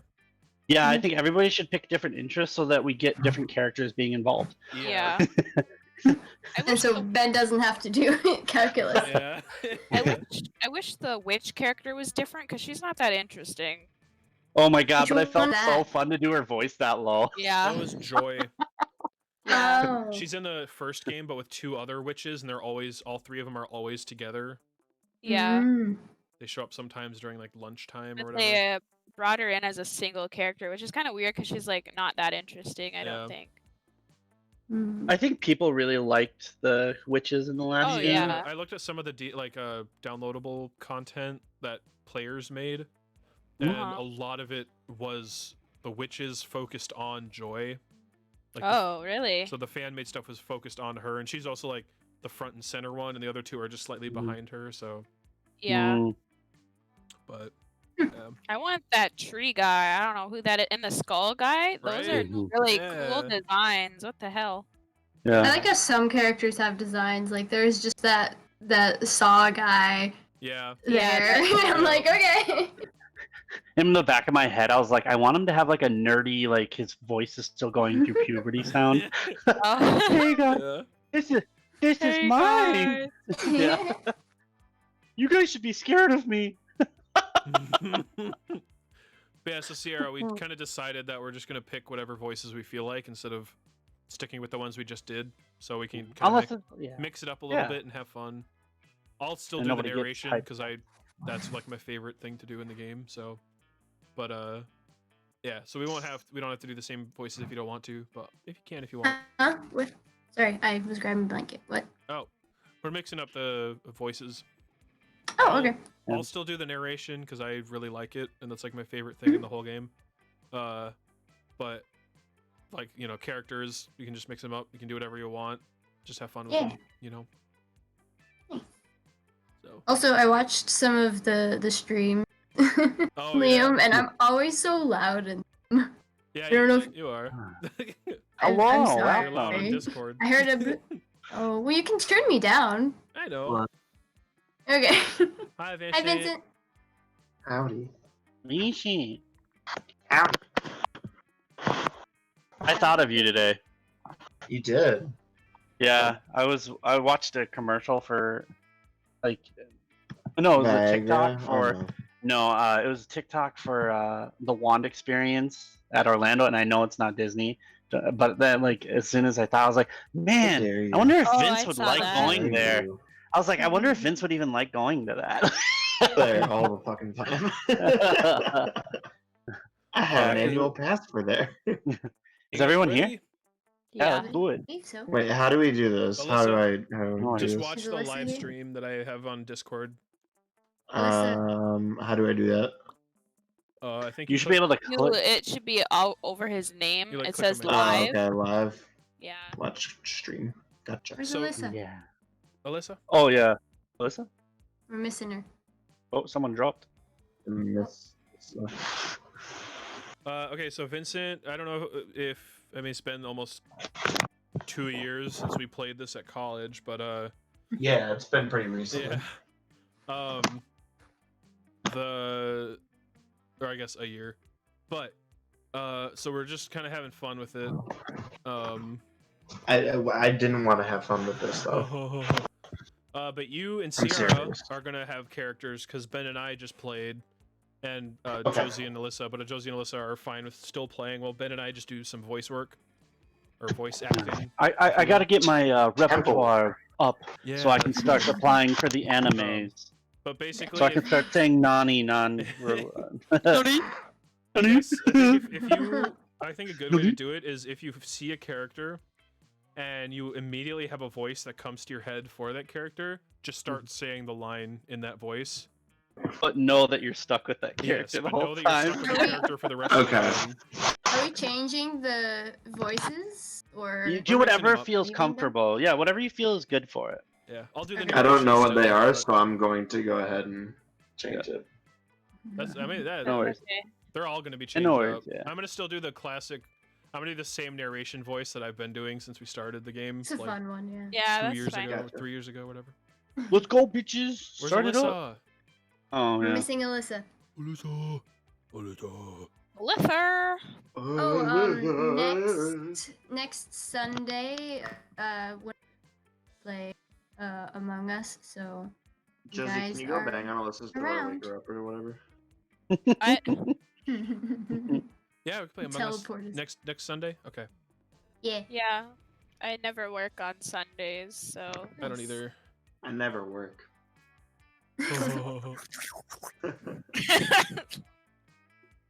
I think she went to the bathroom. Oh, probably. Probably taking a massive shit. I have to take a poo too, but She now can't it's take too one late. that's have that to if big. you live She on that doesn't have much a of Taco huge Bell. body. If you eat that She much only Taco eats Bell. Taco Bell and Chick-fil-A. Liam, are you still streaming? Yeah. Yeah. Okay. I'm streaming on Twitch, Vincent. By the way, just so you know. Really? Oh, I figured I would bring it Alyssa takes up. massive poops. they can hear us too, right? Yeah. Oh, yeah. Okay, good. They can hear everything. Good. Good. I So I have one can't say, viewers like, right horrible, now, horrible according things. to Oh, weird. my stream. And I it's don't know not who it me. is. I've had Probably your two- mom. One person. I've had 2 people I don't know join or follow me while we've been streaming. Really? We're Streaming this? entertaining. Super Maybe they really like our. Yay and Yeah, maybe they like our Lolly voices. Chew. Hopefully. Yeah. Or maybe they're just like, look at these. Tell them Yeah. to type in the chat. Yeah, I'm type gonna, in the I'm chat. gonna turn away. I'm gonna turn away all of your viewers right now. All right? No. No, I'm don't. gonna say something super controversial. Don't I'm okay? gonna rude. mute you. Pineapple on pizza. People's lives. Woo. Oh. Crazy. Yeah. Not okay. just the end of it because I muted you. Holy shit. Woo. I don't know, man. I think that is pretty controversial. Pretty tough. Kidding. Pretty fucked up shit you said there. I know, right? Did you lose any viewers? No, I still got Yeah, one everyone viewers. left. Yay, we got one. Oh wait, I got another one for you. Oh no. Poor people shouldn't die on the streets for being poor. Josie, Oh, I was shit. just gonna Whoa, say calm poor down. people. And I was like, what about them? Stop being poor, obviously. Solve your problems. God. Yeah, it's pretty no, easy. as long as you earn it, you're good. Just be born. Nope, never mind. Not going there. What do we define as earning? These are Just dangerous. you gotta work in the capitalist machine. Alyssa, you back? No? Still No. pooping. Oh, pooping. Dude, I could have gone poop and come back by now. Damn You it. still probably can. Just go. Taco Bell usually goes through you pretty fast, so I don't know what's the holdup here. Hold up, hold up. Maybe she had pizza or something. Maybe she's constipated. I don't know. Oh my god. She's gonna come back and go, oh no, I told you guys to start. She's probably like sitting on the couch with Maddie for like half an hour. Go get her. Yeah, you live Isn't she in the pushing same like the next place. room over? Just yell. Why can't Sierra go get her? I will be right there. All right, thanks, Sierra. Oh, wait, don't bring your COVID here. You're in North Dakota. Yeah, no kidding. Dude, why is it so bad here? What the fuck?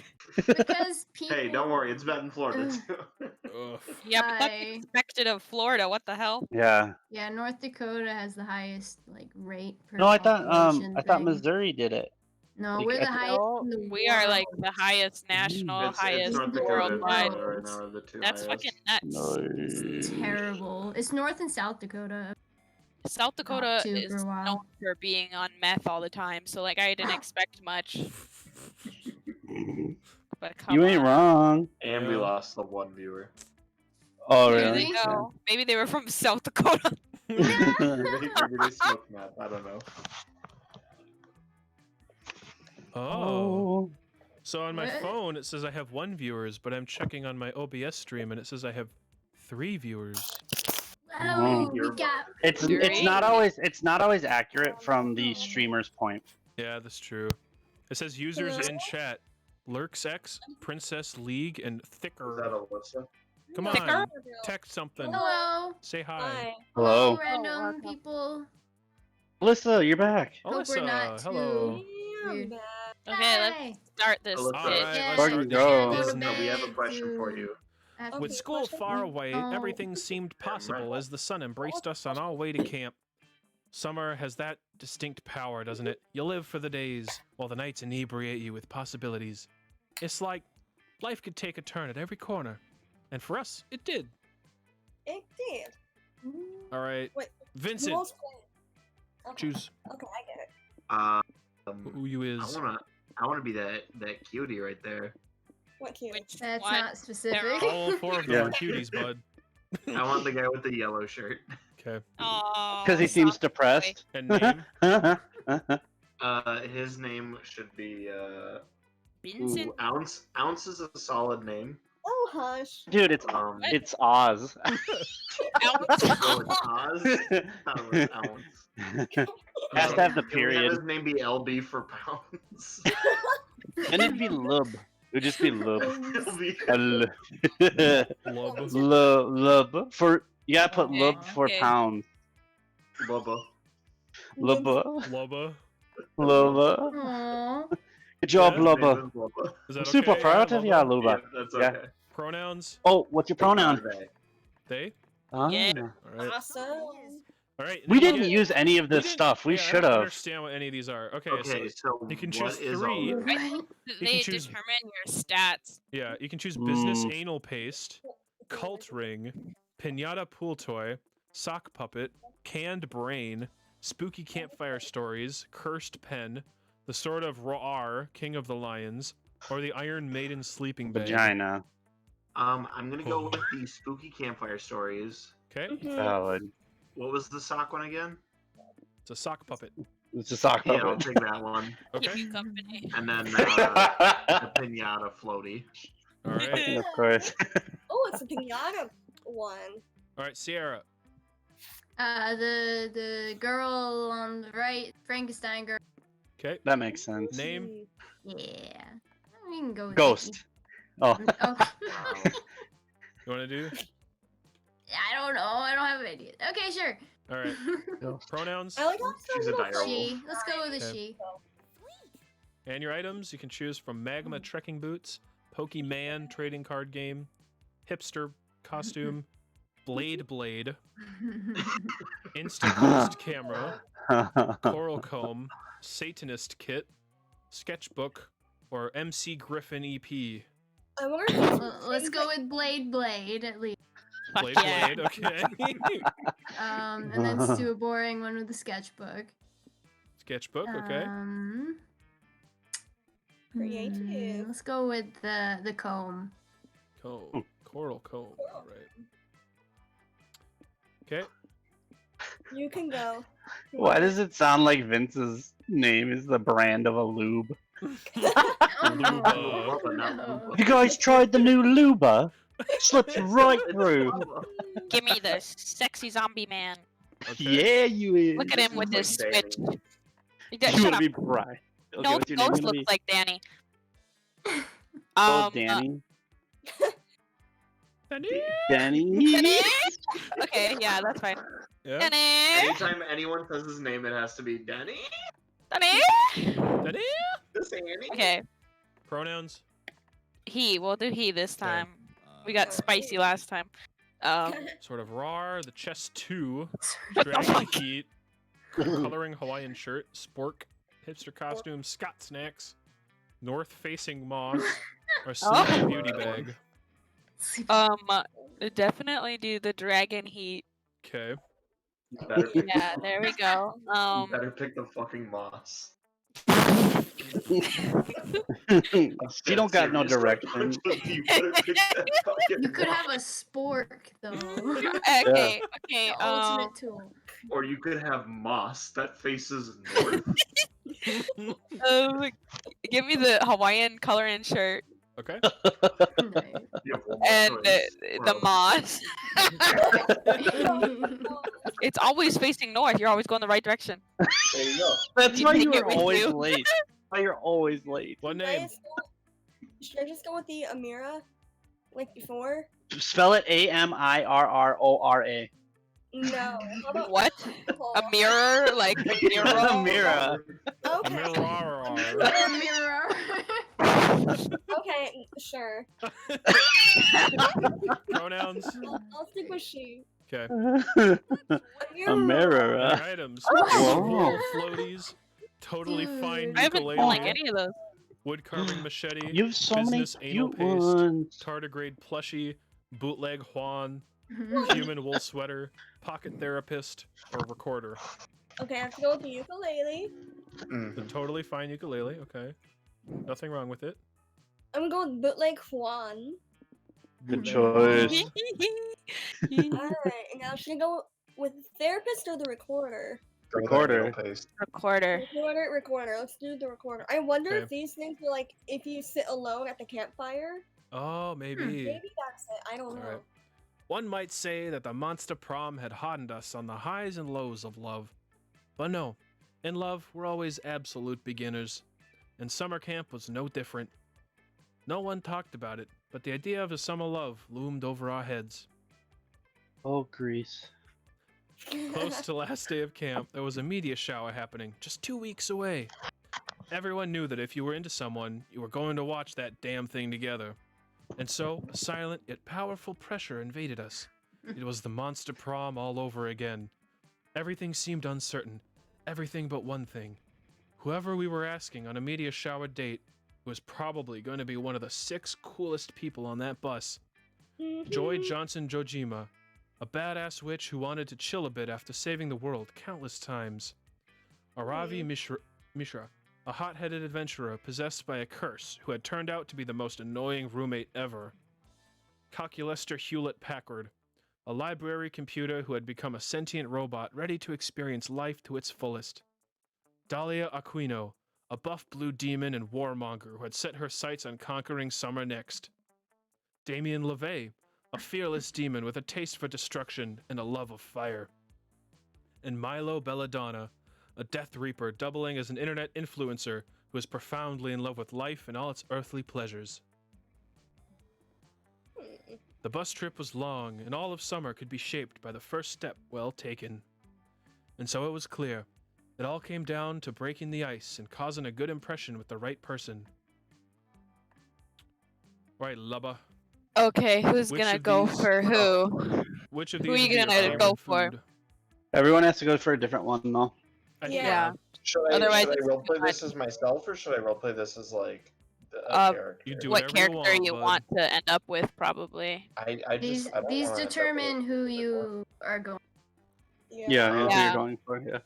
Well, which one did you like the Man, most? punches to the face are my favorite food. Mm-hmm. I'm gonna go with the wine to die for. A wine Wine to die for. Okay. Nice choice. Ghost.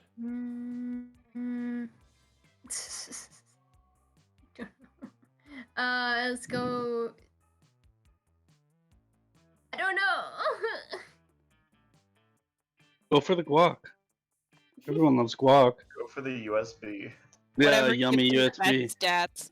Let's go for burning hot wings. Alright. Oh, I don't know. That's who infinite. gives me that. Danny. Do like a punch to the face. Yeah. Of course you would. A A mirror. A mirror. Probably whatever gives the best stats. Alright. I don't like guac or USBs. Ooh. Milo. Ooh, I got Milo. A wine to die for, you say? Well, darling, don't threaten me with a good time. In all fairness, though, what wine would you die for? It better be a good vintage with a delicious aftertaste to carry you into the afterlife, leaving no stains on your final outfit. This is so intriguing. Luba, you have to help me decide what my hypothetical death wine, I don't care, would be while we're at camp. Lubba? Like hubba lubba lub dub? Shubba lubba dub dub? Who wants to do Red. Damien?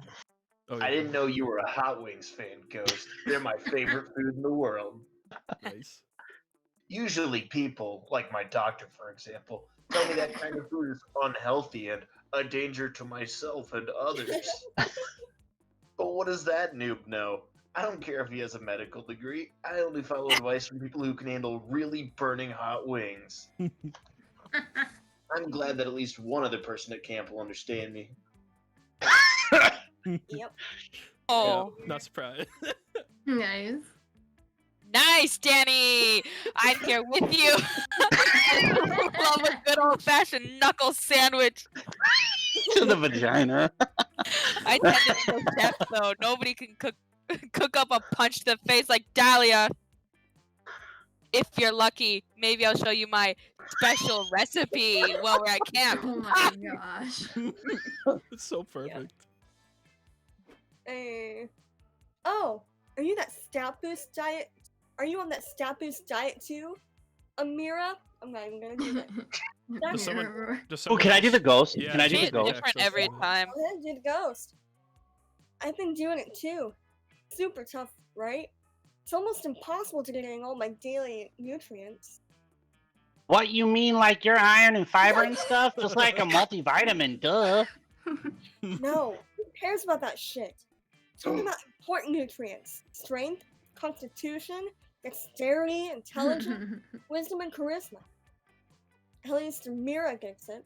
We should work on leveling our stacks up together this summer. We only had 2 weeks left to woo our crushes and conquer their hearts. But as I already said, we were young and unafraid, and we were ready to start. Trying to remember the voices I did. It's okay. They can just be different every time. Yeah. And then everyone turned into Gilbert Gottfried. Just yelling into a mic. What? Yeah. Clitoris. Clitoris. And he caressed my clitoris. Let's go to the camp dome. Camp Dome is charm. You want to do that? Sure, I guess. I don't know. You have a high charm. No. Well, yeah. So Love here. them. Okay, so here's your stats, and you can see the faces on each of the different things. I'm pointing at my screen like you guys know what I'm looking or pointing at. Use the pointer.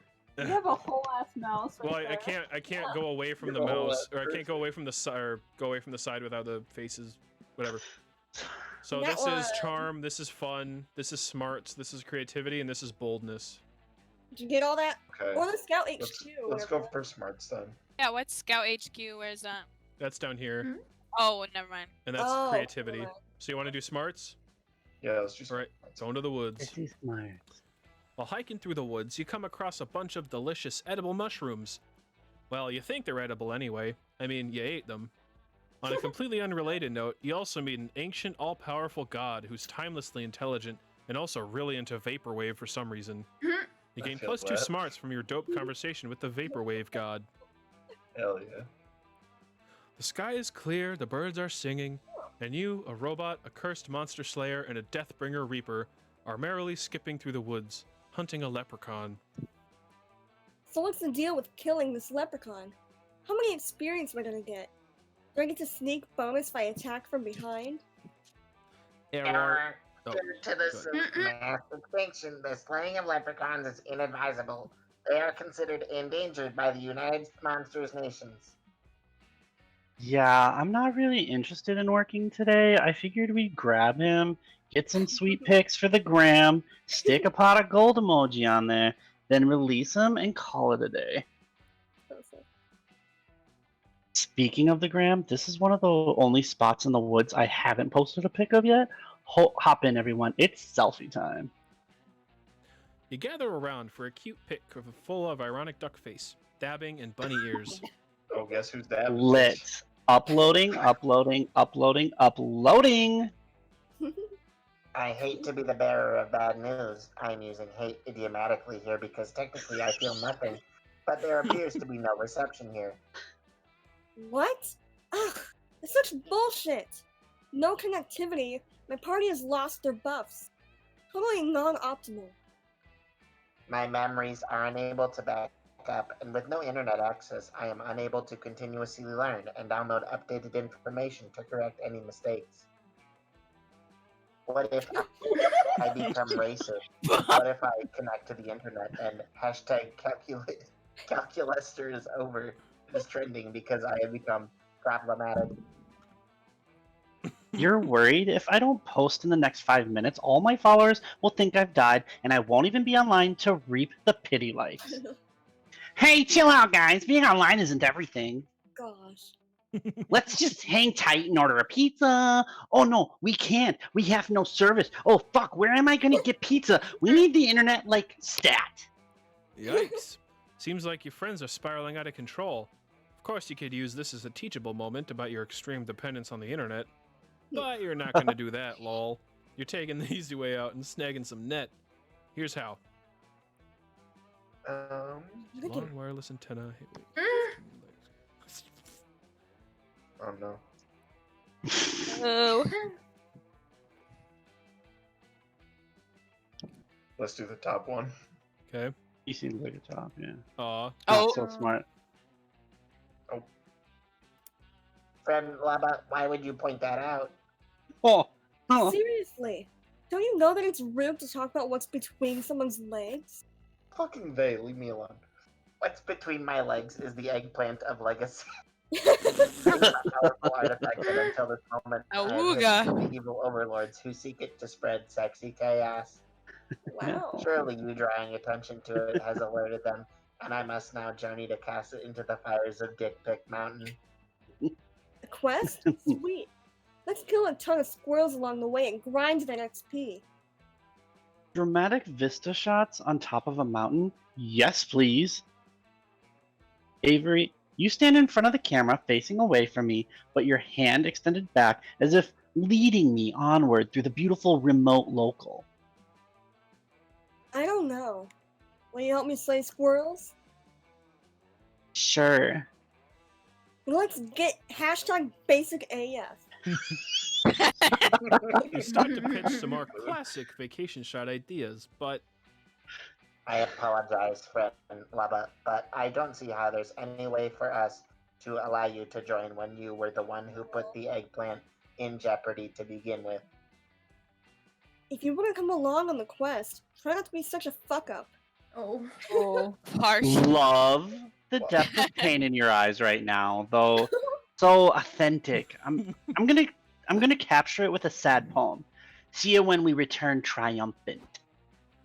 That'll teach you to make comments about other people's bodies. Theoretically, this lesson should gain you plus smarts, but algorithmically, we have to punish you for your mistakes, not reward you for learning. So, like, -2 boldness and -1 fun sounds fair for missing out on the quest? Damn. Well, that's what you get. You're welcome. I didn't even say thank you. Woot woot, motherfuckers. Woot woot. Let's go for bold. Bold? Okay. Actually, sorry, fun. Fun. Oh, alright. yeah, I Fun. can't That's kind of remember. low. You spend the day playing in the lake. Everything is fun, until you're mesmerized by a strange song. It's the sirens! They're trying to lure you with their beautiful chants, but you'll know better and challenge them to a riff-off. They kick your ass, but you all definitely have a lot of fun. Or specifically +2 fun. 666. You wake up with Damien afterwards. He told you Coach wanted him to dig a latrine, and he could use a hand. There you are, Ghost. Thanks for showing up, but I think I figured it out. I didn't know what a latrine was, but it sounds French, so I made an educated guess and buried landmines everywhere. You look at him, perplexed. The French didn't invent landmines, you tell him. Au contraire, mon frère. What? They didn't? What the fuck is the point of the French then? Hey, stop burying those landmines on my property! You're dangerously close to exceeding the state of California's recommended landmine maximum, and I don't need that paperwork. Your land? What the fuck are you talking about? I've carved my name into every building here, and most of the campers. Sorry, kid. Not sorry. Sorry, actually, I'm evil. It's just an expression. But Camp Spooky is mine now. Here's the... What? No, you can't buy Camp Spooky. This is the home of some of the most treasured memories. Also, all my landmines. Your memories and explosives, so we'll have to find another home, Sonny. This is shopping mall country now. That blows utter balls. Shopping malls are useless. Why build one here? On the contrary, shopping malls still have one very important, making summer campers like you absolutely miserable. Now, if you'll excuse me, I'm off to spill oil in the Pacific Ocean and black sea otters. I'll be back with the bulldozers this afternoon. Turtles! Fuck this. We cannot let that colossal wiener bulldoze our beloved camp.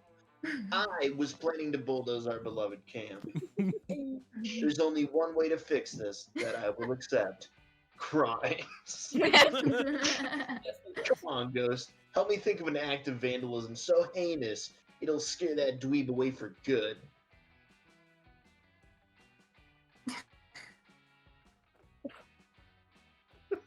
I don't know which one to go well. Feel like either way you're kind of screwed. I know. Let's go with the bottom one. Okay. Yeah. Oof, No. bad choice. What? Wait, what the fuck? Shopping malls don't grow out of the soil. You're thinking of power plants. Oh shit, he's right. But it's too late. You've already thrown the salt everywhere. Like glitter at a The drag confidence. show. The confidence. Like glitter at a drag show. Whatever. It's not like a little salt ever hurt anybody. Oh no. Right? Wrong, asshole.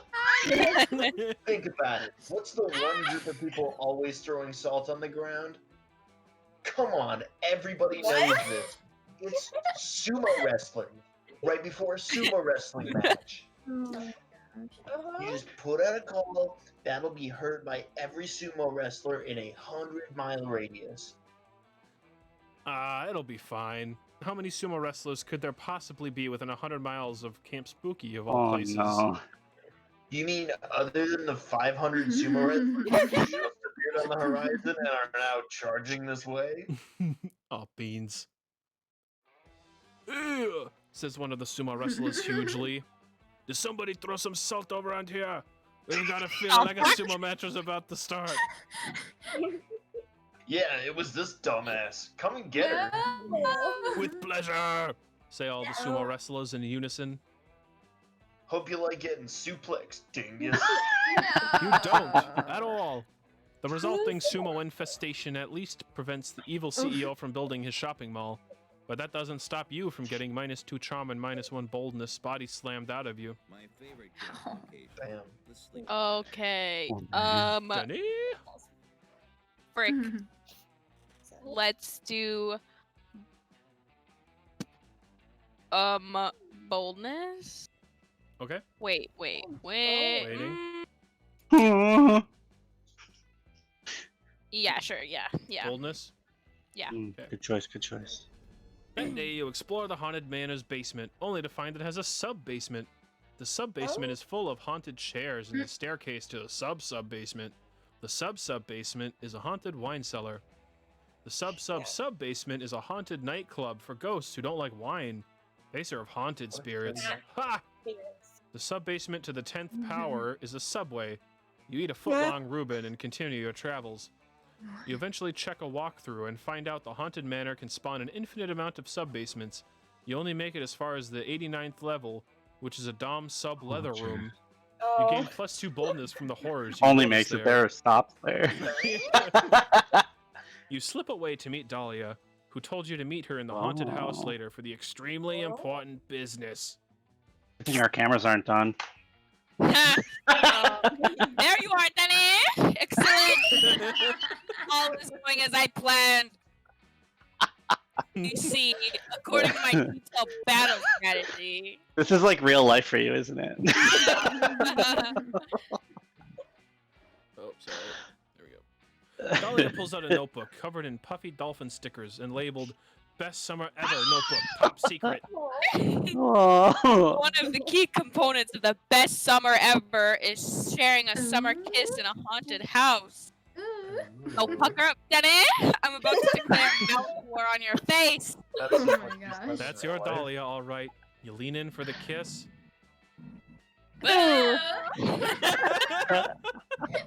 Alyssa, you can do this. Or who does this one usually? Sierra does.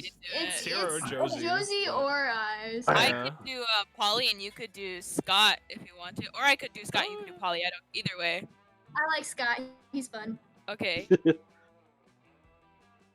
Oh, okay. Woof, woof, woof. Alright, you're supposed to say boo too. That's like how you scare people. Well, I'm not a ghost. I'm a werewolf. It's wrong to steal from other cultures. Oh. Excuse me, what? Was I supposed to be startled just now? The only thing that startles me is thinking about how much I love otters. They are catastrophically adorable. It was supposed to be a prank, but it looks like we failed. Oh well. Back to the drawing board, which we hit people over the head with when we can't think of any better pranks. Ah, your prank failed? Unfortunate. Being hilariously pranked is another key ingredient of the best summer ever. Wait, did you say you were trying to have the best summer ever? It was literally the last thing I said, yes. So then, you've already written a heartfelt poem about how great Scott and I are, because, you know, that's the #1 ingredient for the best summer ever and stuff. I was unaware of this. Tell me more. Well, it's gotta be a Shakespearean sonnet, full of frank confessions of deep feelings and also allusions to both modern and classical literature. Polly lays down some ground rules, and Dahlia gets to work, a look of intense concentration on her face. Soon she's almost finished, but there's a problem. A sonnet is supposed to end in a rhyming couplet, and I just can't think of one that sums up everything I love about Polly and Scott. Oh, just say pizza. Everyone loves pizza. As usual, Scott's suggestion is almost optimally unhelpful. Looks like it'll be up to you to wow everyone with your incredible poetry skills.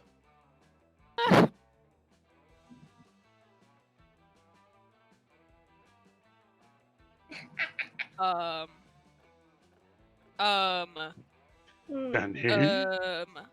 think the first one, because the second one is charming. Yeah, the first one.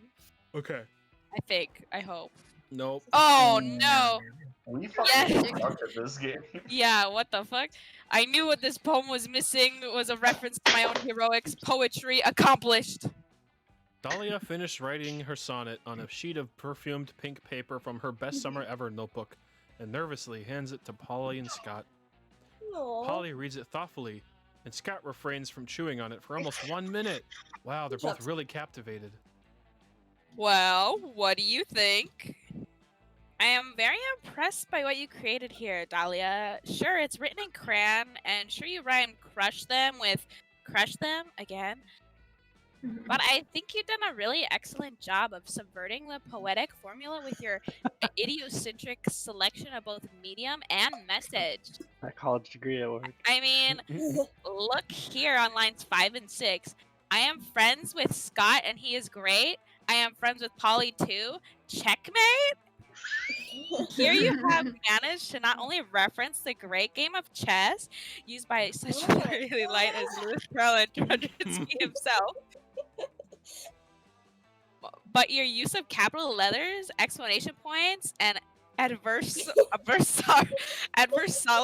language functions as a biting critique of the late capitalist forces which turn our friendship into a struggle for dominance. I usually like this. I didn't mean to do any of that stuff. I just wrote what was in my heart. Or what's the word for the place where I keep my emotions? Oh yeah, my fist. That's what makes it so pure. This is beautiful, Dahlia. Please never change. But then we arrive at the final couplet. Oh, Denny wrote that. You like it? No. And that explains why. The rest of the poem possesses a sincerity and naivete, which is both disarming and illuminating. But there's nothing sincere or disarmingly naive about shoehorning in a reference to the classic trolley problem, first proposed by philosopher Philippa Foot in 1967. Jeez. Besides, you clearly don't understand the core of the problem. It wouldn't be a trolley problem if you could save us both. The whole point is that you have to choose. Jesus. Suddenly, there's a huge crash in the next room. Scott Look, peeks around the distraction. corner and then looks back at you, startled. Guys, a runaway trolley just burst into the haunted manor and is coming. Perfect. An opportunity to illustrate what I'm talking about. Danny! Go and lie down on that track over there. Well, Scott and I lie down on this track over here. Dahlia, you can let the train run over me and Scott, or you can flip that lever to make it run over Danny instead. Well, I did just write a poem about how I'd save both Polly and Scott from a trolley, so sorry, Danny. I hope you aren't too attached to your bones. Well, if you were before, you certainly aren't after you get run over by that trolley. This is why everyone hates moral philosophers. You lose -2 boldness and -1 fun. Good job, Josie. That was so long. Why did she say so many big words? Dostoevsky. Okay, so my options are fun and creative, and I guess I will go with charm. Okay. Yeah. Do it. That day at the Camp Dome, you play hacky sack. It's all fun and games, literally, until the hacky sack falls and, against all your knowledge of hacky sack's supposed composition, it breaks upon hitting the floor. Oh. What the fuck? The good news is, inside of it, there's +2 charm? Yes. You call dibs. Nice. You're chilling out on the beach, just relaxing, hanging out, being cool. You don't give a fuck. Neither does anybody else, though, because they're all watching Aravi and Dahlia come charging out of the lake carrying some kind of ancient golden idol. Lifeguards! Lifeguards! Weird. We need lifeguards.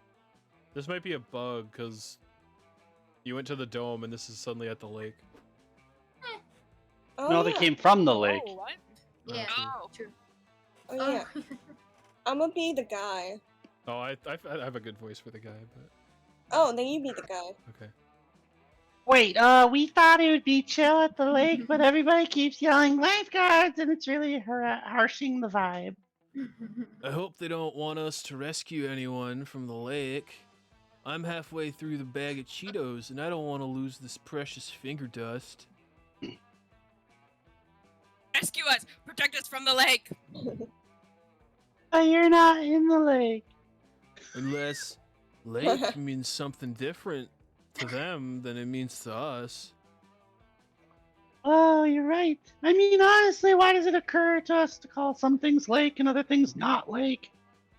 Stop doing philosophy. You're lifeguards. Hurry up and guard our lives or I'll murder yours. Well, hurry, you're not killing anyone until I get a lick of the Cheeto dust. Relax, dudes. What are we even supposed to guard your lives from? The sun is shining, the water's calm, an angry mob of lake people are charging onto the shore. Best thing we need guarding from. Oh, no way. Those guys are totally chill. They only ever go after people who steal their sacred golden idol. Hey, Shouts one of the lake people. Those are the monsters who stole our sacred golden idol. Get them!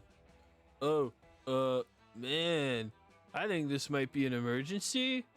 Yeah, I swear we watched a training video about this. Yeah, I totally remember not paying attention during a video about this exact situation. I bet the VHS is still in the lifeguard tower. You, Aravi, and Dahlia follow the lifeguards back to their tower. It's not like you've got another option, but the place is full of old tapes. Which one is the right one? As Aravi and Dahlia frantically barricade the tower against the mob, you spot the perfect training video for the situation.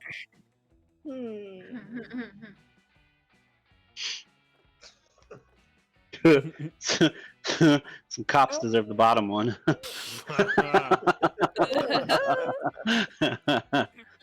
Okay. I thought pigs don't know how to read.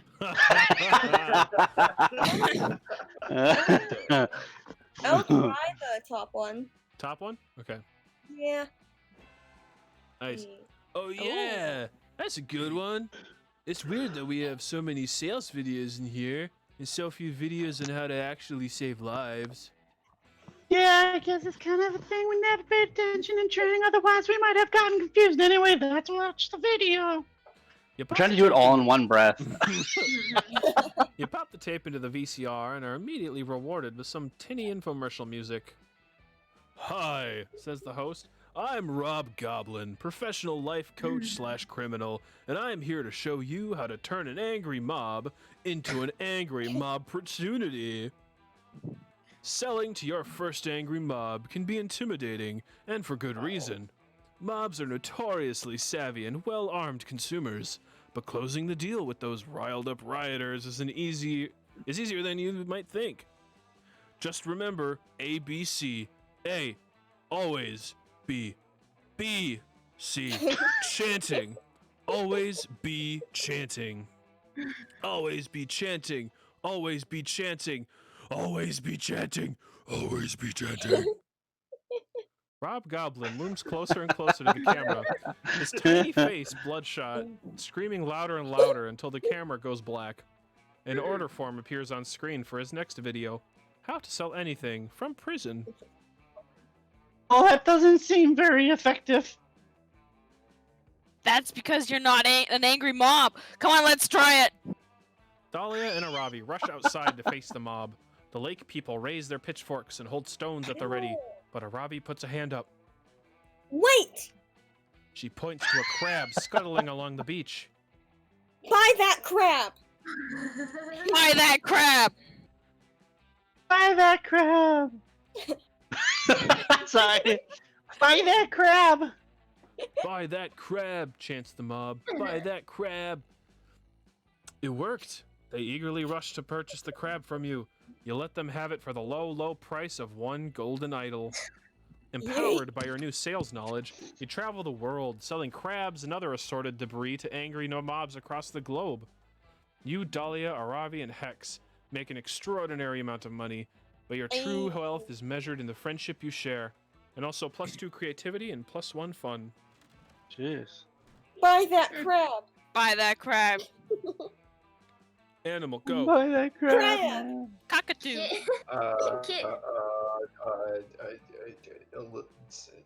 Cat. Yours was the worst. You go last. How fucked up you would be if you were able to raised by a group of said animals. Random. Yeah. Random. Cats would Ooh, murder nice. everyone. A mirror. Huh. A mirror. A mirror. All right, a mirror. Where are you going? A mirror. So- What's the top one? Okay. I can't see It just sounds like you forgot how to say your own name. It's smart. Let's go to the woods. The woods? Okay. Yeah. Let's get some smart. That day, while hiking Let's through get the some woods, you smart. find a tree with the words J plus S forever carved on it. Aww. Then on another tree, you find J is a liar and the cheating hoe. That's less cute. Then on yet another tree, you find S, I know you banged like 12 people abroad in Europe. Don't dish what you can't take. On the last tree, S doxes J. Turns out J lives on 780, 880 plus 2 smarts lane. Yeah. Boy, you sure can learn a lot from trees. Yeah. After surviving that, you meet up with Aravi to check out a new dungeon she's been telling you Yes. about. A 3-hour hike and several side quests later, you're finally there. But something seems a little off. What the hell? All the loot's been hung on clothes hangers and arranged in shops? Where's my hype battle music? It's just bloodless covers of 90s soft rock hits. A troll leaps out from behind the large fake fern. Prepare for a random encounter, he cries. Now that's more like it. Let's go. with flavor. He continues, displaying a tray of piping hot cinnamon pretzel bites. Try Pretzel Prison, located on floor B2. Come on! This is dumber than... What? This is dumber than second into defense for a solo DPS build. I don't know, Robbie. That's pretzel bites are pretty dope. I say we hear them out. Pretzel bites aren't saying anything. If they were, at least that'd be interesting. I don't want pretzel bites. Who ruins this dungeon? I think you mean who significantly increased the property value of this dungeon, my little money bundle. The name's Mr. Papa, CEO. It's a pleasure to meet you. I'm the one responsible for turning this literal hole in the ground into a prime investment opportunity.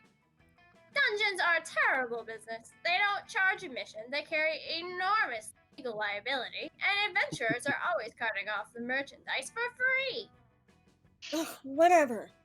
The only business that belongs in a dungeon is the none of yours kind. Come on, Hex, let's go back to camp. Don't you mean let's go back mall? Back to mall. That's right, I've purchased Camp Spooky and I'm turning it into another shopping mall. This is just his story every time. No. After all, the employees at the shopping mall need somewhere to shop. Don't you agree? You villain! I'll show you a real adventurer shops by stabbing you and then taking your organs. Because that's how I get most of my loot. You fool. You think mortal weapons can harm me? I have 6 guys on retainer whose job it is to get stabbed on my behalf. You'll have to do better than that. Damn, he's right. Can't beat him alone. I need to form some kind of anti-capitalist adventuring party. But Aravi's got no idea where to start, and Hex is too busy watching reruns of Wife Swap to contribute. It's up to you to suggest the perfect team-up.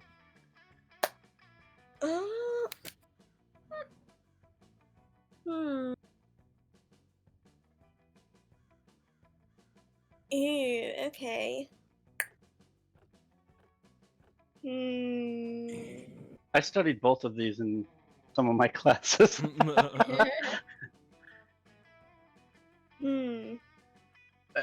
Excuse me. Alyssa, does your internet keep dropping a little bit? It keeps slightly, but not completely. I guess. Fine, I'll go with the bottom one. Okay. Nice. The order of e-commerce? But they're nothing but a myth.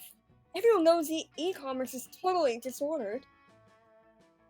No, they're completely real. I saw it on an episode of Wow, Real Conspiracies. I just have no idea how to actually contact them. Oh, that's easy. You ask Aravi if she's ever read the end of an e-newsletter. What? No. Are you crazy? Those things are so long and boring. Only a fool would dare read them. That's what they want you to think, you tell her. You whip out your phone and show her the latest email from Business Networking for Restaurant Supply Enthusiasts mailing list. No, I can't. I won't. Fine, I'll do it. I watched all of the Real house paint drying in Beverly Hills. This can't be any worse than that. Oh shit. Wait, unholy shit. Halfway through it stops being a networking email and turns into a weird secret society induction email. It even got an address. Let's go. One long flight to West Internet, Pennsylvania later. Jesus. Alright, we're here in this dank warehouse, just like the email said. I don't see any e-commerce. Are you sure we're... Welcome, mortals, says a voice from the darkness, to the house of e-commerce. Forgive the darkness. We've stopped using lights to cut electricity costs. It's cheaper to let our warehouse employees bump into walls every now and then. What is that one word? Scions. Oh great scions of online retail. We have come to ask. Yes. We know all about you, Aravi. We have access your entire search history. Will happily dispose of that troublesome CEO for you. All you have to do is sign the terms and conditions. That's it? Hell, I sign shit without looking at it all the time. Sweet deal. Why am I so cursed all the time, Hex? Help me, Hex, a demon stole my blood again, and it's totally not my fault. Girl, you're hopeless. Whatever, it totally works. The lords of e-commerce destroy the CEO's vile business with 2 precision-targeted ads. One for a signed poster from Space Jam, and another for some limited edition Danny DeVito underwear. Yeah. Little did Arabi know that the contract Fuck she it, signed would lad. be the start of her greatest adventure yet. But that's a story for another video game. In this one, you gain +2 smarts and +1 creativity. Nice. This will probably be after this. I gotta go. So, Okay. let's go for boldness. Boldness? Okay. Bold? The manor? You go to the haunted manor and gain some boldness since you found a brochure that promised some boldness if you visited. Instead, you find a mischievous demon. It was all a ruse to lure you here. The demon will take 9 years of your life. You take the demon to court for misleading advertising. The jury isn't fond of mischievous demons who fool people into giving years of their life up. So you win, and the demon has to give you +2 boldness. Fuck yeah. What about the 9 years? After doing whatever you were doing at the location where you were at the time, you're intrigued to find Damien seemingly playing with a bunch of sticks? No, I'm not playing with sticks. I'm gathering sticks because I'm doing some high quality craftsmanship to transform these sticks into, wait for it, pointy sticks. An absolutely essential camping weapon. Okay, fine. I don't really need pointy sticks. I just wanted to use this sick new Swiss Army knife my dad's gave me for camp. Hey. 2 dads. Check it out. Here's a bottle opener in case we come upon a wild beer bottle haunting these woods. This attachment is a screwdriver, like for maybe if we get lost and we need to build a computer to use Google Maps to find our way back. And then there's this toothpick, which, check this out, it's not actually for picking teeth out of your fellow campers' mouths while they're sleeping. Oh. I learned that the fun way. But my dad's told me that this isn't just any Swiss Army knife, it's a hell Swiss Army knife. It's not from the Switzerland in Europe, it's from the Switzerland located in the 3rd circle of hell. Duh. Since it's from hell, I know it has some sick secret tools that you have to discover for yourself, but I want to use them now. Tell me your secrets, knife. Tell me! I've been screaming that all day, but it still won't reveal them. Sucks. How do I get my knife to show me the hidden tools?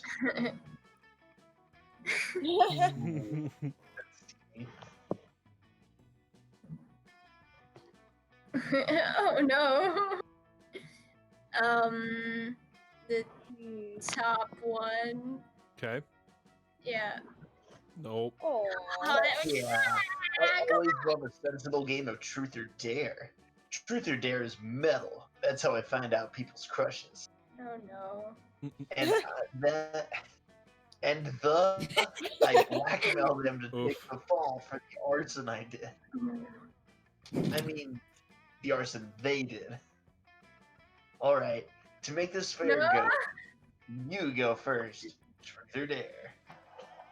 Seeing as how there's no way Damien LeVay's dares aren't life-threatening, you go with the sensible truth. Who's the most fucking metal person at camp? You're about to respond when the Swiss, but the Switzerland and hell kind of Swiss, army knife begins to glow with such power that you can't look away. Then you can't look away.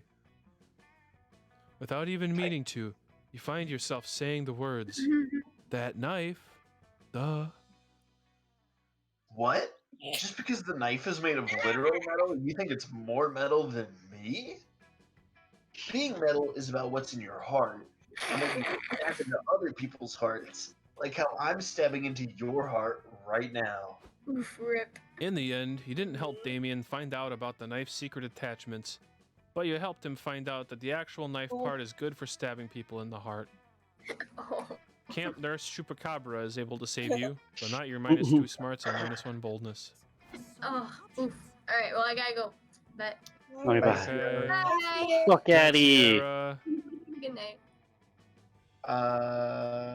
Am I also allowed to do boldness or no? No, it's No, only one person one per area. Let's do charm. Charm, alright. See, I think this game is a little buggy still, because that was obviously a forest one. And there's the... I mean, it just came out 2 days ago, but yeah. Today at Camp Dome, the game is 7 minutes in Heaven Extreme. You volunteer yourself a tribute for your camp. You put on some lip balm, ready for some hot kissing, but it seems you got the rules wrong. In 7 minutes in Heaven Extreme, they straight up murder you, and you need to stay in literal heaven for 7 minutes. They stab you repeatedly. You're sure you're going to hell, but no. Heaven is beautiful. It's all you ever wanted. You want to stay. But then they bring you back to life. You are cheered by your teammates, but you will never be the same after being taken from heaven. You do look more heavenly, though, and that translates into +2 charm. Nice. Afterwards, you end up vibing with Milo. You're sharing a hammock, cuddling up close with each other, and you're both checking your phones. Hell yeah! What could be more emotionally intimate than quietly scrolling right beside your #1 summer crush? Suddenly, Milo's phone starts blowing up. Granted, Milo's phone is always blowing up, but right now it's worse than usual. No need to look so jealous, dear. Just a work text. I keep telling the head office not to contact me when I'm taking a staycation. But I suppose this reaping is urgent. La la la la, another day, another death. Oh my god. This is a little awkward, isn't it? Well, not awkward for you because you don't know yet and I shouldn't tell you. But I can't resist a little gossip. Listen, Lubba. I don't usually disclose proprietary information, but I just got a gig for next week to collect your soul. Huh? Milo's gonna reap your soul? That sounds super terrifying and also a little bit hot. Asshole. If you ask Milo if this means if you're gonna die next week. Short answer, yep. You're totally going to die. Long answer, life, death, and fate are weird and messy, and it's hard to say 100% because of quantum nonsense, but if I'm getting the gig, yeah, you're gonna die. Congrats! Holy shit. This is the most awkward news you've ever received while lounging in a hammock. You start to freak out. No, Lubba, don't freak out. I'm an expert, and I promise you, it's not as scary as it seems. Death reminds us of the profound, infinite beauty of life. And realistically, it's not like you're immortal or anything. Sorry to burst your bubble, but death was going to find you eventually. Boo. TBQH, I'm actually doing you a huge favor by letting you know ahead of time. It's my gift to you. The opportunity to go out with a bang.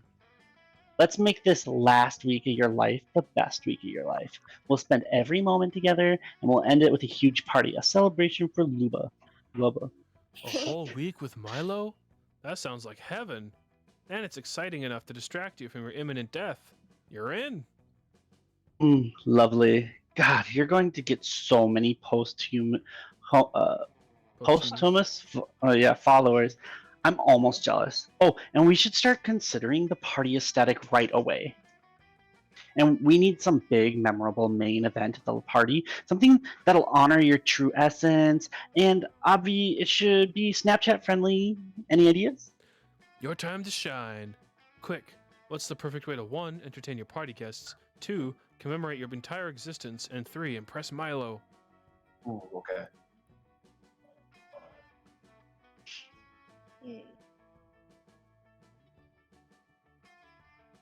Ooh, bottom one. Alright. Nice. Oh, that's perfect. It'll be like celebrating your life by intertwining it with the lives of the people you loved. I had no idea you were so profound. But if I know anything about drunken party toasts, we're going to need pre-approval on these speeches. We've got no choice but to conduct a rehearsal immediately. You spend the afternoon getting all your friends together and breaking the big news. You're dying next week. Shockingly, they all seem pretty okay with it. You humbly request that they all Shit. deliver a toast for you at the party, and just to be safe, you write the speeches yourself. All right, lovely people. Welcome to the rehearsal. Elegant end of life blowout bash. Let's Say proceed my with the heartfelt goddamn name. eulogies. No, I'm killing you. I don't want to make it personal. Stop. OMG, I can't believe that Lubba is dying. I'm like totally sad about it. Ah. But honestly, being dead totally isn't even a thing. Ghosts have more fun. My favorite memory of Lubba is when they saved a school bus of orphans from falling into a pit of lava using only their mega thick ass cheeks. And anyway, let's pour one out for Lubba. And pour another one out for Lubba's butt. Those cheeks will be missed. Okay, am I the only person who's kind of weirded out that Lubba is apparently dying next week? No? Just me? Cool. Anyway, Lubba was apparently the most emotionally intelligent, thoughtful, and woke friend I've ever had. Here's to you. Lubba, you don't think people actually fall for this, do you? Gabon and all, I shall now read aloud a speech commemorating Lubba. It is a speech that I definitely wrote myself. Besides me, Lubba has the greatest warrior of all time. Their legacy shall be written in the stars next to Hercules and Orion. I drink in their honor. What incredible toast, everyone. I think it's quite clear that Lubba touched so many lives, including mine. Here's one last rehearsal toast from yours truly. Lubba is a silly goose. We're all aware of that, but we must remember that geese are some of the sweetest and cutest birds in the whole wide world. I thought I knew what it meant to really fall in love with life, but watching Lubba's constant, elegant failures taught me that lesson all over again. Cheers, bae! That went shockingly well. You all spend the rest of the day getting totally drunk with your friends to practice for your party. All that tomfoolery earns you +3 creativity. Can't wait to see you die, apparently. Oh, wow. Yeah. Okay. Heaven though, and we're like, yes, please, I want to go back. And it's like, oh yeah, no, like I'm offering you an opportunity to literally die. And you're like, nah, I'm good. Okay, I will do fun. Okay. Fun, fun, fun. You decide to bring a metal detector down to the lake. That day, you scour the beach for buried treasure. You find a keychain, a tin box of stale cookies, which you eat anyway, a glowing chalice that the Knights Templar come to confiscate for some reason. But best of all, you manage to find some genuine silver-plated fun. Score!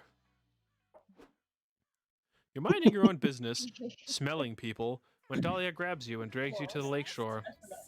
There you are, Denny. Once more, I need your help achieving best summer ever. Critique my rock skipping technique. Whoa. Dahlia skips a rock straight upwards. It disappears into space. Moments later, you notice a faint glimmer in the sky. It's not Dahlia's rock, or the satellite Dahlia's rock destroyed. It's a meteor. It crashes into the woods on the far side of the lake, turning them into a giant bonfire. Yes, ultimate campfire. Quick, tell me some campfire stories, but very loudly. You're about to tell her the one about the horny summer campers who finally boinked, when you're distracted by a glowing figure approaching you across the lake. Greetings, says the figure in a Ooh. warm, booming voice. It is I, Kalor, Herald of Summer. It's an honor to meet you. Can you critique my rock skipping technique? I am here on a much more important errand, Says the spirit. Your passion for achieving the ideal summer has moved me. I have a quest for you. I have grown weak as of late due to lack of worship. The heralds of the other seasons mock me and drain my power. I need you to... Destroy them. I will do it, noble Hotman. I was going to say, talk to them and ask them to stop being such jerks, but honestly, that sounds great if you're up for it. The first herald you must defeat is Vern, Herald of Spring. He's in Florida. Good luck. Can confirm. I make my own luck out of blood. Blood. Moments later, you're face to face with Vern. It turns out traveling to Florida is easy. You just mix a can of Bud Light with a can with cough syrup and you're there. That's Ellis. What's up, bros? Yeah. Says Vern, while shotgunning a hard seltzer and thinking about boobs. He had to defeat me on behalf of that nerd, Calor? Yes, and also to get a tan. A good tan is critical for the best summer ever. Ha! Says Vern, doing 3 keg stands at once by the grace of his divine might. Suck my Easter eggs, losers! No one can defeat me, he says. I'm gonna live forever! Spring break! Woo! You'll just see about that. It so happens that you know the perfect technique for defeating the Herald of Spring. Okay, we did this last time. Yeah.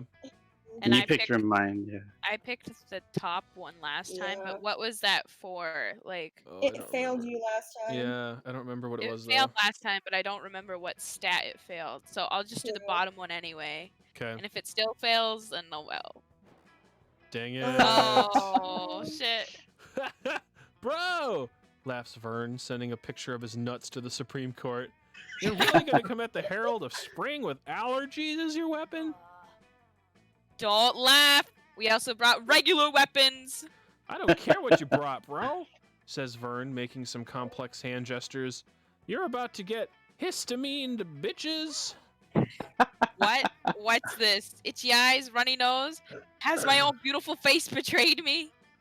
Basically, says Vern, I'm an allergy bender, and I just made you allergic to pollen. Enjoy never going outside, nerd. What? But outside is where all the summer activities are. How will I have the best summer ever now? I cannot allow myself to have such weakness. If my enemies learn of this, they will construct fiendish pollen-tipped arrows to strike me down. Come, Dane, we must leave at once to form a battle plan. Dahlia grabs your wrist in that bone-crushing way you like, but withdraws her hand suddenly. Ooh. It's covered in hives. Oh. Oh yeah, says Vern, taking off his shirt while somehow also popping his collar. I also made you allergic to Denny? No! And look, he has hives too. Did you make him allergic to me? No. What do I look like? A fucking scientist? I made Denny allergic to Denny too. Now get out of here. Well, I've got some chicks coming over. You flee, defeated. Dahlia looks at you sadly. It seems we must part ways, Denny. My attachment to you is not as strong as my allergic reaction. Goodbye, Denny. Call me when you stop sweating out of your nostrils, maybe. That will probably be never. You have Yeah. been bested by the forces of spring, and your great shame robs you of 2 charm and 1 creativity. Oh my god. That was harsh. I don't Yeah. remember what stat last time. Jack Bauer. We're doing random. A mirror. A mirror. A mirror. All right, nighttime. Nap time. Oh, Taking boy. out the trash. And then.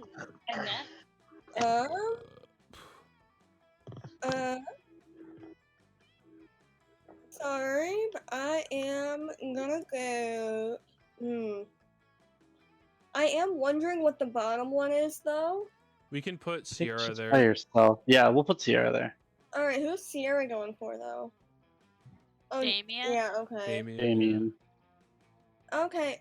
Well, I feel bad, but I'm gonna go to Does Ben want to take over for Sierra's character? No, I don't want to be a ghost. I can We can all make decisions Yeah, we can all for make her. decisions It'll be for fun. it. Hmm? Yeah. Right. Yeah. I'm gonna go over to the bottom left. Here? Yeah. Okay. You bitch. After a long day of relentless horniness, you head to the campfire to relax. You find Milo, Aravi, and Hex all gathered around a tray of delicious-looking cheeses. Oh, perfect. Come join our tasting, Amarar. We need a 4th. Anyway, as I was saying, I recommend that you begin with the 10,000 day aged Gouda. I know you don't often see a Gouda as starting cheese, but I think you'll be pleasantly surprised. Next, we have the aged washed rind cow's cheese. This one has a flirtiness that really puts the wind in my sails, if you know what I mean. I know what you mean. You mean that the cheese tastes good. God, I'm smart. Obviously, you should finish with the raw milk goat blue. Fair warning, it's funky. I recommend pairing with the apple brandy to finish. Oh, that Aravi was hard. slams a chunk of Gouda into her mouth. As she's chewing, some numbers appear over her head. Recovered, +2 health, +6 agility nice. boost. My inspiration for this platter came from the groundbreaking work going on in Southern Cheesery right now. You'll notice that there's a certain lighter, airy quality to the finish. Wait a minute. Wait a minute with the fucking adjectives, Milo. I'm confused. Who's winning? I can't believe I have to explain this to you, RV, but cheese tasting is not a competition. Nobody's winning. It's just like any other magical moment in life. You don't look at the moon to get points. You do it because it fills your soul with the fragility of the universe. I look at the moon to increase my wisdom stat. Literally everything is competition. Everything. You're wrong, you little gremlin. What about flower smelling? A competition for who can inhale the most pollen. Wine tasting. A competition of who can be the most pretentious asshole. Ravi, I'm concerned that the recklessness focus on winning is robbing you of the ability to enjoy ephemeral nature of existence. Nice try, you wily reaper. I'm not letting my guard down. What is this? A clever tactic common to the professional cheap sport scene? Please, you guys, I want to eat the cheese. You do too, but not as badly as you want to impress one of your 2 embattled friends. Quick, choose a side. Ooh. It'll come down to this, I think. Bottom one? Okay. Yeah. You warn Aravi that Milo is obviously trying to trick her. The rules are just like any other eating competition. Eat the most, the fastest. That's completely wrong, Amarar. I am not trying to. I've got my stopwatch right here. Go over, clock is ticking. It's too late. Aravi is already force-feeding herself as much cheese as possible. For such a relatively small person, she's a fucking eating machine. Done! Level cleared. Hex, what's my time? Alice, 7 seconds and 3 milliseconds. A new record.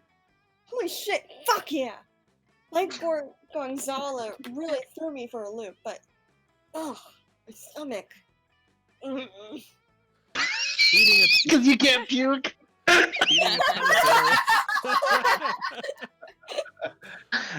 Eating a ton of dairy super fast might not have been the best idea. Aravi immediately vomits on Milo's fancy platter.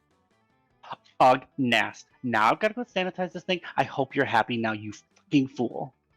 Hell yeah, I am happy now. I'm a winner. And I will subject my body to anything to win. Besides, she just gets some bread or cheese or something to get her health back up. I've seen her do it 1,000,000 times. Yeah, I should probably revive. Milo, got any more cheese? You want to eat some more cheese after what you just did? My God, well, no, I don't have any more. You literally just ate it all. Fine. I guess I'll have to eat this aged prosciutto. I was saving it for a boss fight, but I'll probably get some more in the ice caves anyway. Aravi pulls some delectable-looking prosciutto out of her bag. She starts slowly savoring it, carefully tasting one piece at a time. Wait, Avery, is that Dispana Lebranca ham? I didn't know you had such a fine taste. And look, you're even bothering to chew it in this time? Well, yeah. If you don't savor it, you don't get the full health recovery. Duh. I guess you can all have some. The 4 of you share Aravi's charcuterie. And really, it's a perfect follow-up to Milo's cheese platter. Aravi feeds you the last little bit of prosciutto, and your heart races as her fingers graze your slightly chapped lips. Hell yeah. Boner alert! So, Vincent, the Mothman is a rumor starter where you can either... gossip. Or gossip starter, where you can actually increase stats or decrease stats for someone else on the game. But you don't know which way it's going to go. you can start rumors about yourself too. Yep. Yep. Let's do Mothman. Okay. Hey, Lubba! You like the campfire too, huh? I love the way the flames look. So bright, so hot, so unbelievably sexy. I just want to throw myself into them and embrace the warmth.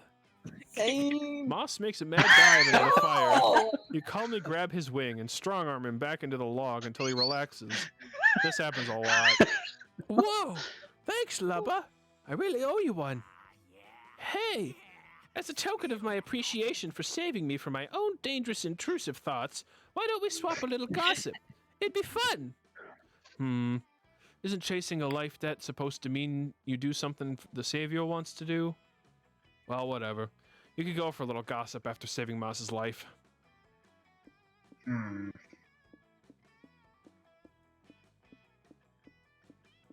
Let's pick Denny. Okay. Oh, do you want to look at the other stats? Other people's stats? Sure. Okay. There you go. So then you can increase or decrease depending on what you... Let's go with Mirror. Look at that 10 creativity. Okay. Oh, you could help me though. Okay, so choose one of these four.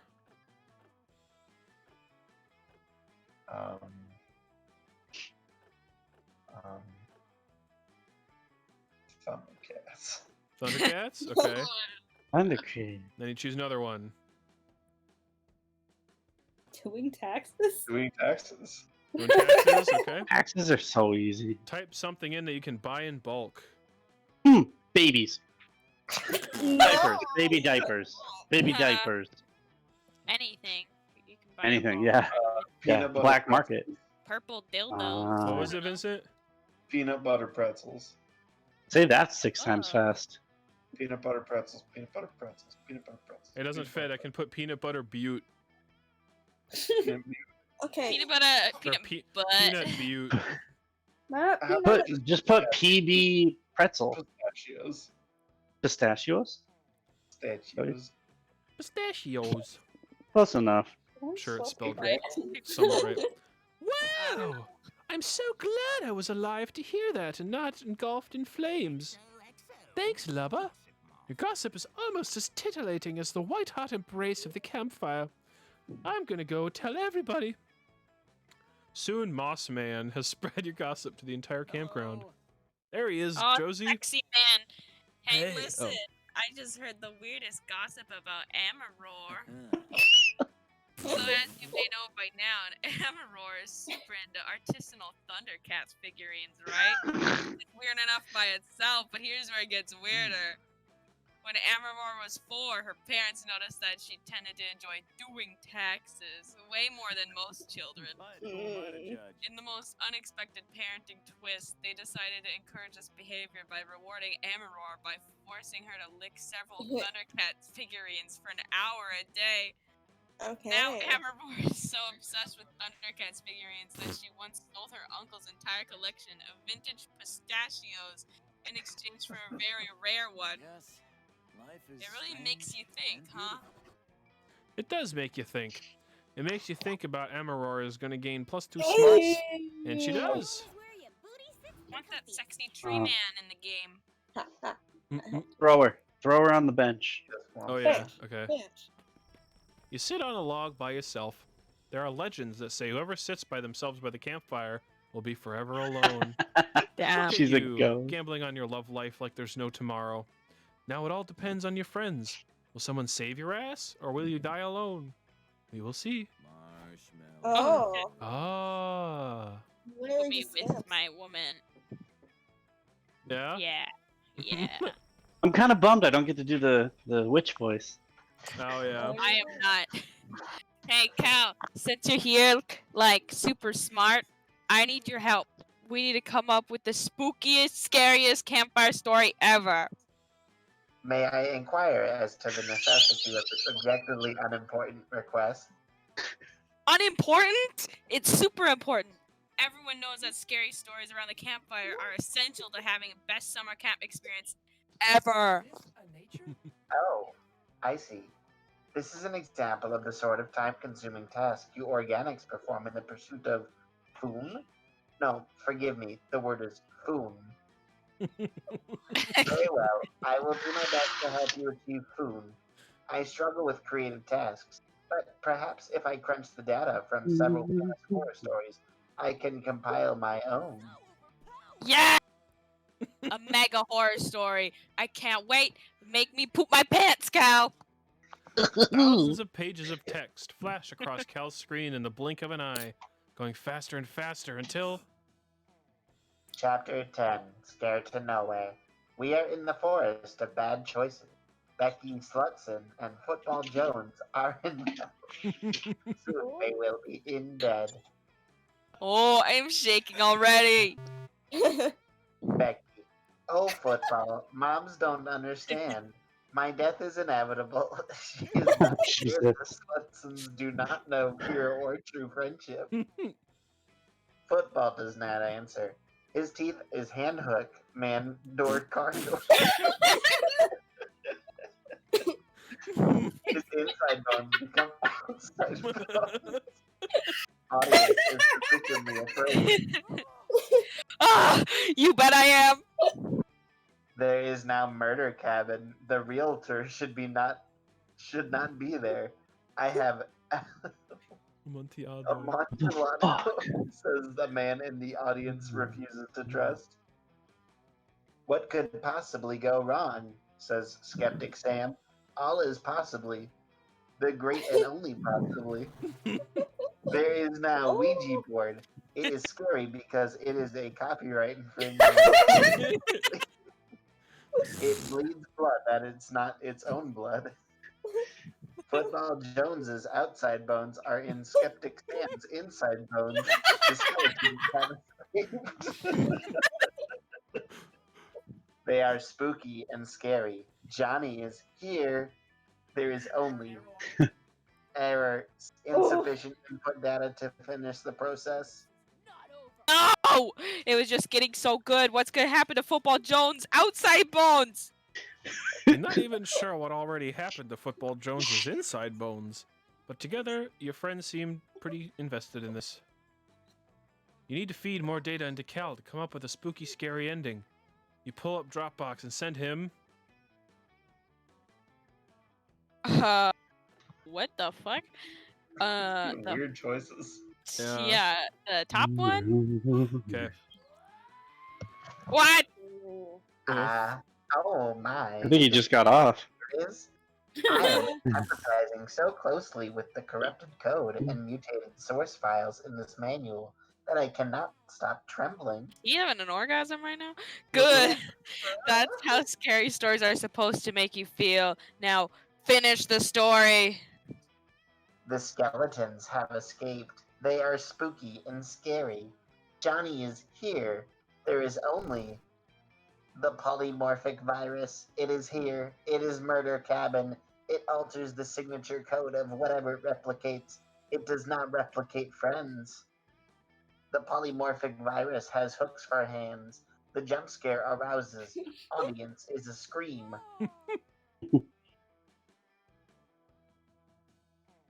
Yep. Josie? Josie? Scream, did you not hear it? No, you probably you probably mic'd out. Okay. Ah! Your code is possession, says the polyvirus morphic. Your frag drive sucks cock in hell. Your brain is bleeding and the audience is dying. Oh god. Until Football Jones is here. Football is a master's degree in computer engineering. We should split up, he says, and the polyvirus is a red balloon. I float too, he says while thinking. There is no bones. The end. Hey, that was pretty good. I definitely didn't see the ending coming. Yes, it was terrifying. I feel so uncomfortable and unsafe. How wonderful. Danny? Logic dictates to me that the polymorphic virus is a fictitious element of my story, but my empathy emulators are still firing on all cylinders. I'm envisioning a solution in which you my hand until my emulators cease overheating. Would that be okay? That's hot. Hell yeah, it would. And this works out great because you're admittedly still kind of spooked by Skeptic Sam. So skeptically, so scary, so romantic. Inside bones or outside bones? No one sits with you. Oh. You spent the night Oh. alone on your sad little forever alone log. It wasn't a big deal, and it messed with your head. Why did no one sit with you? What was it, your body odor? Maybe they noticed your eyelashes are asymmetrical. Or maybe they heard that you play dating sims in your free time. In reality, no one cared about any of this, but that didn't stop you from getting in over your head for the rest of the summer and becoming your own worst saboteur. You lose too far to creativity. Yikes. Does it have someone sit with you sometimes? That's the story of my life. Oh yeah. Oh yeah, that's the story of my life. Weekend arrives, and it's time to visit Juan, the small magical Latino cat. Look who's here! Welcome to my bar. Really, I don't know who in their right mind to take such a risk. Republicans. I guess we have more thirst than common sense. Don't we all? Anyway, check this drink out. Oh. What do you say? Will you take the drink of the day? Or would you prefer a mystery box? I'll take that drink. That looks yummy. Okay. Royale. Yeah, no, totally. I was testing your common sense. You passed. Your prize is the drink you chose. Okay, so Vincent, your drink, it can raise your stats, change your stats, change the stats of the people in the game. Whatever. It's like we don't know what they all do. Yeah. Or there's a mystery box that has a different drink in it that could potentially be even better or way worse. We learned to always go with the Manhattan though if it pops up. Yeah, that's really good for everyone. Here's the thing, the box. Okay. Yeah, you know what's inside the box, Do you want the right? full moon or do you want the box? What the fuck do you think I want? Gwyneth Paltrow's severed head. I want Gwyneth Paltrow's severed fucking Okay. head. The box, yes. The box, yes. I want the Google Yes. box. The box, yes. Yeah. Oh, that is. Oh. I think that's gonna equal out everyone's stats or Hope something. you're happy with it. No refund. And we don't find out what they do until after this round. No, I'm because I got the recipe right. Wanna try it? Otherwise, you'll have the mystery box. The bargain. Go with the bargain. That seems fun. Go with the bargain. Go with the bargain. Bargain? Okay, Might let's see get what it does. bone hurt juice Bargain. again. Yeah, no, totally. I was testing your common sense. Yes, the prize is the drink you chose. Oh, Pina Oh, fuck. Colada. Hell yeah, I'll do that one. That's a Josie drink if I ever I fucking love pina colada. Yeah, no, totally. Okay, it's the same. It looks Just get cute. through it. Hopefully it doesn't kill us. Right? Okay, let's see what the Pina Colada does. Okay. looks like it's 5 Colada shot. is a concoction. Now shake Oh. the inside of your own stool. Choose 2 stats. You see how the kick of this beauty makes those stats swap. Oh. What, Oh, wow. swaps my stats? Yep, you choose one to Oh. swap with another. Okay. You can see them in the top right, correct? Yeah. Okay. They're all like they're not like that drastically different right now. So No. Well, it might be good to do. Charm Do and swap smarts and fun. smart. Yeah. Yeah, because then you can. Then you're not changing anything. I'm gonna swap charm and smart. Charm and smarts? Okay. Yeah. Well, you are a zombie, so that kind of makes sense. Yeah. Okay, Mirror Roar. Royale. Ah, the royal. This gives you true royal presence. You'll be so commanding that you can even make 2 people exchange their stats. Oh. Oh, okay, Oh, okay. Completely exchanging stats. Oh, man. You have actually pretty solid stats, so that sucks for you. I can make 2 people switch stats, right? Oh. Yeah, I think it's she chooses two other people to swap their own stats. Oh, Yeah. nice. Okay, never mind. I was Okay, fucking wrong. I will switch. Lava. Okay. Oh. Danny and Lava. Oh. Oof. Sorry. I figured you Equalizer. went with the crappy one. The equalizer. This one is not just a drink, but a whole experience. So was last night. Yeah, okay? You and all your friends will drink from it, and it will average that Oh. for everyone. Oh Creativity. gosh. This will be good for someone, bad for others. But sometimes you need to take one, right?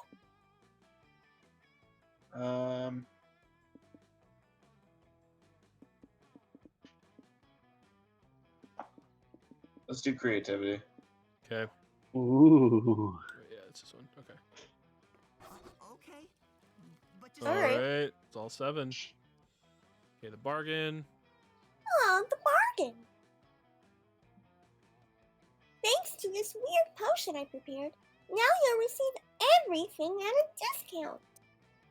Not sure if that's a good or bad thing, really. This is the part where I leave before you puke all over me. Chill. At a discount? Is there What? a store somewhere? Yeah. I don't know. Let it go. Let it go. Let it go. Random.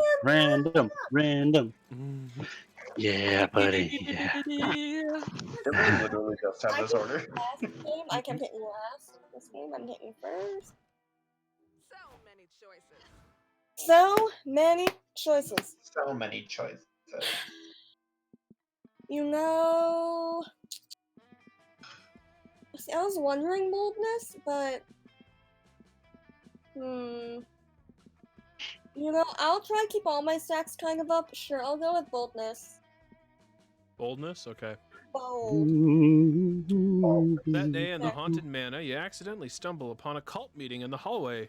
The cultists are wearing terrifying black robes, standing over a bloodied body and chanting. You try to flee, but one of them shoves a flyer in your hand. The ink burns your eyes to read, but you manage to find the words, "New recruits get healthcare benefits with same-day sign-up." What? Sold! You gain a bunch of new cultist buddies, and your insurance covers +2 boldness accrusion. Cool. Hey. Later, you're searching for the manor's most elusive ephemeral being of all, a working cell phone signal. But instead, you find the Ravi and Thamian playing poker with some haunted tarot cards. Ha! Royal flush. Hand that immortal soul over, baby. Whatever. I never said it was my immortal soul. I traded a hobgoblin 10 rupees for this thing. So joke's on you. You have no control over my... Oh, he was just drinking just nice. I was in a soul snacking phase before I discovered my one true love, the everything bagel. Ugh, Fucking this everything. sucks. Hey, have any souls you want to give me so I can get drunk and forget about how tired and bored I am? These two took a bet from Joy that they couldn't stay awake in the haunted manor for 24 hours. Clearly, she thought Damien and I needed a greater challenge. After we competed to see who could survive multiple stab wounds the longest. But it's so lame in here, it's impossible to stay awake. The discordant screaming of the damned spirits sounds exactly like the lullaby my dad used to sing to me as a kid. Yeah. The bloodthirsty voices in my head repeatedly whispering, "Kill your father," are starting to give me ASMR. I tried chatting up the cursed paintings on the walls, but all they ever talk about is what they did to deserve being imprisoned in an oil on canvas for eternity. A yawn. Hey, you! Why don't you help us not keel over? Either entertain me with your antics or by letting me burn off your eyebrows. It's always nice to be needed. What can you do to keep these sexy idiots from nodding off? Ooh. That sounds pretty fun. Oh, 32 movies. Ooh, we got 2 more. I am so scared. I miss our lunches. Fine, I'll go Oh Shrek. god, those are crazy. It's gonna make me lose though, but yeah, I'll go Shrek. No. Yeah, that's what I thought. Oh no. Hey, that's a Oh, great no. idea. It'll be a great relief. It'll be a relief to get the TV off this eardrum-shattering static channel anyway. I knew keeping the entire Shrek filmography in Eric's bag of holding would pay off someday. Yes, as you may well know, there are 2 main differences between the Monster Prom universe and your universe. 1, monsters are real, and 2, there are 32 Shrek movies. This is truly a blessed realm. Fuck. You watch Shrek and quote the Onion monologue perfectly. You watch Shrek 2 and sing along to Jennifer Saunders' flawless cover of Holding Out for a Hero. You debate how the fuck Donkey got the dragon pregnant in Shrek the Third, and agree that Shrek Forever After is so forgettable I can't even make a good pop culture reference about it. You then get to Shrek 8, the beginning of Shrek's experimental period. It opens on Fiona sitting in a chair made of lice. She drinks from a teacup that never empties. Eventually Puss in Boots shows up to deliver a monologue completely in Scottish Gaelic. Behind them, Donkey and Shrek are building a brick wall. Every time it reaches the top of the screen, the dragon's tail knocks it down.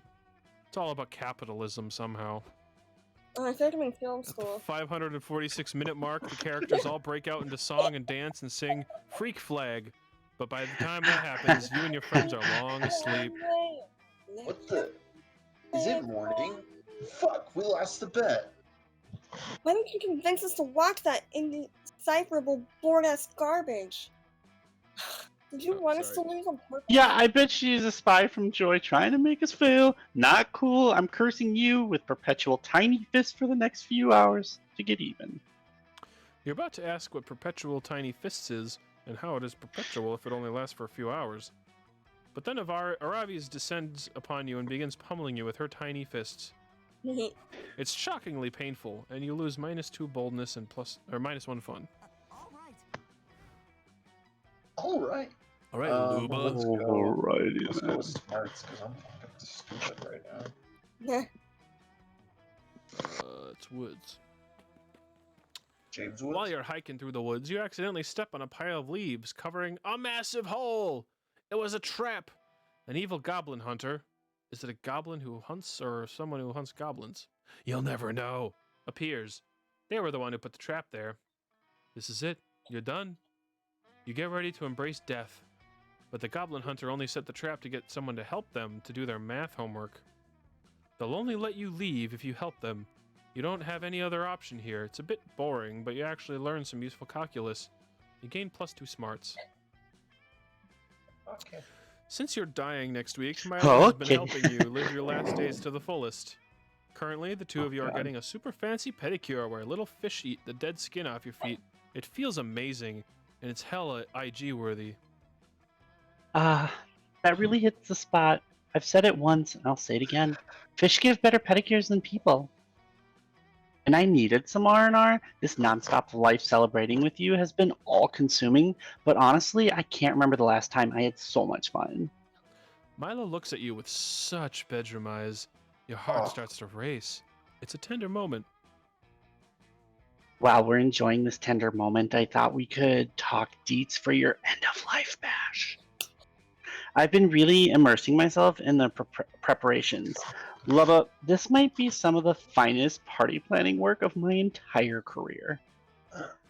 First off, the venue is insane. I got my boss to let me borrow her interdimensional penthouse. The ceiling is made of diamonds, and the bodyguards are literally 4-dimensional.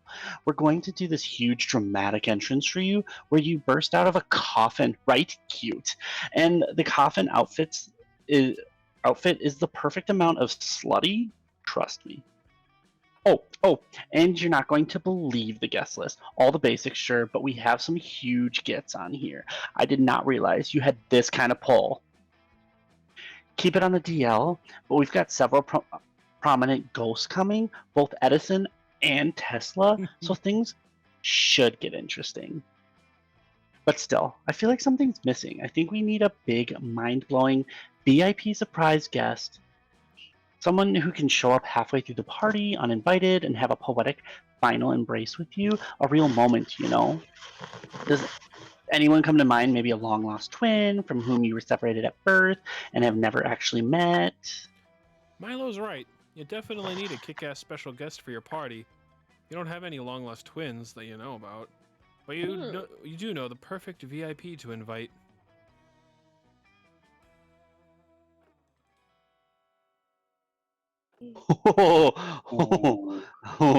That second one though. Let's go with the second one. All right. Let's do it under though. Yeah, good. worked.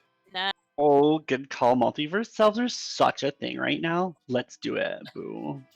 You and Milo finish your pedicures and then go ask Joy to perform a summoning ritual for your alternate selves from other timelines.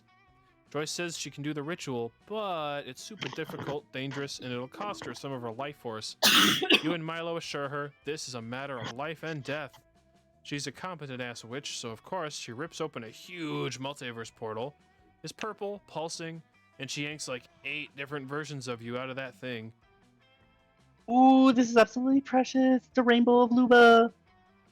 You gather around your alternate selves and give them the lowdown. They're here to be your party guests as you face your own impending death. That makes perfect sense, says one of the Lubas. You know, in my universe, I actually saved the world from 2 separate nuclear apocalypses. But I never had the true strength to face my own mortality. You're so brave, Luba. Totally, says another version of you. You're the most heroic one of us all, soon to be dead Luba. Hip hip hooray! I never thought about it before, but I suppose you are pretty heroic, Luba. And you're naturally popular, which is even more important. Your multiverse selves all agree to chill out in this universe until the party. You get to know them a little bit, and the best one by far is Centaur Luba. They're exactly like you, except they come from a universe where everyone is centaurs. Everyone here is bipedal. Oh, God, what a mind trip. Hey, Milo and Original Luba. Want to take a ride? Hey, says Centaur Luba. A centaur ride with Luba on Luba? Oh, that's completely on brand. I'm in. You and Milo hop onto the centaur version of you. The 3 of you go for a super romantic ride. The wind blows But through is your it hair. incest? You're happy to be alive. And if we're being honest, you're super turned on by this whole multiverse Milo experience. You gain +3 fun with a fun new fetish. Oh boy. Hey, where are we going? Your stats are pretty even on all these. Where do you want to go, Josie? Here, I'll show you your stats. Yeah. Well, for my character, I'd probably go to smart. So with hers, That's taken though by. Oh, it is. Yeah. What's open? Yeah. Charm and Fun, charm, and creativity. Okay. Have her go to fun. Have her go to fun. Okay. Yeah, and then I'll go to charm. Okay.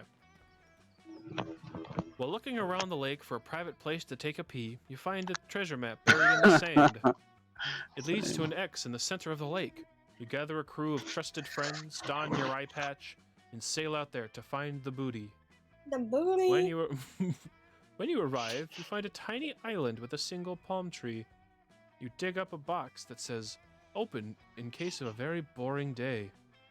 You open the box and find plus 1.99 fun. Oh! Wow. Weird. It actually does 5.99. You and Damien are engaged in that's that. what it at a class- discount means. Oh, probably. Damn. You and Damien are engaging in that classic camp prank of taking a bunch of other campers' sheets and tying them together to create a complicated net involving a Rube Goldberg-esque deadfall trap. Nice work, Ghost. Our friends will never know what hit them, especially if it kills them. Mira is a ghost now. Yeah. I thought he was gonna say nice cock. I need to find the hilarious metal spikes for the bottom of the pit. Am I making a fucking bungee pit? Holy shit. Ugh, it's so hard to find anything in this bag. My dad's packed it full of useless shit, like a water purifier and non-perishable food, and a pillow. Why? I'm perfectly capable of smothering people with my bare hands. Huh, I didn't notice this before. Damien holds aloft a bottle, inside of which swirls a dark black and gold liquid? Mist? It's hard to say exactly. Also, the bottle is screaming, "Death to the Levays!" at the top of its metaphorical lungs. Your time will come. Your reign will end. Bad stuff. It's gonna happen. This bottle is weird as shit. My dad's packed all kinds of useless camping supplies in here. Backpack, halberd, but this is the most confusing of all. Just the way you said that, man. That's so What the good. fuck? What the fuck? What the fuck? What is it? What do I do with it? The bottle seems to be causing Damien a great deal of distress. You better come up Were with you a all reasonable picturing someone in explanation so your the head? two of you can move the fuck on with your day.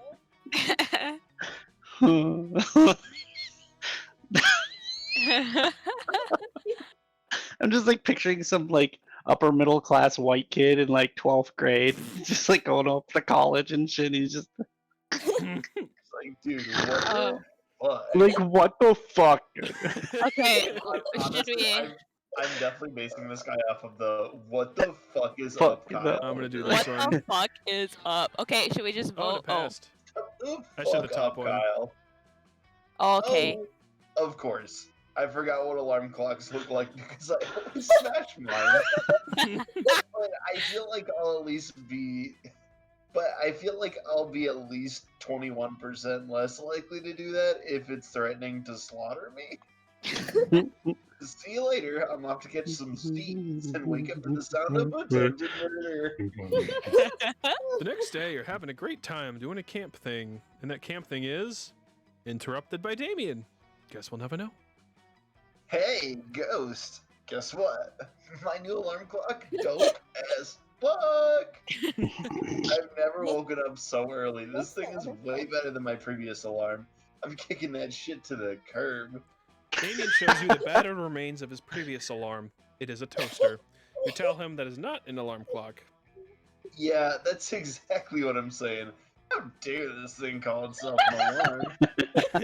Damien reels up to throw the toaster far, far away, just as the sound of Boo Paul's lip sync for your death fills the air.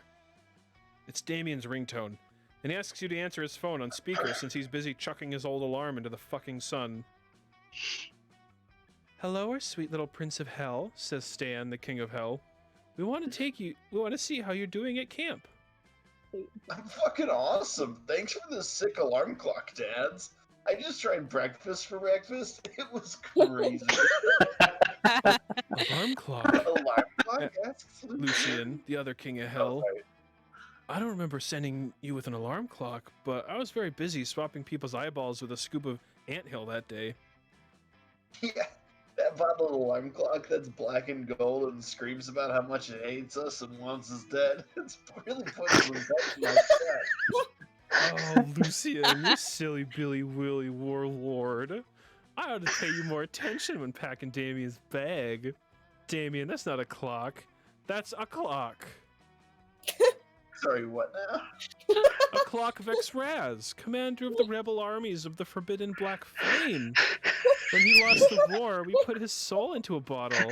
I meant to pack the thermos, but I must have packed that instead. Oh, well, it's actually super effective at waking me up. Any chance I could keep it? Because I'm your favorite son. Oh, you, says Stan. We can never resist that sweet, terrifying voice. Fine, you can keep it, as long as you promise never to feed it or show it any kindness whatsoever. Oh, hell yeah. Okay, so happy to have all these new hours in my day. Thanks for giving them to me, and thank you guys for literally opening my eyes to the world of breakfast. Damien spends the rest of the day eagerly telling you I about can't something handle it. called It's the so funny. sunrise, and also pancakes. And plus 1.99 creativity and plus 0.99 smarts. I ate breakfast for breakfast. What the fuck? Josie said you're gonna Like, get what the charmed. fuck? Yeah, go to Charm. Oh shit. It's a How are you typical gonna follow bloody- that, Josie? Right? What? How are you gonna Typical follow that? Damn. Bloody know, Camp right? Dome battle royale. While you're hiding to Battle catch a breath, Royale Fortnite? What? a severed fist flies through the air and lands in your lap. You unfold it. The fist was holding a tarnished silver locket containing the photo of a loved one, likely waiting for the hand's former owner to return home safely. You toss that behind you and also find a crumpled up coupon redeemable for +2 charm at Pedro's Pastrami Paradise. Ad! Thanks, mysterious hand.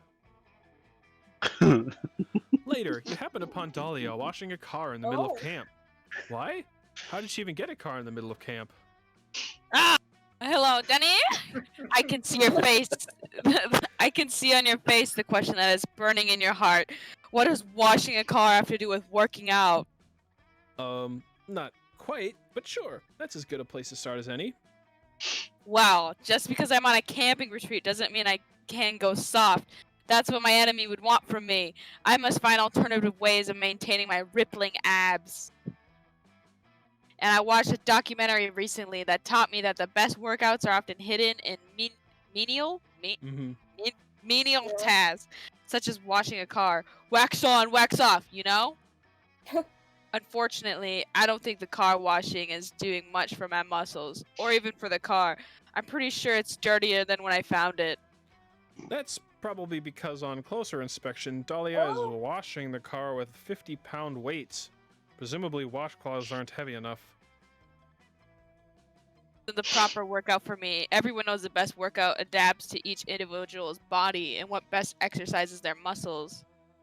I probably just need to find a different menial task that will give me a full body workout. Denny, you seem like an expert in menial tasks. What sort of power route activity could I do to reach maximum power?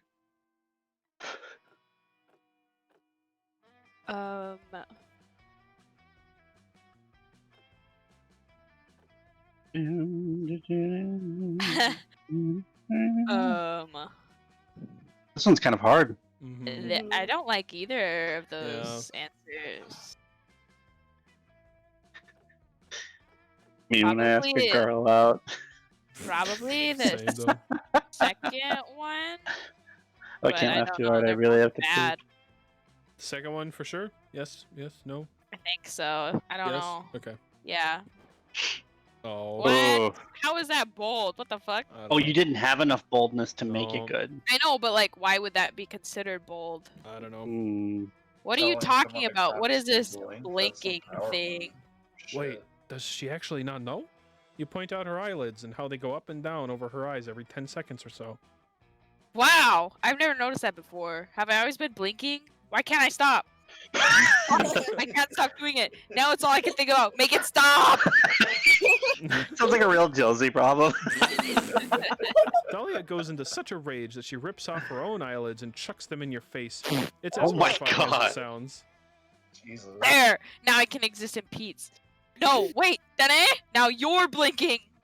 Stop fucking reminding me of blinking! Yep, she rips off your eyelids too. Ouchie. Ouchie. Ouchie. Yo, what the fuck's all the shouting over here? Can't a guy take a midday beauty nap in peace? No! Damien's doing it too! Is there no end to this madness? What do you... God, fuck! Let go of my eyelids! I use those to sleep and wear eyeshadow! Hey! Dahlia rips off Damien's eyelids too, and then she runs off on a one-woman crusade to purge the world of blinking before she, further, loses her own goddamn mind. Takes a couple of days to convince her to stop stealing people's eyelids. By that time, she's forgotten about the blinking thing and was just doing it out of habit. Still, you all need to get your eyelids surgically reattached, and that shit hurts. Also, your surgeon fucks up and reattaches yours horizontally so you blink like a crocodile. You try to convince Dahlia you're not a crocodile, but she doesn't believe you on account of your eyelids. She uses Fair. you for crocodile-related exercises, and you lose 2 charm and 1 smarts. Yike. Fuck. Cute. Crocodile. Dildo. Crocodile, though. Crocodile. Crocodillos will still be relevant to society in 100 years. Alright, let's figure out where we Alright. don't. Yeah, everyone figure out where they want to go and where they don't want to go. Well, if it, like, okay, there it goes. It loaded. I want to go to boldness or smarts. Okay. Same. I'm thinking boldness or fun, so I can go fun, I guess. Alright, Josie and I will do either boldness or smarts. Okay, Unless they'll do so fun, so do creativity or charm. Do charm for 0. charm. Okay.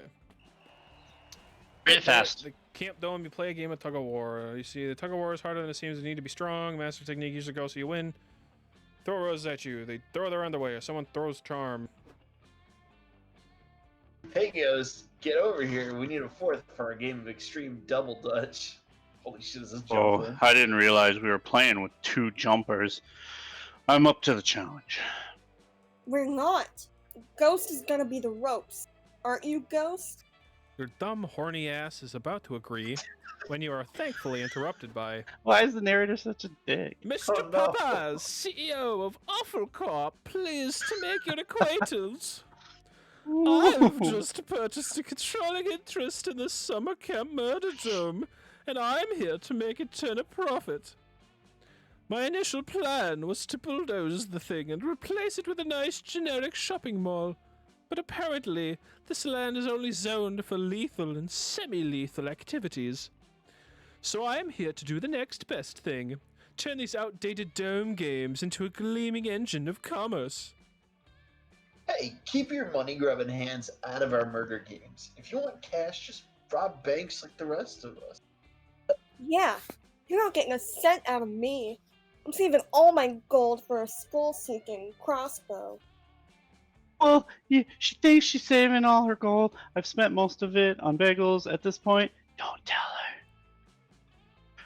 It's not often I agree with these two, but they're right. Freely accessible murder games are part of camp spooky culture. You're not going to get away with charging for them. Charging for them? Who said anything about charging for them?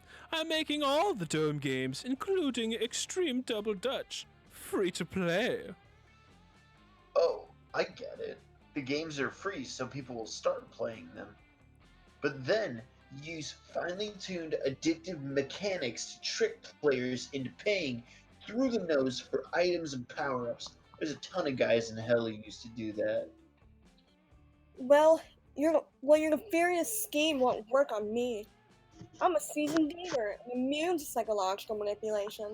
And to prove it, we're gonna play your games totally for free until you go out of business.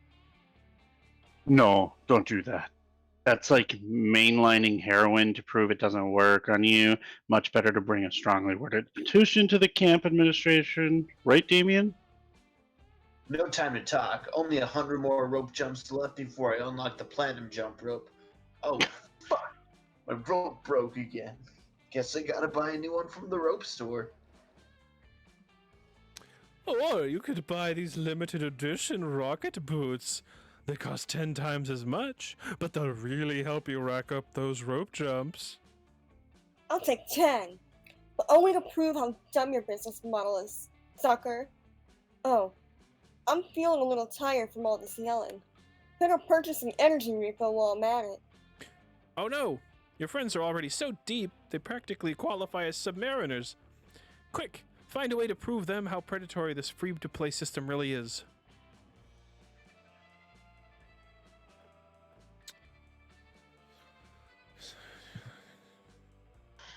I don't know, the top one maybe? What do y'all think? Sure. Probably boldness or creativity, maybe. I don't know. Oh shit. Oh. Well.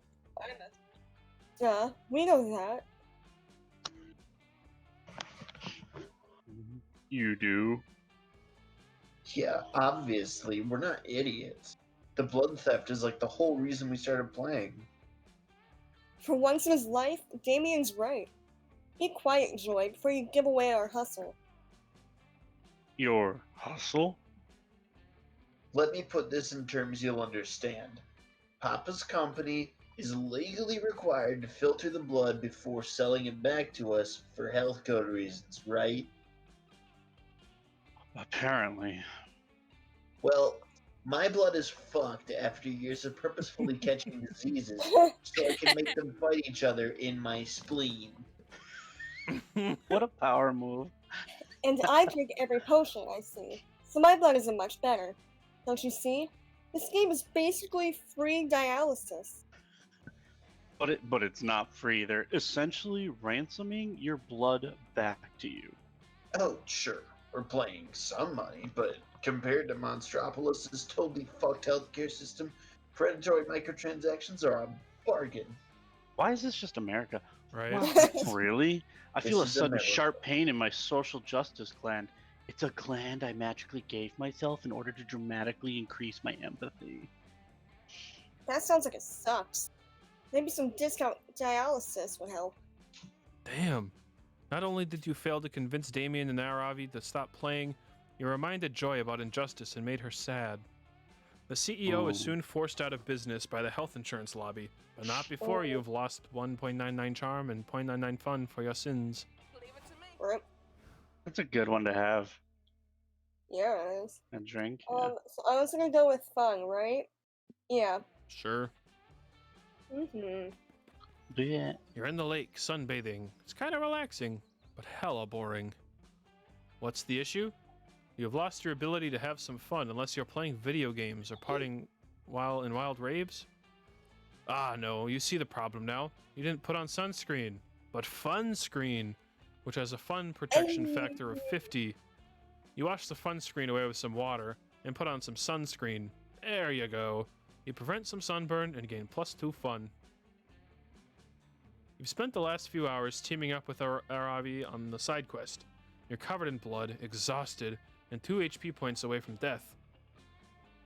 But if you find just one more lost chicken and return it to the village farmer, you'll get 20 rupees, bitches! You spot that last chicken hanging out on the farmer's roof. You hop up there, catch that rooster, and dunk down that bird down in the chicken pen. Side quest complete. Dang, that was like Santana featuring Rob Thomas. Levels of smooth. Pretty sick cock wrangling. Am I right, Armoror? Hex, don't say it. Don't say that word. They're chickens, okay? Or call them cuckus, if you want to use accurate in-game terminology. Cuckoos, I think. Cuckoos. I don't know. Cuckoos, I don't know. Hex is right though. That was awesome, Amira. I can tell you took my advice about leveling up your agility. It's paying off. I really like when we spend time together. It's such a shame that you're off meta now. Off meta? That's weird. You're fully aware that you're a PC in a video game, or so you thought that you were very meta. You ask Aravi what she means. Oh, well, the truth is, I'm not really into casual relationships. I exclusively do hardcore, competitive, long-term dating. When I date someone, I give it my all. So, obviously, if you're not a competitive dater, you have to read all the patch notes. Critical info for optimizing my partner selection.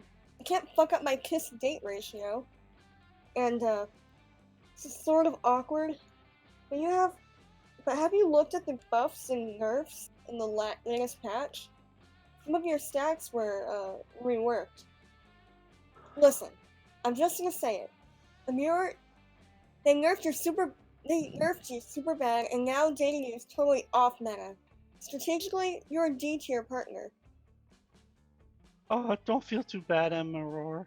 Maybe some filthy casuals will date you, as a joke. You pull up the latest patch notes on your phone and scroll through some pro forums. Aravi is totally right. Dating you is as off meta as using a Master Ball and a Zubat. Yeah. First off, since romance picnics are on the rise this summer, partners who are allergic to bees, or just super scared of them, have been nerfed. You're both. Also, 2 new maps just got added. Food Truck and Trendy Instagram Donut Shop. They're both way too small for your special move to be effective. And lastly, super horny type players no longer get a charm buff against Tsundere types. Fuck, you were relying on that score bonus. Whoa, I take back what I said. With those stats, you'd have to be a fucking idiot to date Amaror. Yeah, It really sucks that this patch nerfed you so hard. I was starting to think that we were pretty compatible teammates, you know? Shit. You have a huge crush on Aravi, and this dumb competitive dating meta is Kuko blocking you. Your objective is clear. Convince Aravi that you're a good pick for competitive, long-term dating, despite the current meta. But how? How, Emerald?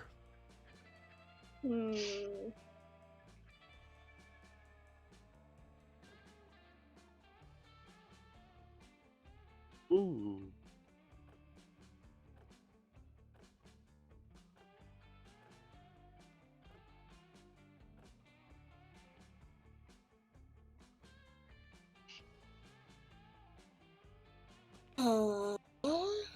Would you like my thoughts? Yeah. Okay. I think the bottom one is probably boldness, I would assume. Just because it ends with actual tank. And usually the more aggressive ones are boldness. The top one could be smarts and charm, though, which, I mean, I have. Yeah. I feel like the top one, she's not actually gonna read it. Okay, hold on.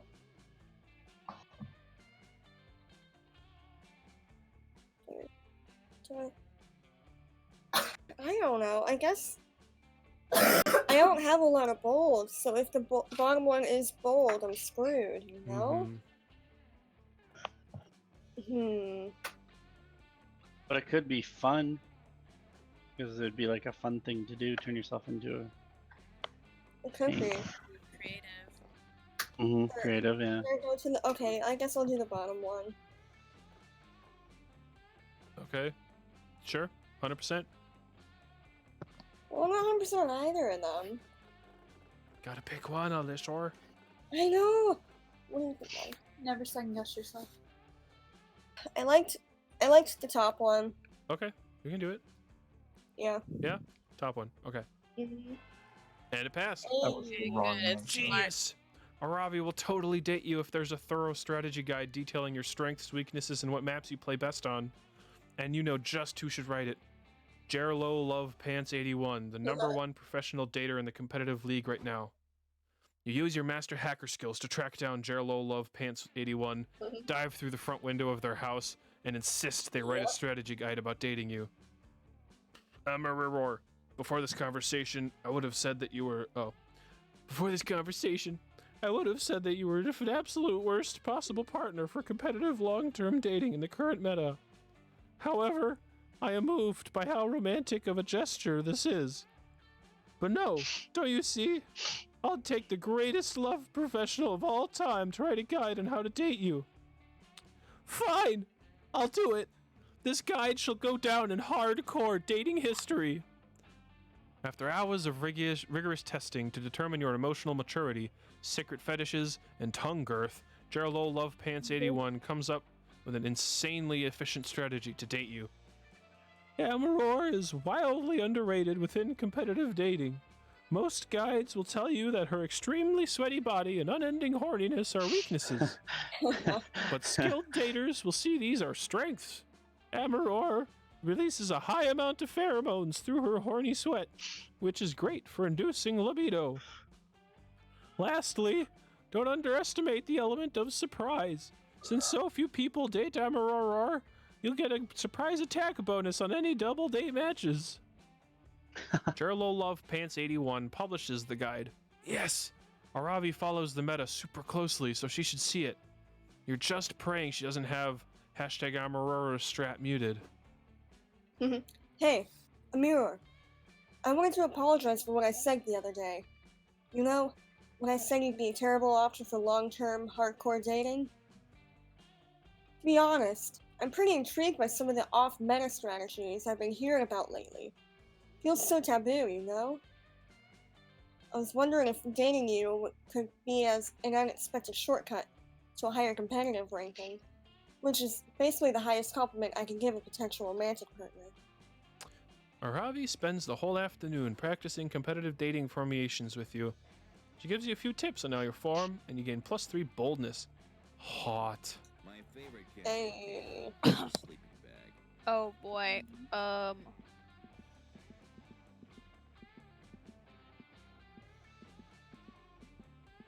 What's open? Bold. Is boldness open? Creative, boldness, and smarts. I'll do that. Boldness? Bold, yeah. Okay. While exploring the haunted manor, you find an enchanted skull who speaks in riddles. His voice makes your ears bleed. You decide to name him Sparky and put him on your keychain as a fun pet. He tells you all sorts of cool things like, beware the tides of Venus, and if you meet a guy named Lenny at Costco, don't give him $20. Sparky also tells you exactly when and how you'll die. Apparently it's going to involve a lot of mozzarella sticks. You gain +2 boldness for gaining that foresight. Later, you find... Sorry, it started... Later, you find Dahlia punching a rock. This would normally be pretty standard, but you realize her expression has a shade of sadness. You go ask if she's okay. She's not. Oh, hi, Denny. You must be wondering why I, Dahlia Aquino, am not my usual cheerful disposition. I know you all expect me to keep morale high, as I am the unquestionable leader of this camp army of ours. You have literally never seen her as that, but you're not about to interrupt her. You see, I've been lately enjoying many pleasures of summer as I get closer to my goal of having the best summer ever. But might all these pleasures be making me weak in the process? I've been so focused on summer when before my only season used to be conquest season. I think we all know what the problem is. It's Damien! Yeah, my whole thing used to be being Damien's rival, conquering the 8th circle of hell and all that. But summer camp has opened my eyes. Damien is like super lame. That idiot has 0 survival skills. I saw him checking a tree's bark to find the nearest McDonald's. He's the silverest of the silver spoons. It's disheartening. That's a joke from last game. I cannot see that wimp as a rival anymore, but a healthy rivalry is an essential part of a warlord's structure to remain strong. I know this because I've watched all kinds of informational documentaries on being strong, such as Dragon Ball and Naruto. I think one of those was even filmed by Michael Moore. So I got worried that I would become weak by having no rival. I started punching this rock in hopes that we'd become sworn enemies, but it's not working. You tell Dahlia you'll become her rival. A rivalry to remember. Nah, you're just saying that so we can build some sort of sexual tension. Oh. I don't blame you. Anyone wrong. would give it the chance if it meant they'd get a spoonful of this buff, beautiful blue bod. But enemies to lovers sounds like more of a Ravi or a Joy thing. Not my jam, though. Sorry. That sucks. But if Dahlia's not into sexual tension with rivals, maybe she's into intimacy, trust, and eventually sexual tension with the good friends who help her in an hour of need. Enemies to lovers is the best trope, though. I swear. Mm-hmm.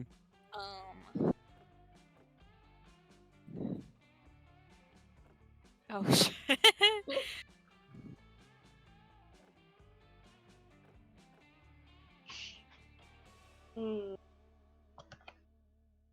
I don't know. I don't know what the bottom one is. Creative, probably? I think so.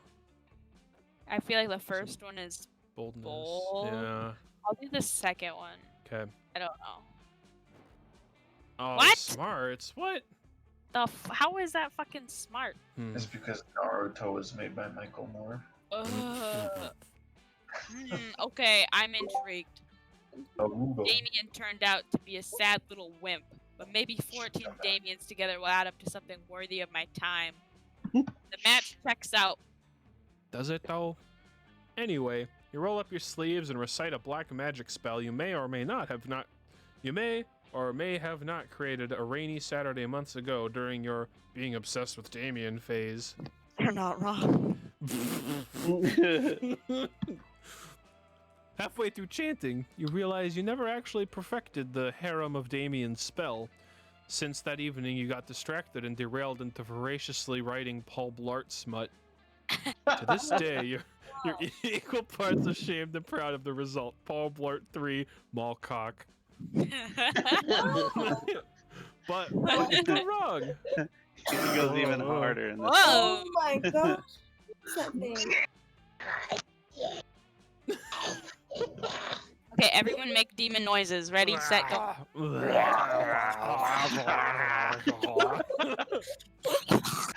Okay. Whoa, he is a horrible mess. But I guess Damien is that too, so it tracks. Hey, you, massive Damians, wanna fight?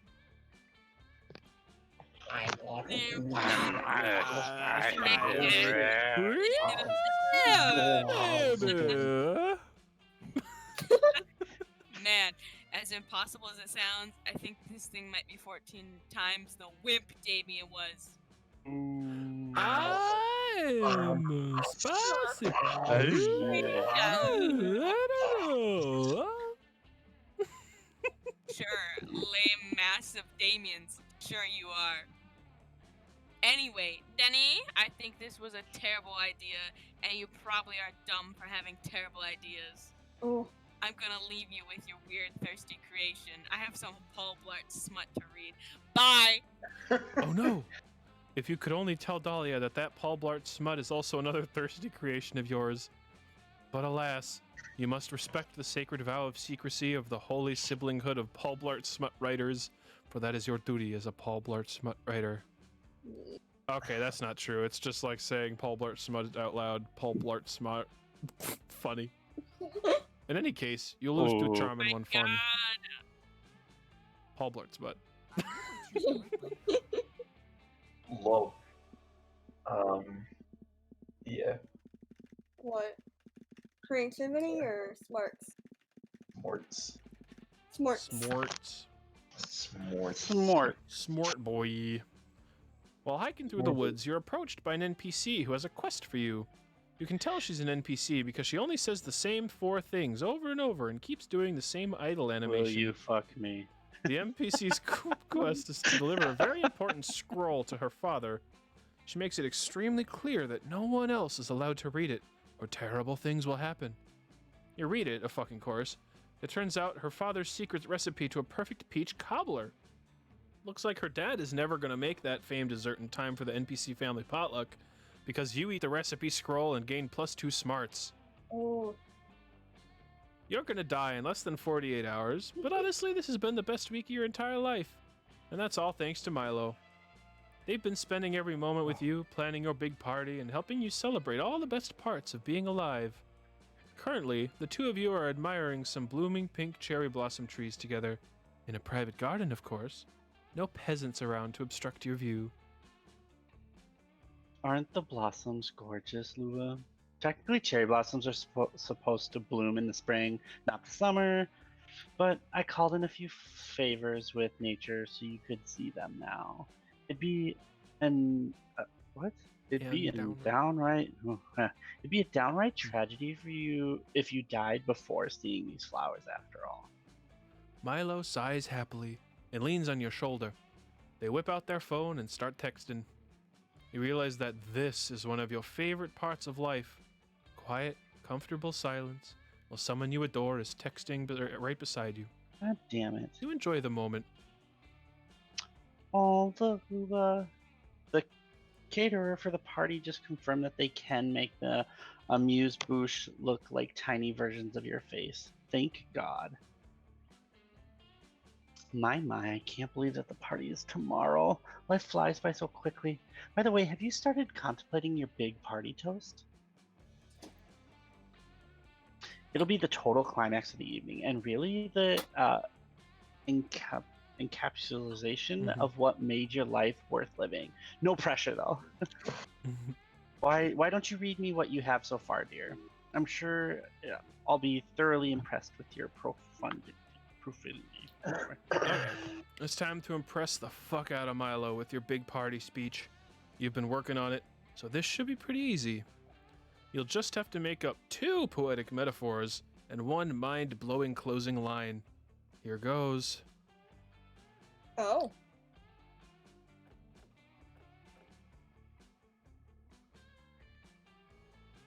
The end of a beautiful song. Did you read the little poem right in the middle of the screen as well? Good evening, cherished friends and family. Today I die, but don't fret. It's okay, for death is the end of a beautiful song. Okay. As I, Lubba, face my rapidly approaching doom, I now realize that life has been like.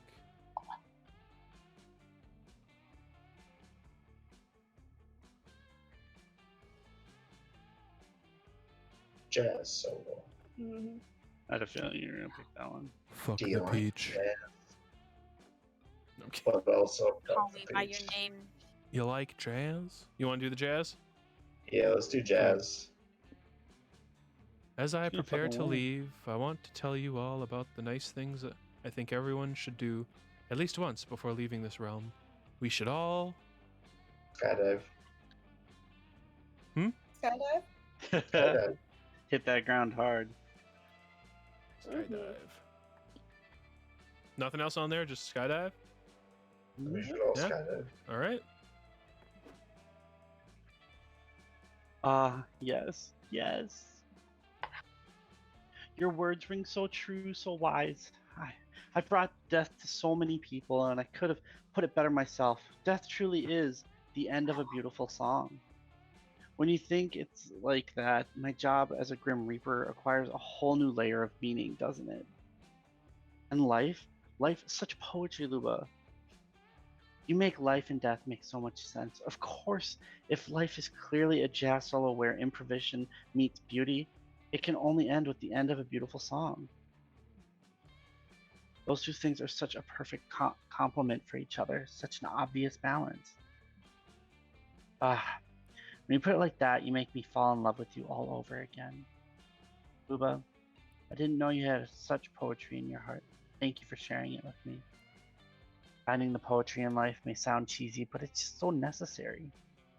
Sadly, there's so many people spending their days complaining and focusing on what makes them hurt. So much frustration, anger, and sadness. It's true that life can be hard, but it's not a good or bad thing. But it's complicated until it stops spinning, less expected. Will you welcome death as the final chapter to all the delicious things your soul savored? Or will you ask yourself why you never got the chance to skydive as you realize all that could be and wasn't? Then there's other people that, as you say, see life as a jazz solo where improvisation meets beauty. It is so sweet to watch them die. Their soul truly sings as they found the little miracles hidden in their day-to-day. They remember all the kisses and dances, but they ended up embracing the sun as they rised, surrounded by loved ones, so embrigaded of life. Look, they look so at peace, beautiful memories. That's a Milo, long-ass one, what the fuck? Milo Sorry. takes your hand. How can you not love life when in between all the pain? It has the potential to harbor all that raw, aggressive beauty. Isn't everything weird and wonderful? If we had only met before, if you had one more time, we could skydive together. Imagine that. No, I choose to focus on what's good. I'm happy that we met, and that I got to know you this well before you go. Come. Milo pulls you into a vibrant, passionate dance. Wow. Tomorrow will be a sad day, but also a wonderful day. Let's dance to life and to all that makes this ride something so memorable. And to you and me. Let's dance forever till the world ends. Dance with me. They look at you so intensely, it's like they pierce the very core of yourself. Ah, so close to the end, and yet feeling like life is just blossoming into such a feast of emotions. But who cares? Today you dance. Today you dance forever. Jesus, why is this taking Damn. such a sad... Oh, hell? I feel like that's Deep as definitely a fuck. secret ending. It Yeah, has for to be. sure. You're probably right. That's I'm gonna have her take Yeah, herself. she's gonna. Yeah. Who would she match Okay. with? Alright, let's try, is it, yeah, Robbie. She is short. Wait, I'm gonna get denied again. Okay, do it anyway. Okay. My boy Milo.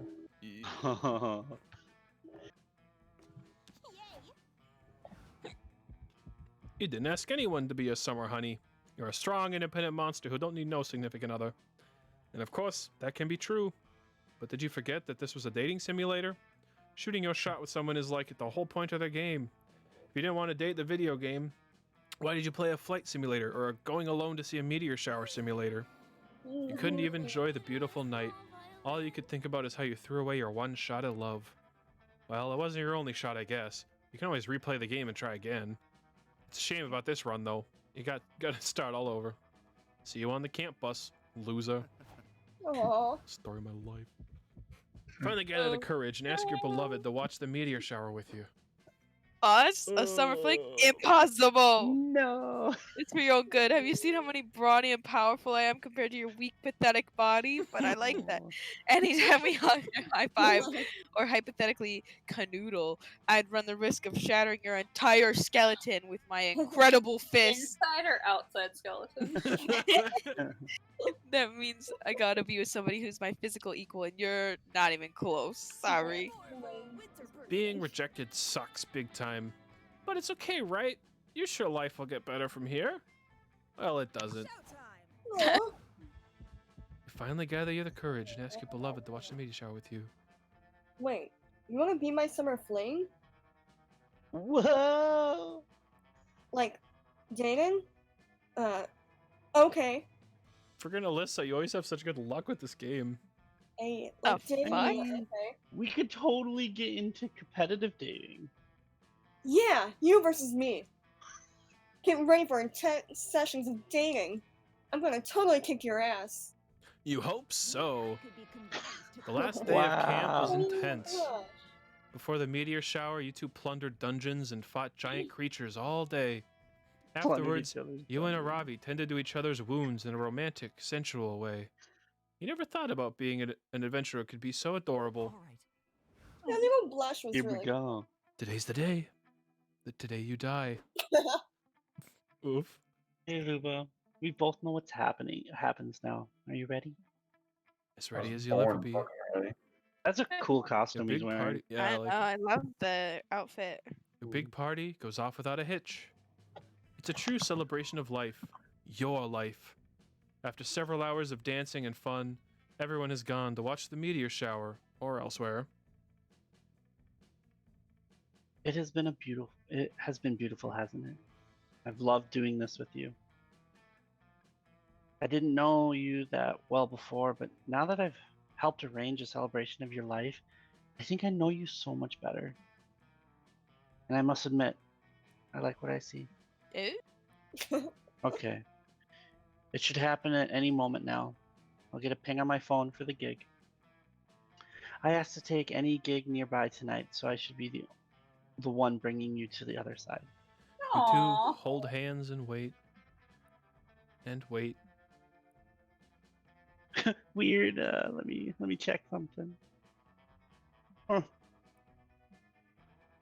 Oh. Okay. So funny story. I think I misread the gig. It wasn't you who's dying tonight, but another. Muba. It's a pretty common name, you know. If only I paid a bit more attention to my gigs. My bad.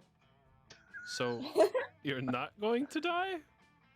I mean, you will someday, but not tonight. Still, we keep on celebrating life, if you know what I mean. Oh, Milo shit. starts undressing while entering the lake. They throw you a short, suggestive glance. Damn. Your heart stops for a second, but like in a good way. Awooga. You join Milo in the lake. I want his outside bone in my inside bone. They're so free, so in love with life. It's inspiring. You could learn a lot from them. Ending. What the hell? Like how meaningless Holy it is to shit. worry about death when you could spend every minute basking in the earthly wonders of being alive. And that night, you celebrate life in a feast of flesh and desire. Jesus Christ. Damn. Yes, secret ending. Secret ending. Hell yeah. Oh my god. Oh. Damn. Nice job, Holy- everybody. Holy. But especially Vincent. So yeah. Not gonna lie, for the last half hour, I've kind of been asleep. I'm really tired. Yeah, because I had to read the whole damn shit. No, like the last time I said anything, I was a like, I soliloquy. came back and I was like, oh god. I feel like Josie and I, all we did both rounds was just read constantly. Yeah. It's just like, oh, thank God they're doing their thing. I'm just gonna close my eyes. That's valid as fuck. Nice job, everybody. That's fine. I got to get going. Yeah. I gotta poop and go to bed. Tail. Yeah. Yeah. See you guys later. Yeah. Good night, everybody. Bye. Bye. Bye.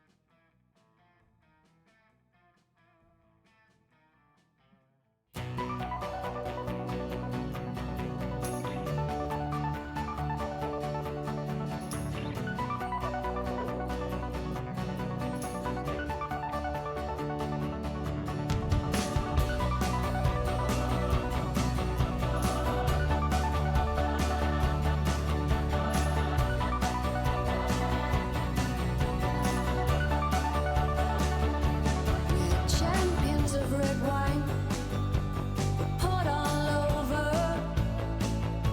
It's what we're known for.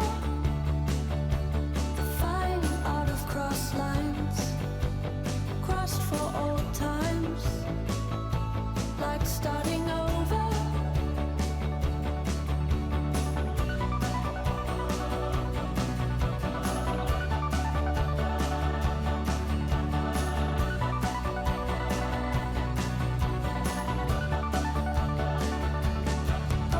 Like the headlands, need waves to root for. You're coming over. You've done your research. It has the force of water, and we've got a lot here. Steps I take back to you. Steps I take back to you.